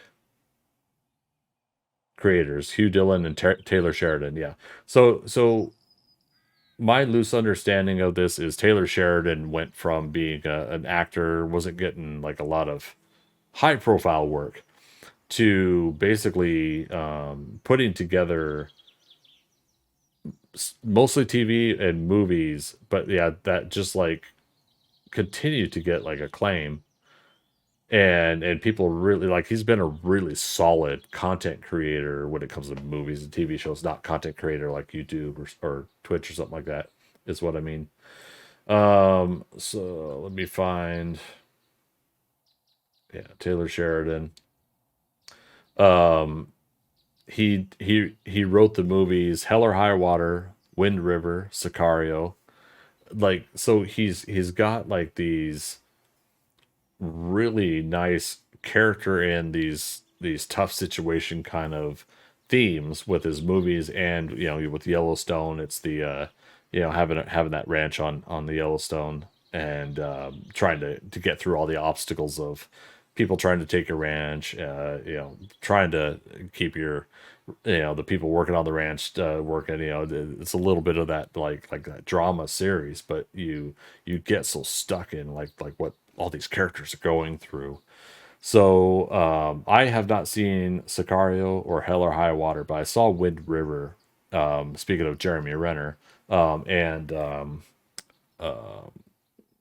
gosh, not Mary Elizabeth Winstead, Elizabeth Olsen. I was gonna say Mary Elizabeth Winstead. But yeah, Taylor Sheridan wrote and directed Wind River, and that was a really good one because that was one of those little bit of a whodunit, and investigating a murder kind of out in the wilderness, the cold wilderness, reservation, and a town nearby, and yeah, the whodunit, walking through the tracks of the mystery. So it was really really enjoyable to see that one, and that's where I really got turned on to him at first. So then when I finally did watch Yellowstone, holy cow. Um, I'm following characters in Yellowstone that I would not like in real life, but I'm sitting there like going through these things that these characters are going through. It's just incredible. So when I heard that Special Ops Lioness, was another one that he, I guess, created and put together, and it's got Zoe Saldana in it. I got massive special place in my heart for Zoe Saldana.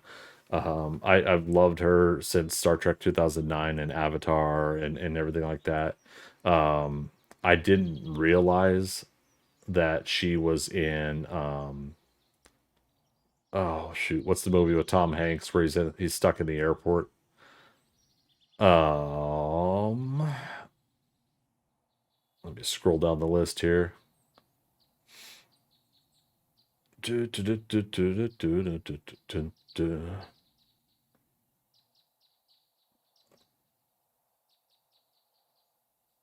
Okay, so 2009, she was in Star Trek, The Terminal. There we go. So The Terminal with Tom Hanks was in 2004, and she's in it as her character Dolores Torres is a Star Trek fan. And so what's really fun with that is, 5 years later, she ends up being Uhura in Star Trek. Now, what I forgot but didn't realize until later was she was in Pirates of the Caribbean, Curse of the Black Pearl. She was the female pirate that not Jack, but the other character promised a ship to her for her crew, helping them out and helping get the Black Pearl back. So yeah, Zoe Saldana. I look forward to seeing anything that she does. What she did as Natiri in Avatar was a perfect person to do facial capture animation that they did with Avatar. We give a lot of credit to the gentleman that did Caesar and Gollum. Um, he's on the tip of my tongue. Oh, not Rings of Power, but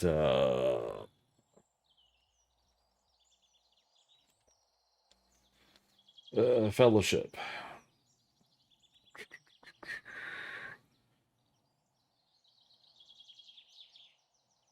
Or wait, he wasn't really in Fellowship as much.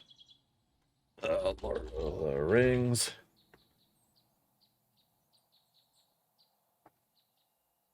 Two Towers. Andy Serkis. Like I didn't even see the name yet, but it popped into my head as I'm starting to scroll through. So Andy Serkis got to be known as like motion capture king because of Gollum and then Caesar and the Planet of the Apes movies. But like when I sit there and I think about Neytiri and Zoe Saldana's work on Avatar, and then follow up again on Way of the Water, the second Avatar movie.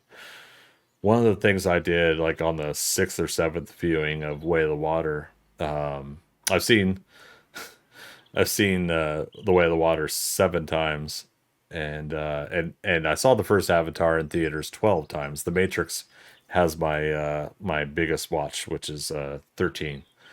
But anyways, reason I'm bringing this up is like all these things about Zoe Saldana brings me into the nature of wanting to watch I don't know if it's a limited series or what, but makes me want to see this when you have the combinations of Taylor Sheridan and Zoe Saldana. Now, what is the show about? That's the other thing, right? So special ops lioness. Um, Joe attempts to balance her personal and professional life as the tip of the spear in CIA's war on terror.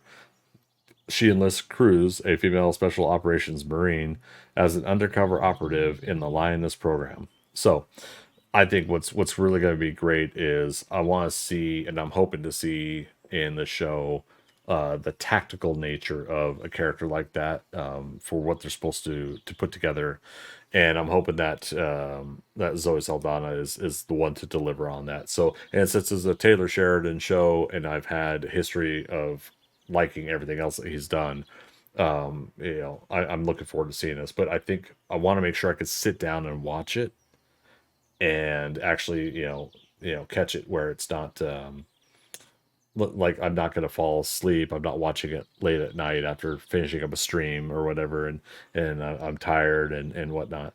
So I want to catch on a day where I can actually sit and watch it. So I might make it something that I do on Sundays as well, on my days off. So yeah, so Special Ops Lioness, and that's also on Wednesdays apparently. But I don't know if the whole season's out. Let's look real quick. Uh,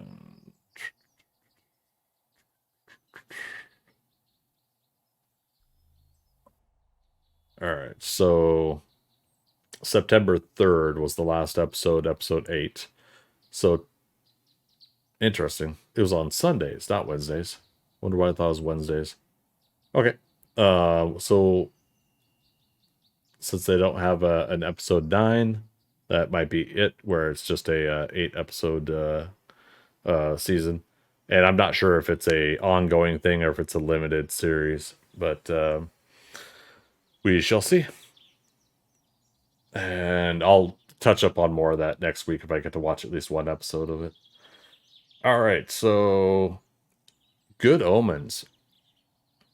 Now, Good Omens, I tried watching the first episode a couple times and it didn't grab me. It wasn't clicking. And what sucked about that was I'm a big David Tennant fan. I love David Tennant.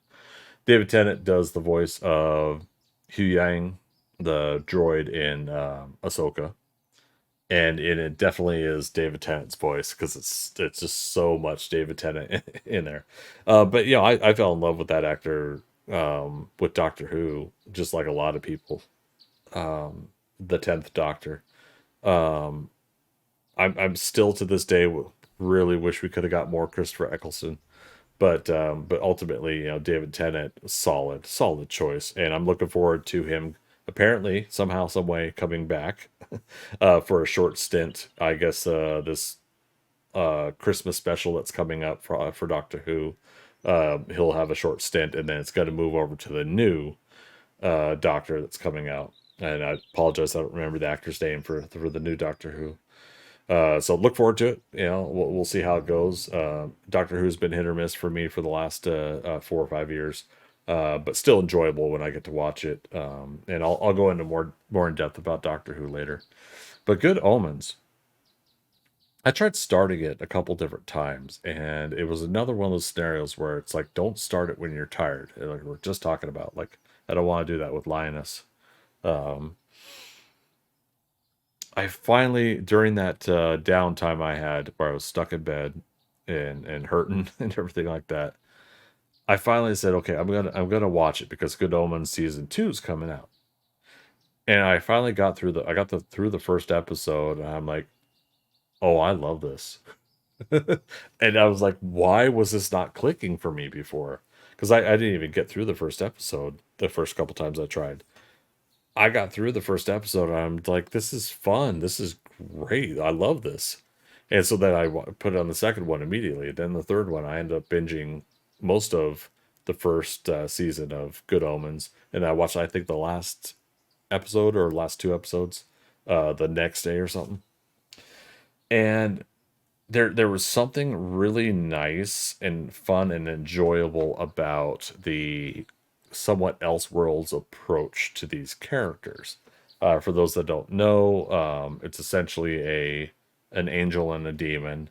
Oh gosh, it's Crowley and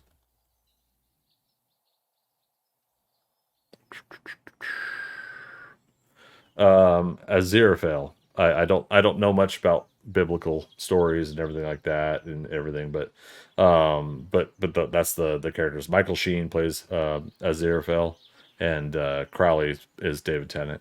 Um, John Hamm plays Gabriel, and which like I didn't think he was going to be in the series as much as he was, and John Hamm's just brilliant. He's great too.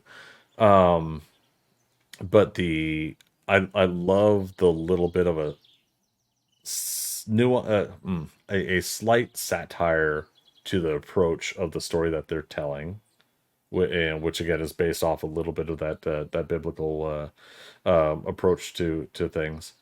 I love what they did. The one thing I think that hurt the series is something I see with British shows and movies at times, which is I don't feel like they think through their effects and their scenes with special effects, um, as well as other productions, American productions, other outside the United States productions. I don't think they really thought through like some of the stuff that they did. They got to have some budget to do these special effects. That was great, and I'm sure Neil Gaiman, he's happy that they were able to put together what people have been beloving for Good Omens. But something about it just ends up always falling flat with the special effects, and they either seem outdated or they don't just seem to like mesh with the story. They feel like they have to change or not do as much story because they're limited by the effects.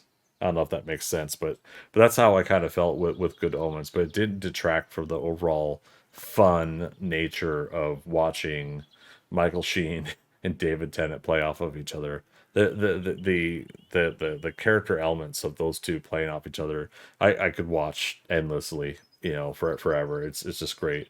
So I look forward to seeing what season two is like. Someone said that season two is like a filler story from what Neil Gaiman had originally written, while they do like plan for season three to be like the next story that of Good Omens or something like that. So I don't know. We'll see what it's like, but yeah, I'll jump in on more of Good Omens here soon. Um, Foundation. So Foundation, I started like the first 5 or 10 minutes, and it didn't grab me either. And it was another one of those I'm watching it when I'm tired, so I put off Foundation for now. But I'm looking forward to it because well, where is it? Foundation.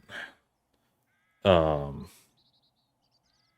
what's the actor's name? He played Ronan the Accuser. Speaking of like Guardians of the Galaxy and um, Captain Marvel, Lee Pace. Um, so this one is now going to almost like Dune, to a far out concept of sci-fi that I have to really like be ready to get entrenched in it. And this one didn't grab me that first 5 or 10 minutes or so that I saw it.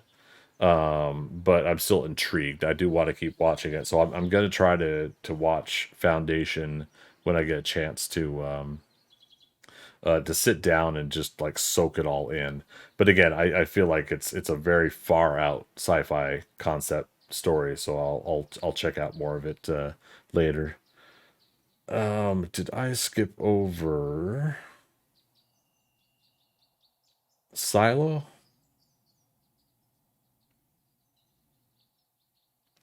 Oh no, it's part of my recent TV and review. Okay. So real quick, I thought I'd bring up like if I'm watching something where I am tired and I'm wanting to basically just fall asleep to it because I've already watched it and I'm not worried about finishing the story or whatever. My rewatches the past like 10 years now have been Star Trek Enterprise, Star Trek Voyager, and How I Met Your Mother. So two Star Treks and one sitcom kind of thing. Um, for whatever reason, Star Trek Enterprise and Star Trek Voyager both have been the and people I think take it the wrong way. It's something you could fall asleep to because it's boring. They'll be like, no, no, no, not because it's boring, but because I've watched it so much, and I've rewatched Enterprise so much. Next Generation is loosely in there too, but I've rewatched Next Generation like 10 times. I've watched all 7 seasons like 10 times since it first came out. And I think I've kind of moved on from that. I still enjoy the hell out of it if I get to catch an episode, but yeah, we're talking like yeah, at least like 10 times. So I've watched enough. So lately, it's one of those things where it's like I'll go back and since my Paramount Plus account remembers where I left off, I could just go back to where I left off and play the next episode of either Star Trek Enterprise or Voyager. How I Met Your Mother. I'm on my third watch through of that, so I'm on the seventh season. And I have this love-hate relationship with How I Met Your Mother because I wanted the story to turn out so much different than what it turned out. I compared myself to Ted in that show a lot when it came to my own personal desire for relationships in my life. But I myself, I'm not an architect, even though I like to do artwork, I'm not an architect. That's a way different. There's so much more involved in that with math and and no, so I'm not an architect. I don't like to drink. I'm not a drinker, so I don't go out to bars and I don't really go and do that thing. Although I've been wanting to change that. There's a place down here in Atlanta down the street that I do like to go get something once in a while, and a salmon dish that they have there. But it's one of those things where it's like, but like when we're talking about like How I Met Your Mother, they're like in that bar with McLaren's like every day.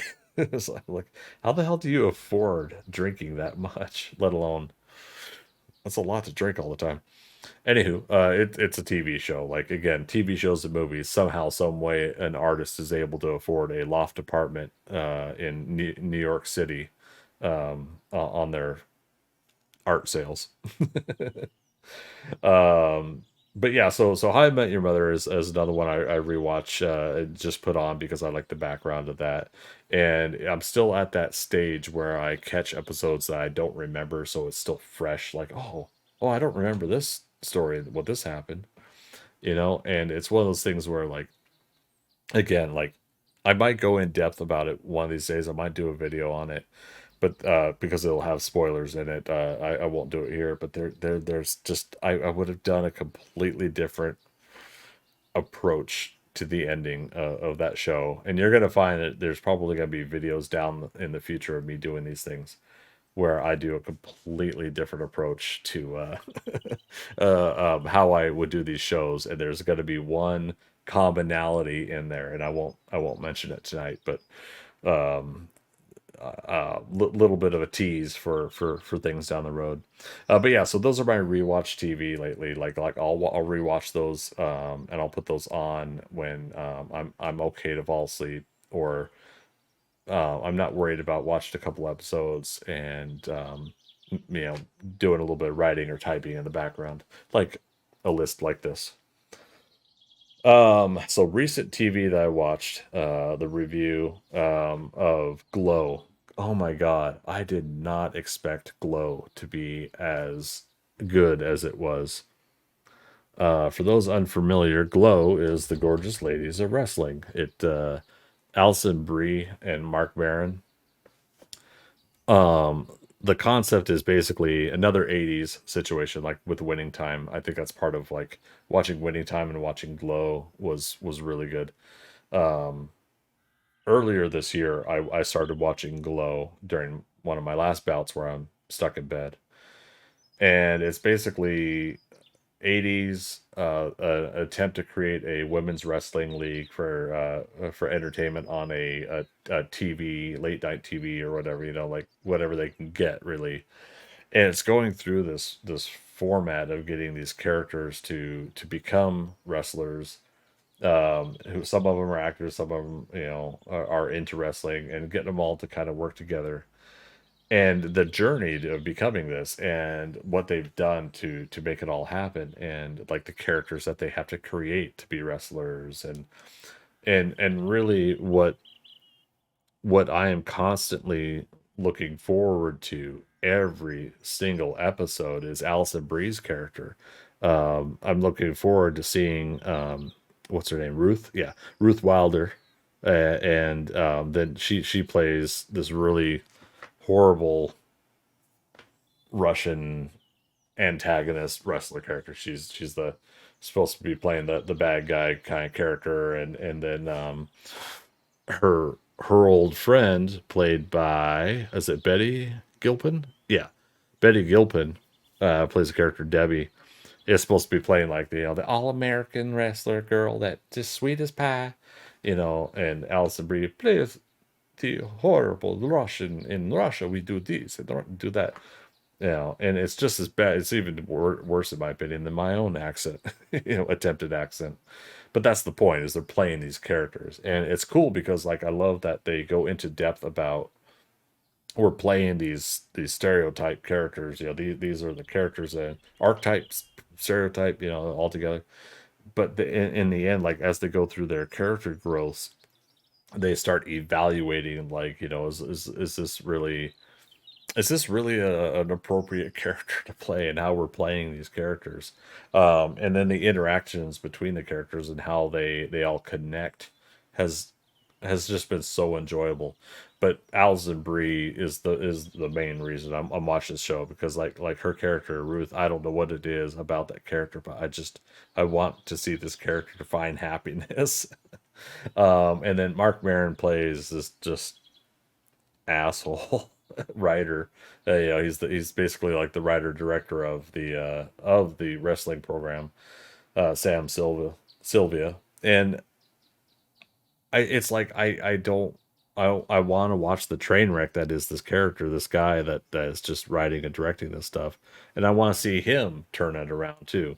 So it's been really nice to kind of watch it. I did not think I would get into it as much as I did. And I realized later on that I knew the actress Betty Gilpin from something else, and I wasn't quite sure what it was. And then it hit me, like, with some sort of line that she delivered, something she had said. I had realized that she was in The Hunt, and The Hunt was that story about, like, the I guess these rich people that are hunting these people for sport, and I didn't realize that she was in it. I'm just like, oh wait, she said this line. I'm like, oh, that's her. Holy cow! And now what she's doing is a show called is it Mrs. Davis? Yeah, where she's playing this nun character. Sister Simone partners with her ex-boyfriend Wiley on a globe-spanning journey to destroy Mrs. Davis, a powerful artificial intelligence. Like, wait, what? So, yeah, I haven't checked out that, so I might check out that at some point, because I like this actress Betty Gilpin.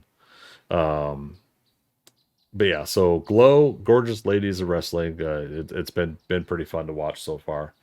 So if you guys hadn't seen that, that one's on Netflix. The unfortunate part about it is that I think it's in limbo right now. Out of season 3, going into season 4.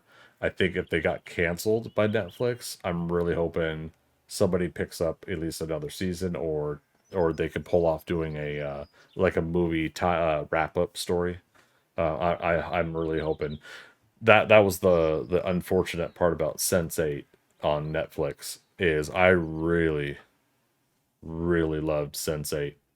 If you guys had not seen that, real quick description of that is these 8 characters around the world are interlinked. They can see and hear each other, and then there's these apparently these other groups that could do it too. And there's this one bad group that's trying to get them for reasons, for sci-fi reasons.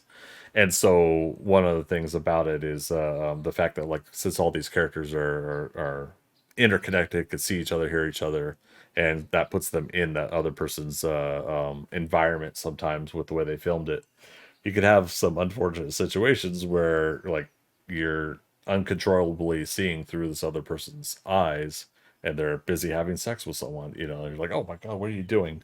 It's like, why are you invading my privacy? Or, you know, if you didn't want to know, why did you come? You know, so it's one of those things where it's like, it was really fun, but the whole sci-fi core aspect of it, about it, globetrotting, being on the run, that was really great. But unfortunately, I guess it was expensive, but the cool thing is they at least wrapped up the storyline. But I would love to have seen more Sense8, and it's the Wachowski siblings did the Sense8 stuff for Netflix. So you know that's the hard part. There's not everybody's into their stuff. Me, Matrix fan, you know, so you know I'm into everything that they do. But yeah, so Sensei was pretty fun. And I bring that up because again, I worry about the if Glow doesn't get another wrap up story. It's left in an unfortunately I don't want it to end their moment of their story. So Glow was pretty fun and I look forward to that. One I did not expect to watch or see, but I had gotten Apple Plus to try it out. I got that free month to try it out. Was Ted Lasso. Um, I had heard that there were feel good moments of Ted Lasso that I couldn't believe like like the show would be that feel good in its nature or whatever. And I was a kind of honorary mention on this is Welcome to Wrexham. During the pandemic, Welcome to Wrexham was another thing to watch where you're watching the kind of the documentary following of Ryan Reynolds and Rob McElhenney buying the Wrexham football club's team, and then we're seeing like the first season that they had of that team. Well, what I didn't realize is something like Ted Lasso, which is that was completely fictional. You know, it's a made up story, but I think they had loosely put in a nod, a wink to Wrexham in there. Welcome to Wrexham. But Ted Lasso is basically somebody from America being brought over to the UK to coach a football soccer team who it's an old cliche of almost 80s cheesy comedy theme of I need here we go, Major League. I need people that will make this team lose so I could sell them off kind of thing is the first initial concept. And we end up falling in love with Ted Lasso. We end up falling in love with his assistant coach, the players, like everything about like the whole story that they tell and these characters. It's just so enjoyable. That I mean, there's no like real massive um bad guy per se. That there is an antagonist build up eventually out through the seasons. But there's something about like getting a team to become a winning team if they can kind of scenario, which is both doing what Welcome to Wrexham highlights in real life and what Ted Lasso highlights in their TV show, which is the soccer football club teams trying to elevate to a next stage in their rankings so they can be part of a more premier league than what they're in. And I apologize, you know, for anybody that knows more about soccer than me. But that's the thing I learned about recently. I didn't even know about. I didn't know that there were these different stage of leagues that these sets of teams are in. I think at least 8 to 10 teams or something like that. And then part of that is like what do you get for funding for your team, and then if you're not in this league, then it's just it's detrimental sometimes to a team and to the sports environment of that town that has that team. So it's just really nice to then follow characters in a written story versus the Wrexham story. It's fun to follow these characters in a written story that you just continue to see the evolution process. And how does a character that is just almost Ned Flanders in design, like almost to the T, minus the religious aspect, um, it's so fun to see a character like that just spark that joy in everybody, or at least nudge and inch them a little bit closer to that kind of feeling. So yeah, if you guys hadn't seen Ted Lasso, I definitely recommend that. Um, Hijack, I put that one in there. I watched that. That was a limited series story. Um, and oh my god, why am I forgetting his name too? You guys will find that I'll do this. Hijack. Idris Elba. So this was a fun story, and fun I mean in the sense of like it's not fun what these characters go through, but it's a story about a plane from Dubai to London that is hijacked, and over out that 7 hour flight. It's going over the story of each hour of that story of the flight, and it's roughly like an episode per hour of the flight, and what these characters go through during this hijacking, what this character, Idris Elba's character, does, what the hijackers do, some of the characters on the plane, some characters out of the plane. What I really loved is I got to see, oh shoot, where is she, my girl from Gwen from um Torchwood. Oh, why am I forgetting her name? But yeah, Evie Miles, I believe, plays like an air traffic control kind of person that gets involved with some of the stuff. I loved her character because she's one of those characters that is similar to some work environments I've been in, where you just have that person that just knows everything at the workplace, right? And they're so entrenched in it, and you're like, why have you not moved on to management? You're still here. You tell everybody you're stuck here, but you thrive in the fact that you are the most knowledgeable and experienced person still. And then that character always occasionally does a little bit of a like, I can get away with it because I'm the experienced person, they're never gonna get rid of me kind of attitude. So you always see something like that once in a while too. But anyways, I loved her character in that. So that's another one of those characters that's it's not on the plane, but it's an air traffic control kind of character. The captain of the plane, Ben Miles, plays the captain of the plane, and that's an actor I know from Coupling, a British sitcom comedy kind of show. Absolutely loved Coupling. So if you guys have seen that, Ben Miles plays Patrick in that, and Patrick is absolutely a character that I want his how do I put it? I want a couple of things of Patrick's. I want his not arrogant. I want his nature of being sure of himself, confidence. Oops, sorry, bump, Mike. I want his confidence, but and I also want something physical that he had. I'll allude to that. Anybody that's watched Coupling probably knows what I'm talking. I wouldn't mind Junior Patrick. I'll say that. But I like the confidence that character exudes. I don't like the arrogance that the character has with that confidence and a chauvinistic big kind of attitude. I'm not of that nature. But anyways, so Ben Miles plays the captain, and playing someone completely different from that. We've been seeing him popping up in a few movies lately too, so it's been kind of nice to see him. He's going to be in Napoleon. He was in Tetris. I enjoyed that. He's in Andor, that TV show. He was Mon Mothma's friend that was giving her information. So yeah, it's been really nice to see Ben Miles pop up and stuff. So back to Idris Elba though. Idris Elba plays a really fun character in Hijack because he goes through this whole nature of he's smarter than other people. But just because you're smarter than other people doesn't mean you need to act on what you're smarter about. He's able to analyze and look at things and evaluate, and then how do you respond in kind? Is this the time to say something? Is this not the time to say something? He's one of those methodical kind of people that I really wish I could be.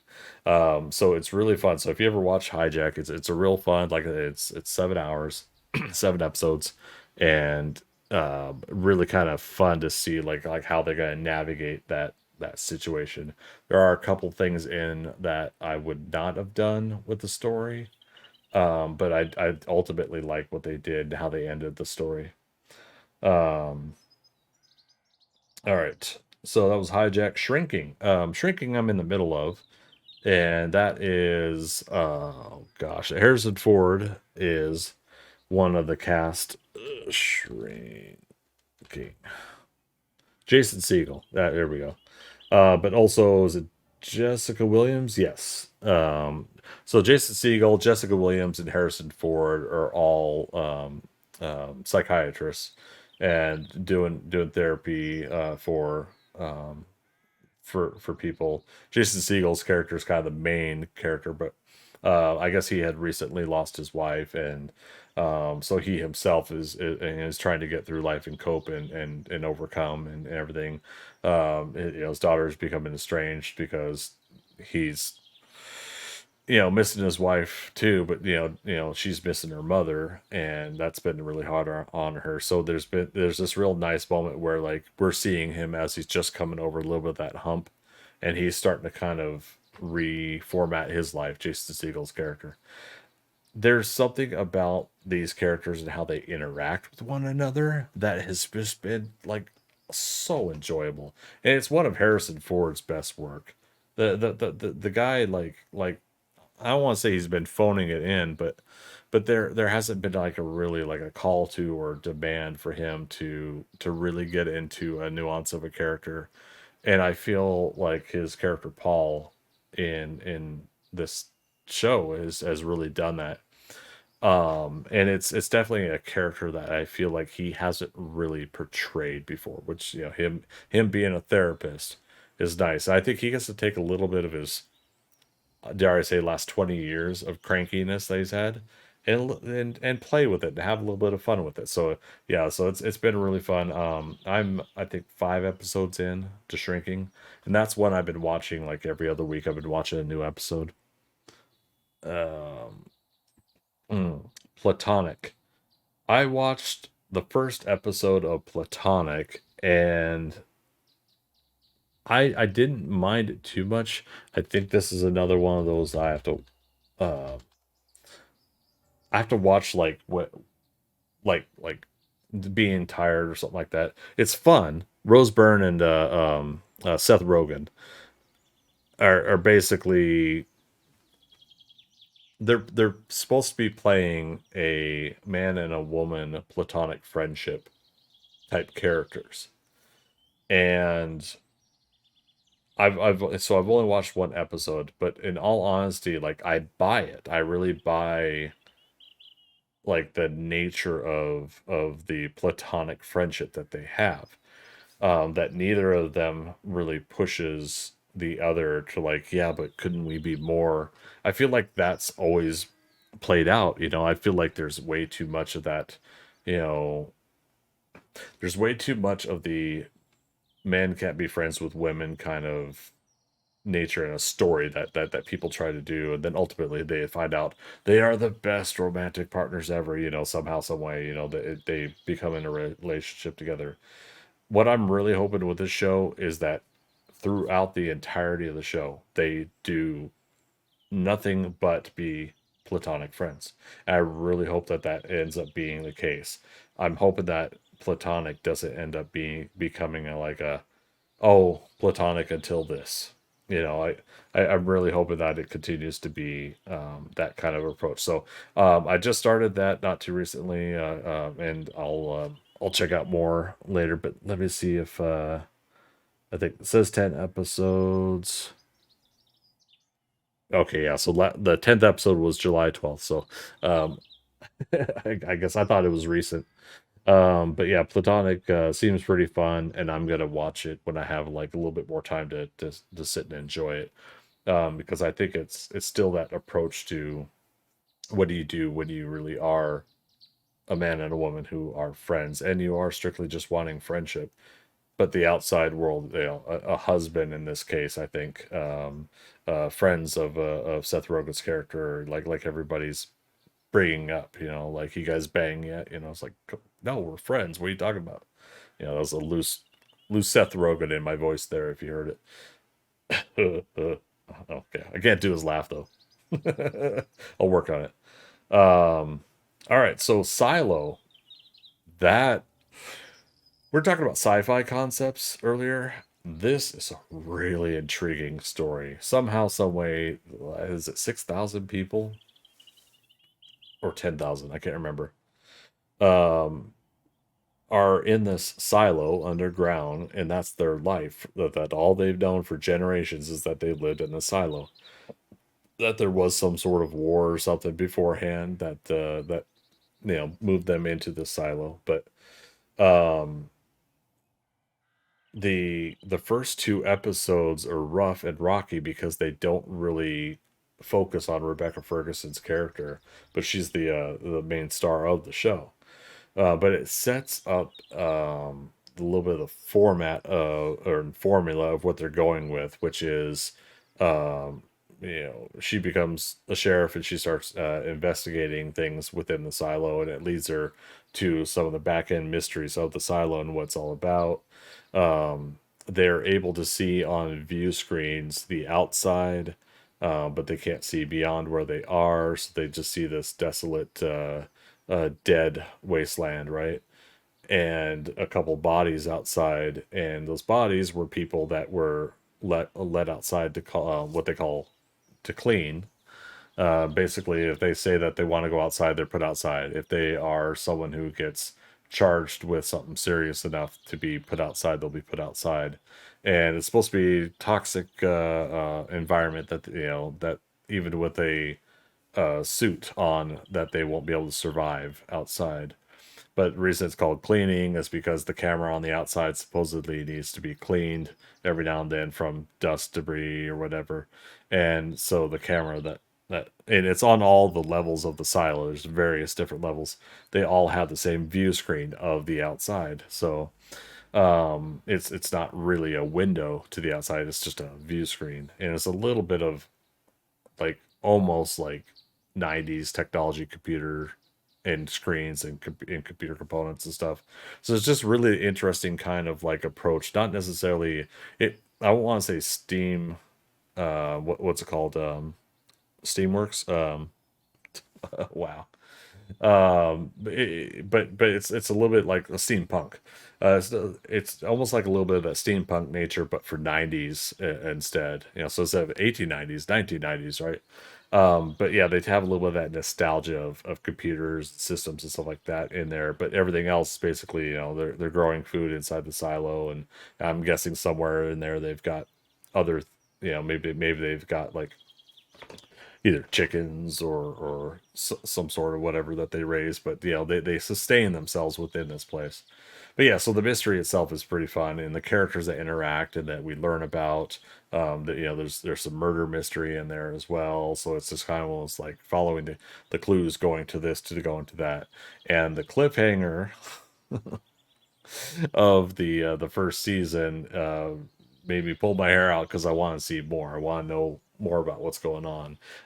So slight spoiler there that that the first season ends with a cliffhanger, but I think it's to be expected with a theme, a format like this show right off the bat. So Rebecca Ferguson's great, and I love the character she plays. Again, talking about a character that is really good at their job and what they do, and what she moves away from to do the sheriff work is really intriguing to see her adapt and change over to something else.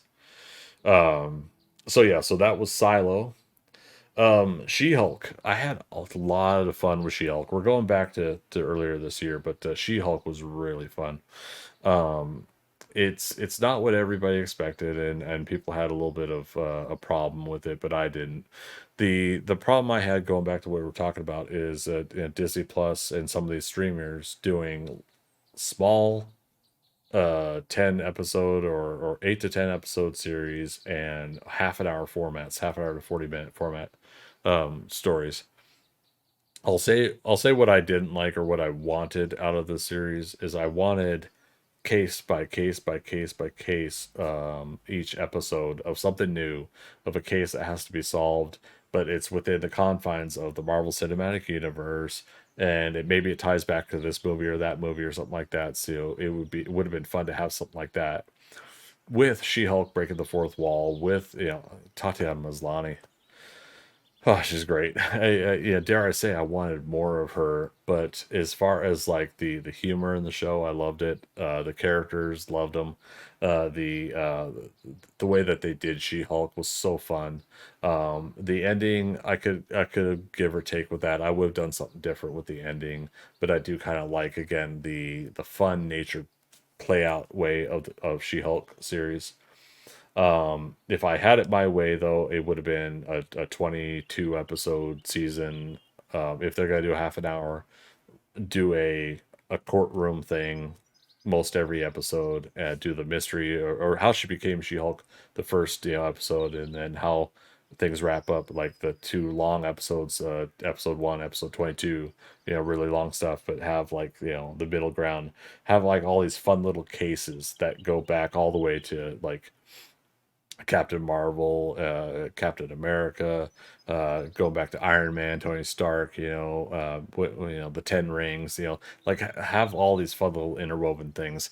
I think the hard part is they really honestly just didn't have time to build something like that, and if they already made the decision that they're going to continue the streaming format of 10 episodes, you know, I say 10, but I can't remember if it was or not. So what that leads me into is Secret Invasion. um, Still another one of those I enjoyed, but could have been so much more kind of shows. Samuel L. Jackson, I thought, great Nick Fury as always. Always delivers as far as Nick Fury goes. Not all the decisions I think he made as the character, that I don't think they wrote the decisions well. They got rid of characters in the show that I would not have done. Without saying it, because I don't want to spoil it, the character they get rid of right away in episode 1 was, I understand that what they wanted to do is they wanted to probably do the whole, like, you lose someone important and that shows the stakes, but the problem is you have to deliver afterwards. I don't think they delivered afterwards of the serious nature of that. They tried to, and they kept it loosely putting it into the story about how this person was lost and what happened, but the overall core concept behind Secret Invasion didn't live up to its potential. And while I may have enjoyed it and I may have had a good time with it, I understand why a lot of people didn't like Secret Invasion. So it's unfortunate it didn't do better than it did. The ending, unfortunately, does set up another overpowered person situation that I don't think was really thought through very well. So yeah, so it's most unfortunate, but I did enjoy that series. Going back to Loki, because season 2 is coming up. That's part of what started it for me with She-Hulk, and then Secret Invasion is, if these were long form 20 plus episode seasons, you could have done with Secret Invasion a little bit of X-Files kind of scenario, where you plant these seeds in each episode as you solve a clue, a thing, or whatever. I know it probably would have been expensive to have 22 episodes of Samuel L. Jackson's salary, but at the same time, I think they could have interwoven a lot of that. With season 1 of Loki, it's the same thing. Really enjoyed the characters, loved Owen Wilson, loved Mobius. But I think what they could have done is they could have actually had the mystery of the week to solve on Loki, and subtly planted um, um, Sylvia or Sylvie, the clues about Sylvie and getting to find out about Sylvie, finding out about He Who Remains, and the overall lead up to the story that was going to be what Loki season 1 ended up being. But right off the back, the first thing that everybody said when they watched season 1 of Loki is they were looking forward to the buddy cop relationship, the another 48 hours, or a couple other examples, format of Mobius and Loki. The fact that they were going to try to find more of these clues, and they were going to go places, then try to find out who this mystery person is that Loki's being brought in to help solve the mystery about.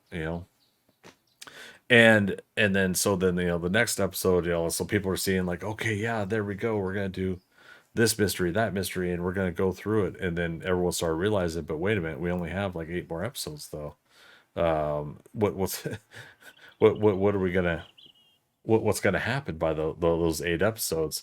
And I think ultimately, people got bummed out because they wanted more, and I don't blame them. But again, it was part of pandemic stuff where people had some time to sit at home and and watch these things.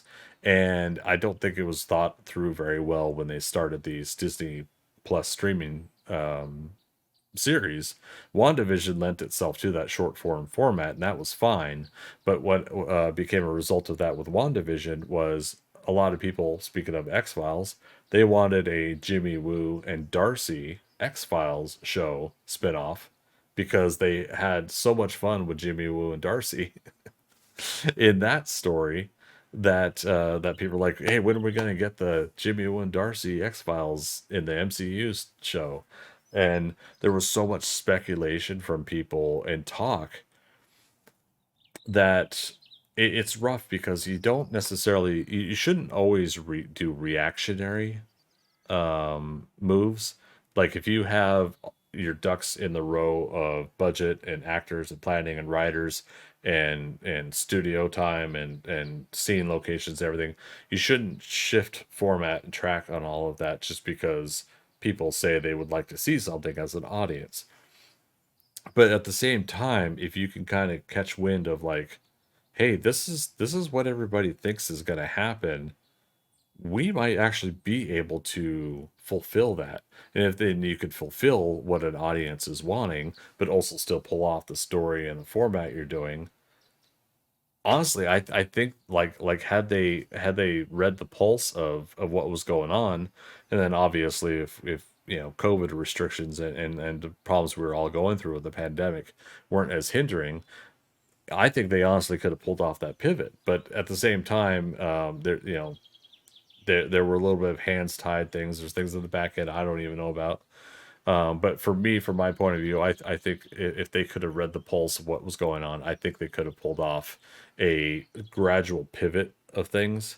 And I think they could have really done something special with, yeah, like Jimmy Woo and Darcy.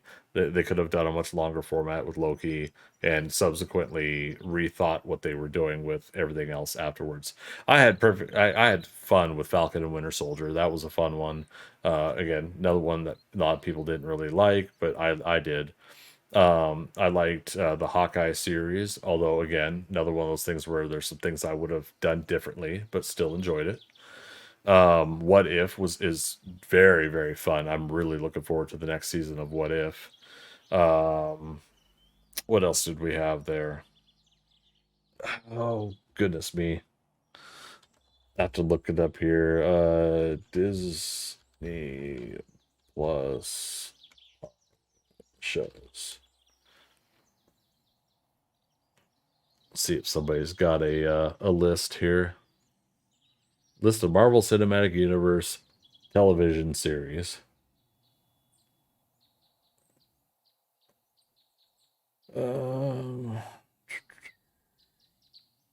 So yeah, WandaVision, Falcon and Winter Soldier, Loki, What If, Hawkeye, Moon Knight.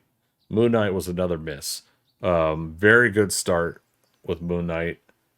Very good choice um, to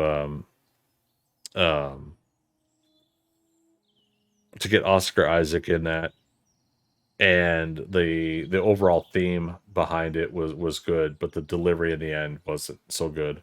Uh, but I do look forward to seeing what they could do with the character, whether they do another second season or if they bring him into the movies. I look forward to seeing what they could do with the character. Miss Marvel, Iman Vellani, must protect her at all cost. She's just amazing. Again, if I could have lunch with her and just talk comics, oh, that would be so fun. She would be a great person to meet, and I wish she was my friend in real life. I look forward to seeing what else they do with the character. So when the Marvels comes out here this November, I'm really looking forward to what they do with the character. Um, so then She-Hulk, Attorney at Law, Secret Invasion, Loki season 2. So October 6th. So we're coming up a month from now. Loki will be coming out with season 2. I do look forward to what they're going to do with the story going forward. I really do hope that they have done a little bit of shifting and adjusting. I don't know what's going to happen with the actor that played Kang and He Who Remains. Um, I just hope it all gets sorted out. I'll just have to say it that way. that as many issues and to people's satisfaction can be resolved. Hopefully, we'll see. We'll see how it goes. Um, okay, and then Star Trek: Strange New Worlds season 2. Oh my god, did I love that season? This was Star Trek: Strange New Worlds has been a breath of fresh air for the Star Trek franchise for me. I still enjoy it. My smallest, littlest complaint about Star Trek Discovery was making it 10 years before Kirk and Spock and everything like that. There was no There's two things about that, and it's a little bit of spoilers if people haven't seen it, but if you haven't seen it by now, I don't think you'll watch it. Star Trek Discovery, there was no reason, in my opinion, to put it 10 years before Kirk and Spock, and there was no reason to make Michael Burnham a adopted sister of Spock. Like, why? you know, if you took that show and you then put it, you know, even even if it's before Next Generation and after um Kirk and Spock, like let's say 30 years after Kirk and Spock, but at that point 40 years before Picard and Enterprise D. That show I think would have been so much better, and I think you could have put up a different kind of Klingon war or whatever kind of scenario there, and it would have been fine. Um, but I like the courage nature of Star Trek Discovery. I like Michael Burnham. Sonequa Martin Green was just. I was so looking forward to more work from her after The Walking Dead. So it was really nice to see her. Um, and then, oh goodness me, another can't remember the name. And as soon as I'm going to type Doug Jones, yeah. Uh, Doug Jones' character Saru is such a delight. I love Saru. Love his character.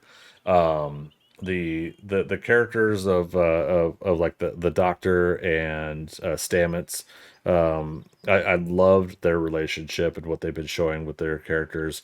I worry that they don't really have much of an idea of what to do with all the other characters on Discovery, but it's still been fun to watch. I was happy to see that there was I think a dedicated episode to Detmer, the pilot, the main pilot of Discovery. But I think the hard part is like Discovery, and I'm gonna get to Strange New Worlds in a second. But the hard part about Discovery was just really like they didn't know truly what to do. They now kind of helped reignite and invigorated television Star Trek again, And not everybody's into it. That's understandable. That's fine. But it was enough, that TV Star Trek was kicked into gear. That when second season came out of Star Trek Discovery, and we met Pike and Spock, number one Una, that we got to meet these characters, and oh my gosh, like there was something like about Anson Mount playing Pike that just invigorated a lot of people, myself included. And they listened. They started Star Trek Strange New Worlds. And season one was good. I enjoyed season one. In the ongoing theme tonight of I would have done some things differently. I would have done some things differently. I would have done the Gorn differently in the season one stories, but I still enjoyed the hell out of what they've done. I don't necessarily think that they should have done this 10 years before Kirk and Spock, but I would have done like 5 years before. Like this is their 5 year mission, and then they lead up to Kirk taking the Enterprise. Because reason I say that, and it's a little bit of hindsight's 2020. Paul Wesley, the guy that they got to play Kirk, which we see, you've seen in the trailer, so I'm not spoiling it, but you get to see Kirk in some fashions in Strange New World season 2, is amazing. And he doesn't do a Shatner impression. He doesn't do a Chris Pine impression. He does his own version of Kirk with the drive and the nuances of what I loved about, and I'm gonna get to this in a second. But what I loved about what's represented as Kirk is a bookworm. Kirk is a learned knowledge person, and he takes that and he applies that towards his scenarios and his tactics and his methodology and everything like that. And you see that in the way that Paul Wesley is presenting his character. I think audiences since the 1960s have exaggerated and pushed overboard the womanizing aspect of Kirk because of the 60s and Shatner and the format and themes behind that era. I honestly, I don't think Kirk is the womanizer that everybody says he is. The common thing that everybody says is that, Kirk, will sleep with every green alien. So what they do in Star Trek 2009, they had him sleep, with, was it Kayla?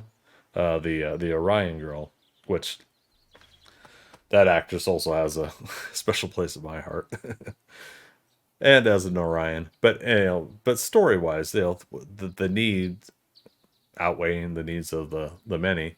The need to do that, to emphasize and focus on that Kirk, was one of those missteps of the 2009 Star Trek. J.J. Abrams Star Treks that I didn't think they understood. So when it comes to Star Trek Strange New Worlds, Anson Mount, the turmoil of the pre knowledge of knowing what's going to happen to you, knowing that, despite that, you still have to push forward and you still have to help this crew that you're with now get to where they're going, what they're doing on all their missions.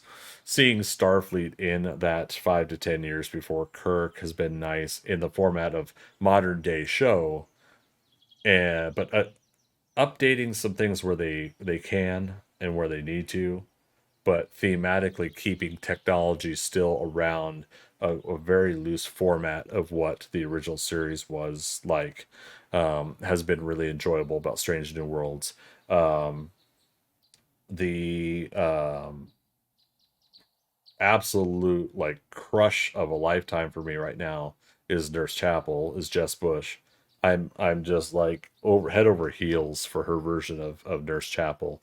I would not have a chance in hell of going out with and dating someone like her, because a person like I am is definitely not what she would be into.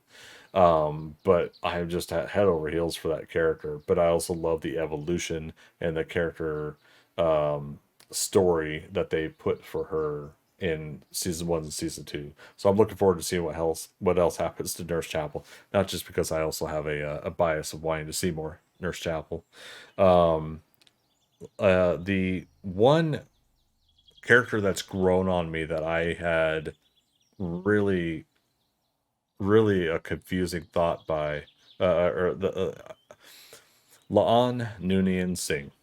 And this goes into the same thing about Star Trek Discovery.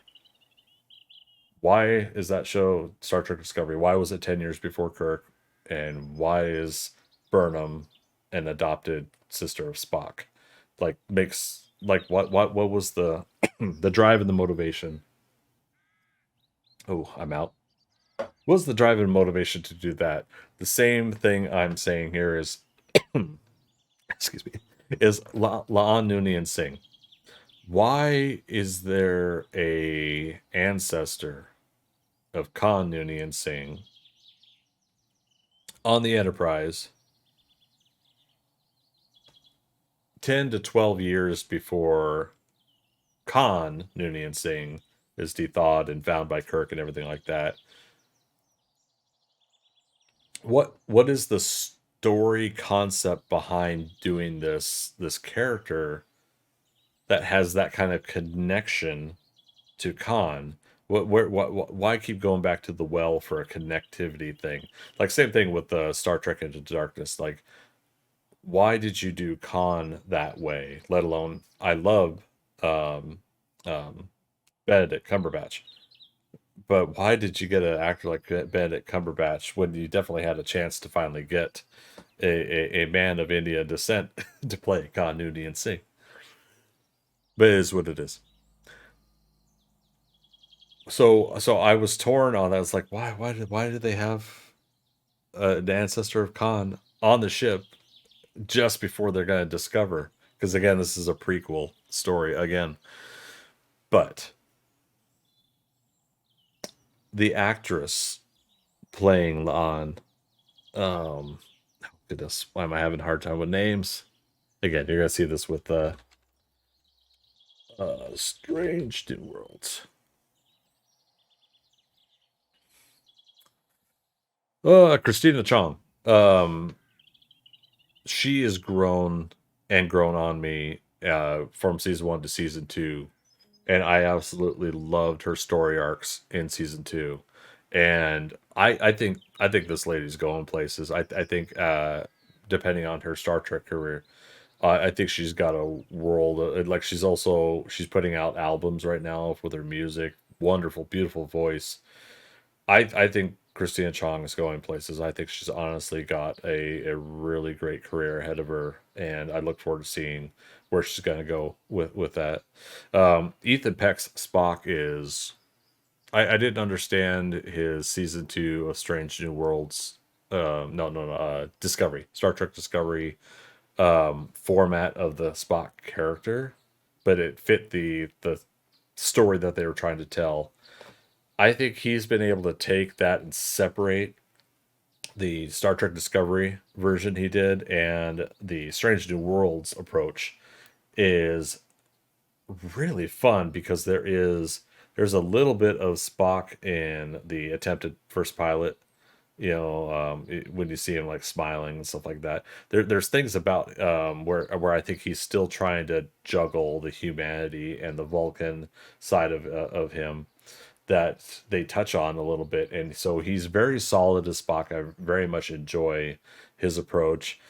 Speaking of She-Hulk, when I got a photo with Ethan Peck, Jess Bush, and Anson Mount at Dragon Con last year, not this year, he liked my She-Hulk attorney at law T-shirt that I had on. So he was appreciating some of that. The rest of the characters it's been great. Melissa Navia playing Ortega's the pilot of the Enterprise at that point. I want to see some more substance given to her character in season 3. Um, she's a hotshot pilot, and I want to see it. I want to see why she has that kind of confidence in piloting the ship, and it'll be interesting to see what takes her character off the ship when Sulu takes over. As kind of the lead. Again, I keep saying pilot, but um, see, you got navigation and you have pilot. I'll just say it that way. That's fine. Some people are better at those things than me. So I look forward to seeing another season of Strange New Worlds. I do hope that they continue for another several couple of years.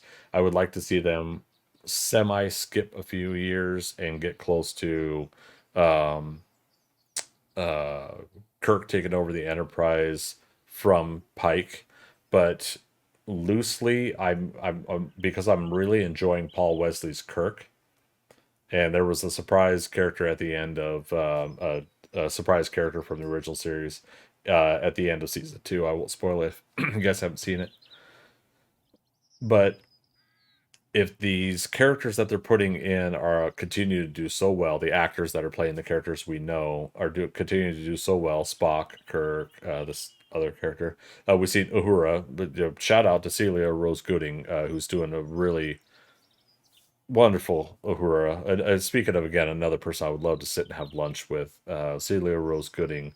Let alone her portrayal of Uhura would be so nice. But yeah, so the fact that Kirk, Spock, Uhura, mystery character. Let alone Nurse Chapel. And quite honestly, if there could be a comfortable transition over to the original series cast, if done right, I know if anything done right, would be great, right? But if done right, they could honestly move over to doing a new approach to some of the years of the original series with a Kirk, a Spock, and everything like that.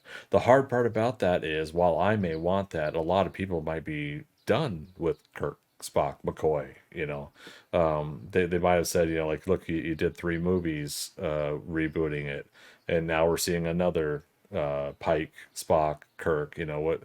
So I could see where people might be like, okay, all right, but we're kind of done with the whole Kirk Spock thing. Which again, I would have said, yeah, just put everything after, like when they were announcing Star Trek Discovery initially, I was hoping it was 20 to 30 years after Picard, and Voyager and Deep Space Nine and everything like that. But yeah, it is what it is. So they're working with what they've got.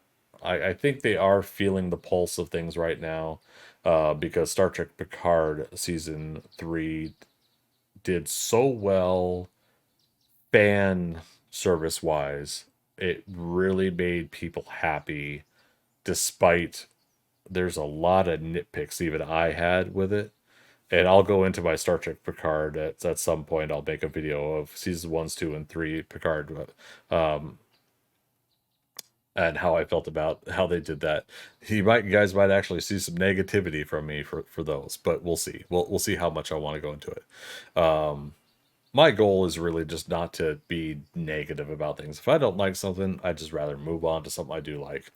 But in doing content creation and doing streaming, I've come to find that I really do need to touch up on why something probably didn't work for me. So I'm going to try to get better at that. But I'll get into why Picard season 1 and 2 didn't work for me, but season 3 really worked for me despite lots of changes I would have done with it. So I'll get into that at some point.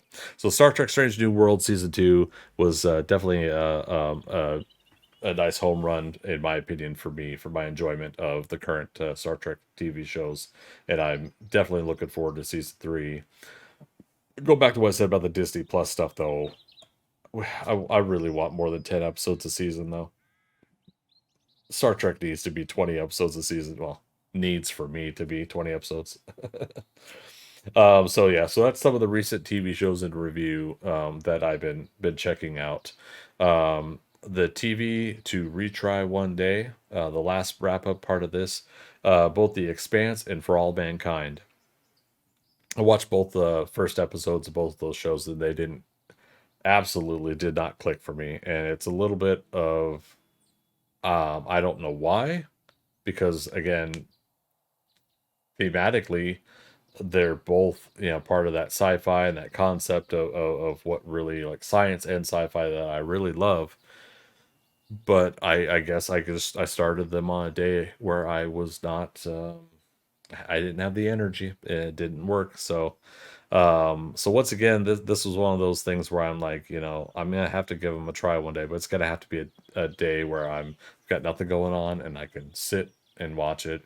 get a bucket of popcorn, get a soda, and just try to create that relaxing atmosphere and watch it. But that's the hard part, is I hear really good stuff about from people that really like sci-fi, that enjoy The Expanse and For All Mankind, and it just they haven't grabbed me yet. So we'll give them a shot here at some point down the road.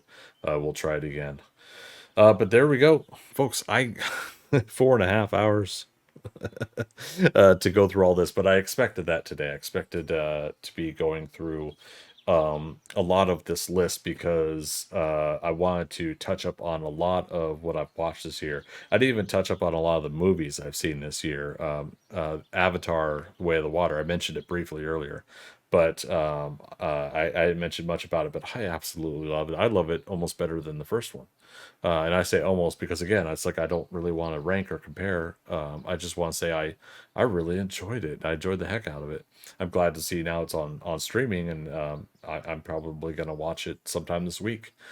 Just something really just so enjoyable about that. But yeah, so Avatar was so enjoyable. That was within this last year, but there's so much more. Um, I think what I'm gonna end up doing is, while we touched up on these movies and TV shows in regards of what I've watched and what I'm going to watch, I think what we'll do every Monday, the idea is to condense this down to an hour or two.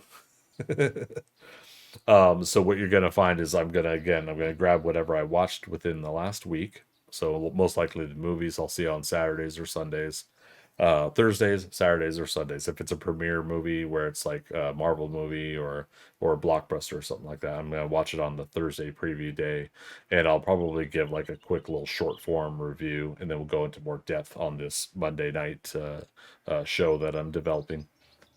Um, uh, oh, I need to turn off. Where is it? There it is.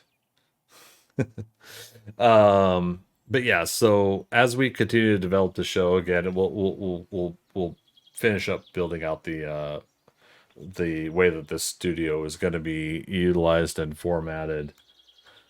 You won't hear the birds chirping, of course. That's because it's in the game itself that the format, or sorry, the sound is happening. But what I'm going to end up doing is, we'll finish up the style and this format, and I'll get my version of the camera on the other side of the laptop. I might get rid of that laptop for a design altogether. I don't know. Problem is I can't put the laptop exactly where I want to on this desk. It has to fit within that meter by meter area. So maybe I'll take out the monitor on the left, and we'll turn the laptop at an angle and put that where the monitor is, and that way we'll have a wide open format.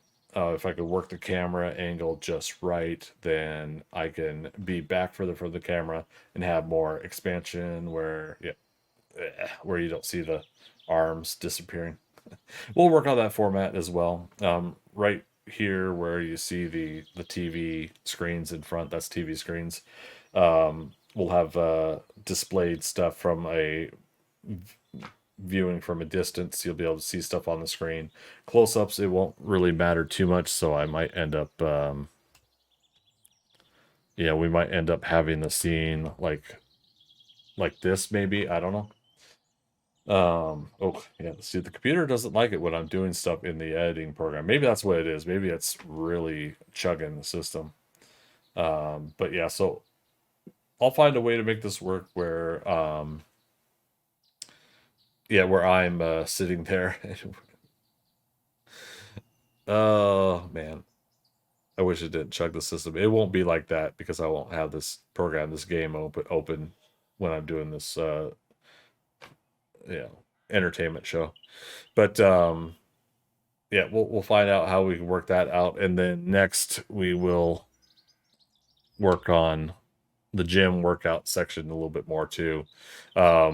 For those that don't know, basically I'll green screen myself doing like push-ups and crunches or whatever with donations. So I'll probably end up like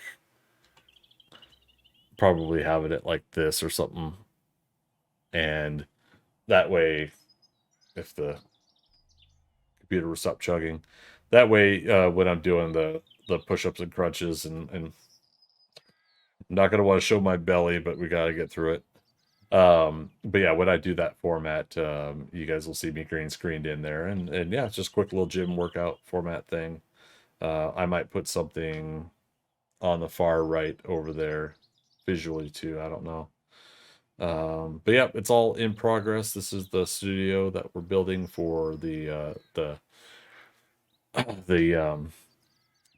TV and movie entertainment show thing that I'm doing here. Hard part is I'm wanting to do it in a way where I'm not copying other people's formats. I'm wanting to do something original from my standpoint, my point of view, but I'm still wanting to talk about entertainment media that I am enjoying, and I want to build up that casual discourse with everybody. So by next week, we will have the donations, Stream Element donations, available to for people to log into and donate and add to the format of the show. I will try to guide a little bit of that if I can, where um, the the robo voice will read off what somebody writes, but at the same time, um, if it doesn't fit with the current topic I'm talking about, we're gonna have to put a pin in it, and then I'll come back to that topic. So it's all got to be kind of worked out as I kind of figure this stuff out. All right. So thank you everybody for coming out tonight again. Gosh, 4 hours, 40 minutes. I did not expect this. It'll be interesting to upload this to YouTube, but I'm gonna go ahead and keep this in its entirety on YouTube. I'm not gonna edit this one today, and we'll see if any of the folks over there will want to see it. But if you're wanting to catch it live, it will be 8 p.m. on Mondays that we do the show with a 1 to 2 hour time frame. And if you're not able to catch it live, you'll always be able to check it in the VODs here on Twitch until it expires. And if you're wanting to watch it as a VOD on YouTube and help support us on YouTube, it will also be available over there.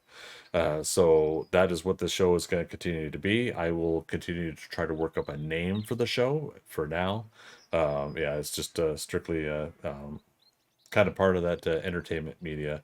In fact, you know what? I just realized what's the title of the stream? Oh, Jiminy Christmas. Oh crap. I think I screwed up big time there. 4.5 hours later. um oh shoot, it's saying the 7 days to die stuff. I'm surprised nobody questioned or asked why it was saying that. All right. Well, again, it's all work in progress. I for the VOD of this, the description, the title description will be changed. I could change it in my after the fact. It'll let me change the VOD description. Thanks, Dasha, and Magic. Good to see you, buddy. Yeah, you have a good night as well, man. But yes, so next week, if I can figure out what I want to call the show, we'll have the show title in that description as well. And I think I'll have one or two key highlighted topics. So it'll be this movie name or this TV show or entertainment topic. As the show expands, I might touch up a little bit on the I don't necessarily want to talk about drama. I don't want to talk about what this actor did in real life or what that actor did in real life. There's tons of TMZ and format stuff out there. I know I could get views, I could get clicks, I could build up some heated discussions, and that would get me more stuff probably. It just suffice to say, I'd rather have a low view show and not very much response than do that stuff, because that's not me. I'm not really into that. I'll talk about some back end speculation on why or why not something may or may not have happened, what I've read, but it'll have to depend on the format of the topic that I want to talk about then. And then if somebody asks a question, I will try to respond with what I can about the topic. Like I think Fluffy Bunny had brought up, Peter Dinklage is in trouble with the Little People actors for recent comments. So I have no idea what that's all about, so I can't comment on it. But the idea there is that if somebody wants to donate and they want to bring something like that up, I will try to remind everybody, put context in there. If you can't tell if I don't know anything about the topic, try to add as much as you can in there so that I have context. Because I'll be doing limited research off the side of the screen while we're talking about it, maybe, and then give my points of view. But my overall goal is not necessarily to do the TMZ version of commentary about personal lives of entertainers and everything like that. My goal is to kind of celebrate the entertainments and the arts and what we do like about it, because as much as there are hardships and seedy things going on in the entertainment industry, in movies, TV shows, music, sports, of that nature, those things always happen. But I think if I could find an approach that always talks about the positivity, the parts that fulfill and encourage us to better ourselves, I would like to more so head towards those topics. It's not going to be 100%. You could never avoid talking about stuff like that, but we'll see how it goes. But yep, I will continue to try to format everything around that. So thank you again, everybody, for stopping on by. I really appreciate each and every one of you for checking out today's initial start. I look forward to seeing you again next week, 8 p.m. Eastern Daylight Time, until it becomes Eastern Standard Time, because I guess they do the Daylight Saving Time thing. But I look forward to, at 8 p.m. East Coast United States time, doing our next show and talking on our next topics and catching up on what it is I get to see this coming week. Thank you, everybody, for stopping on by, and as always, I'll see you in the next adventure.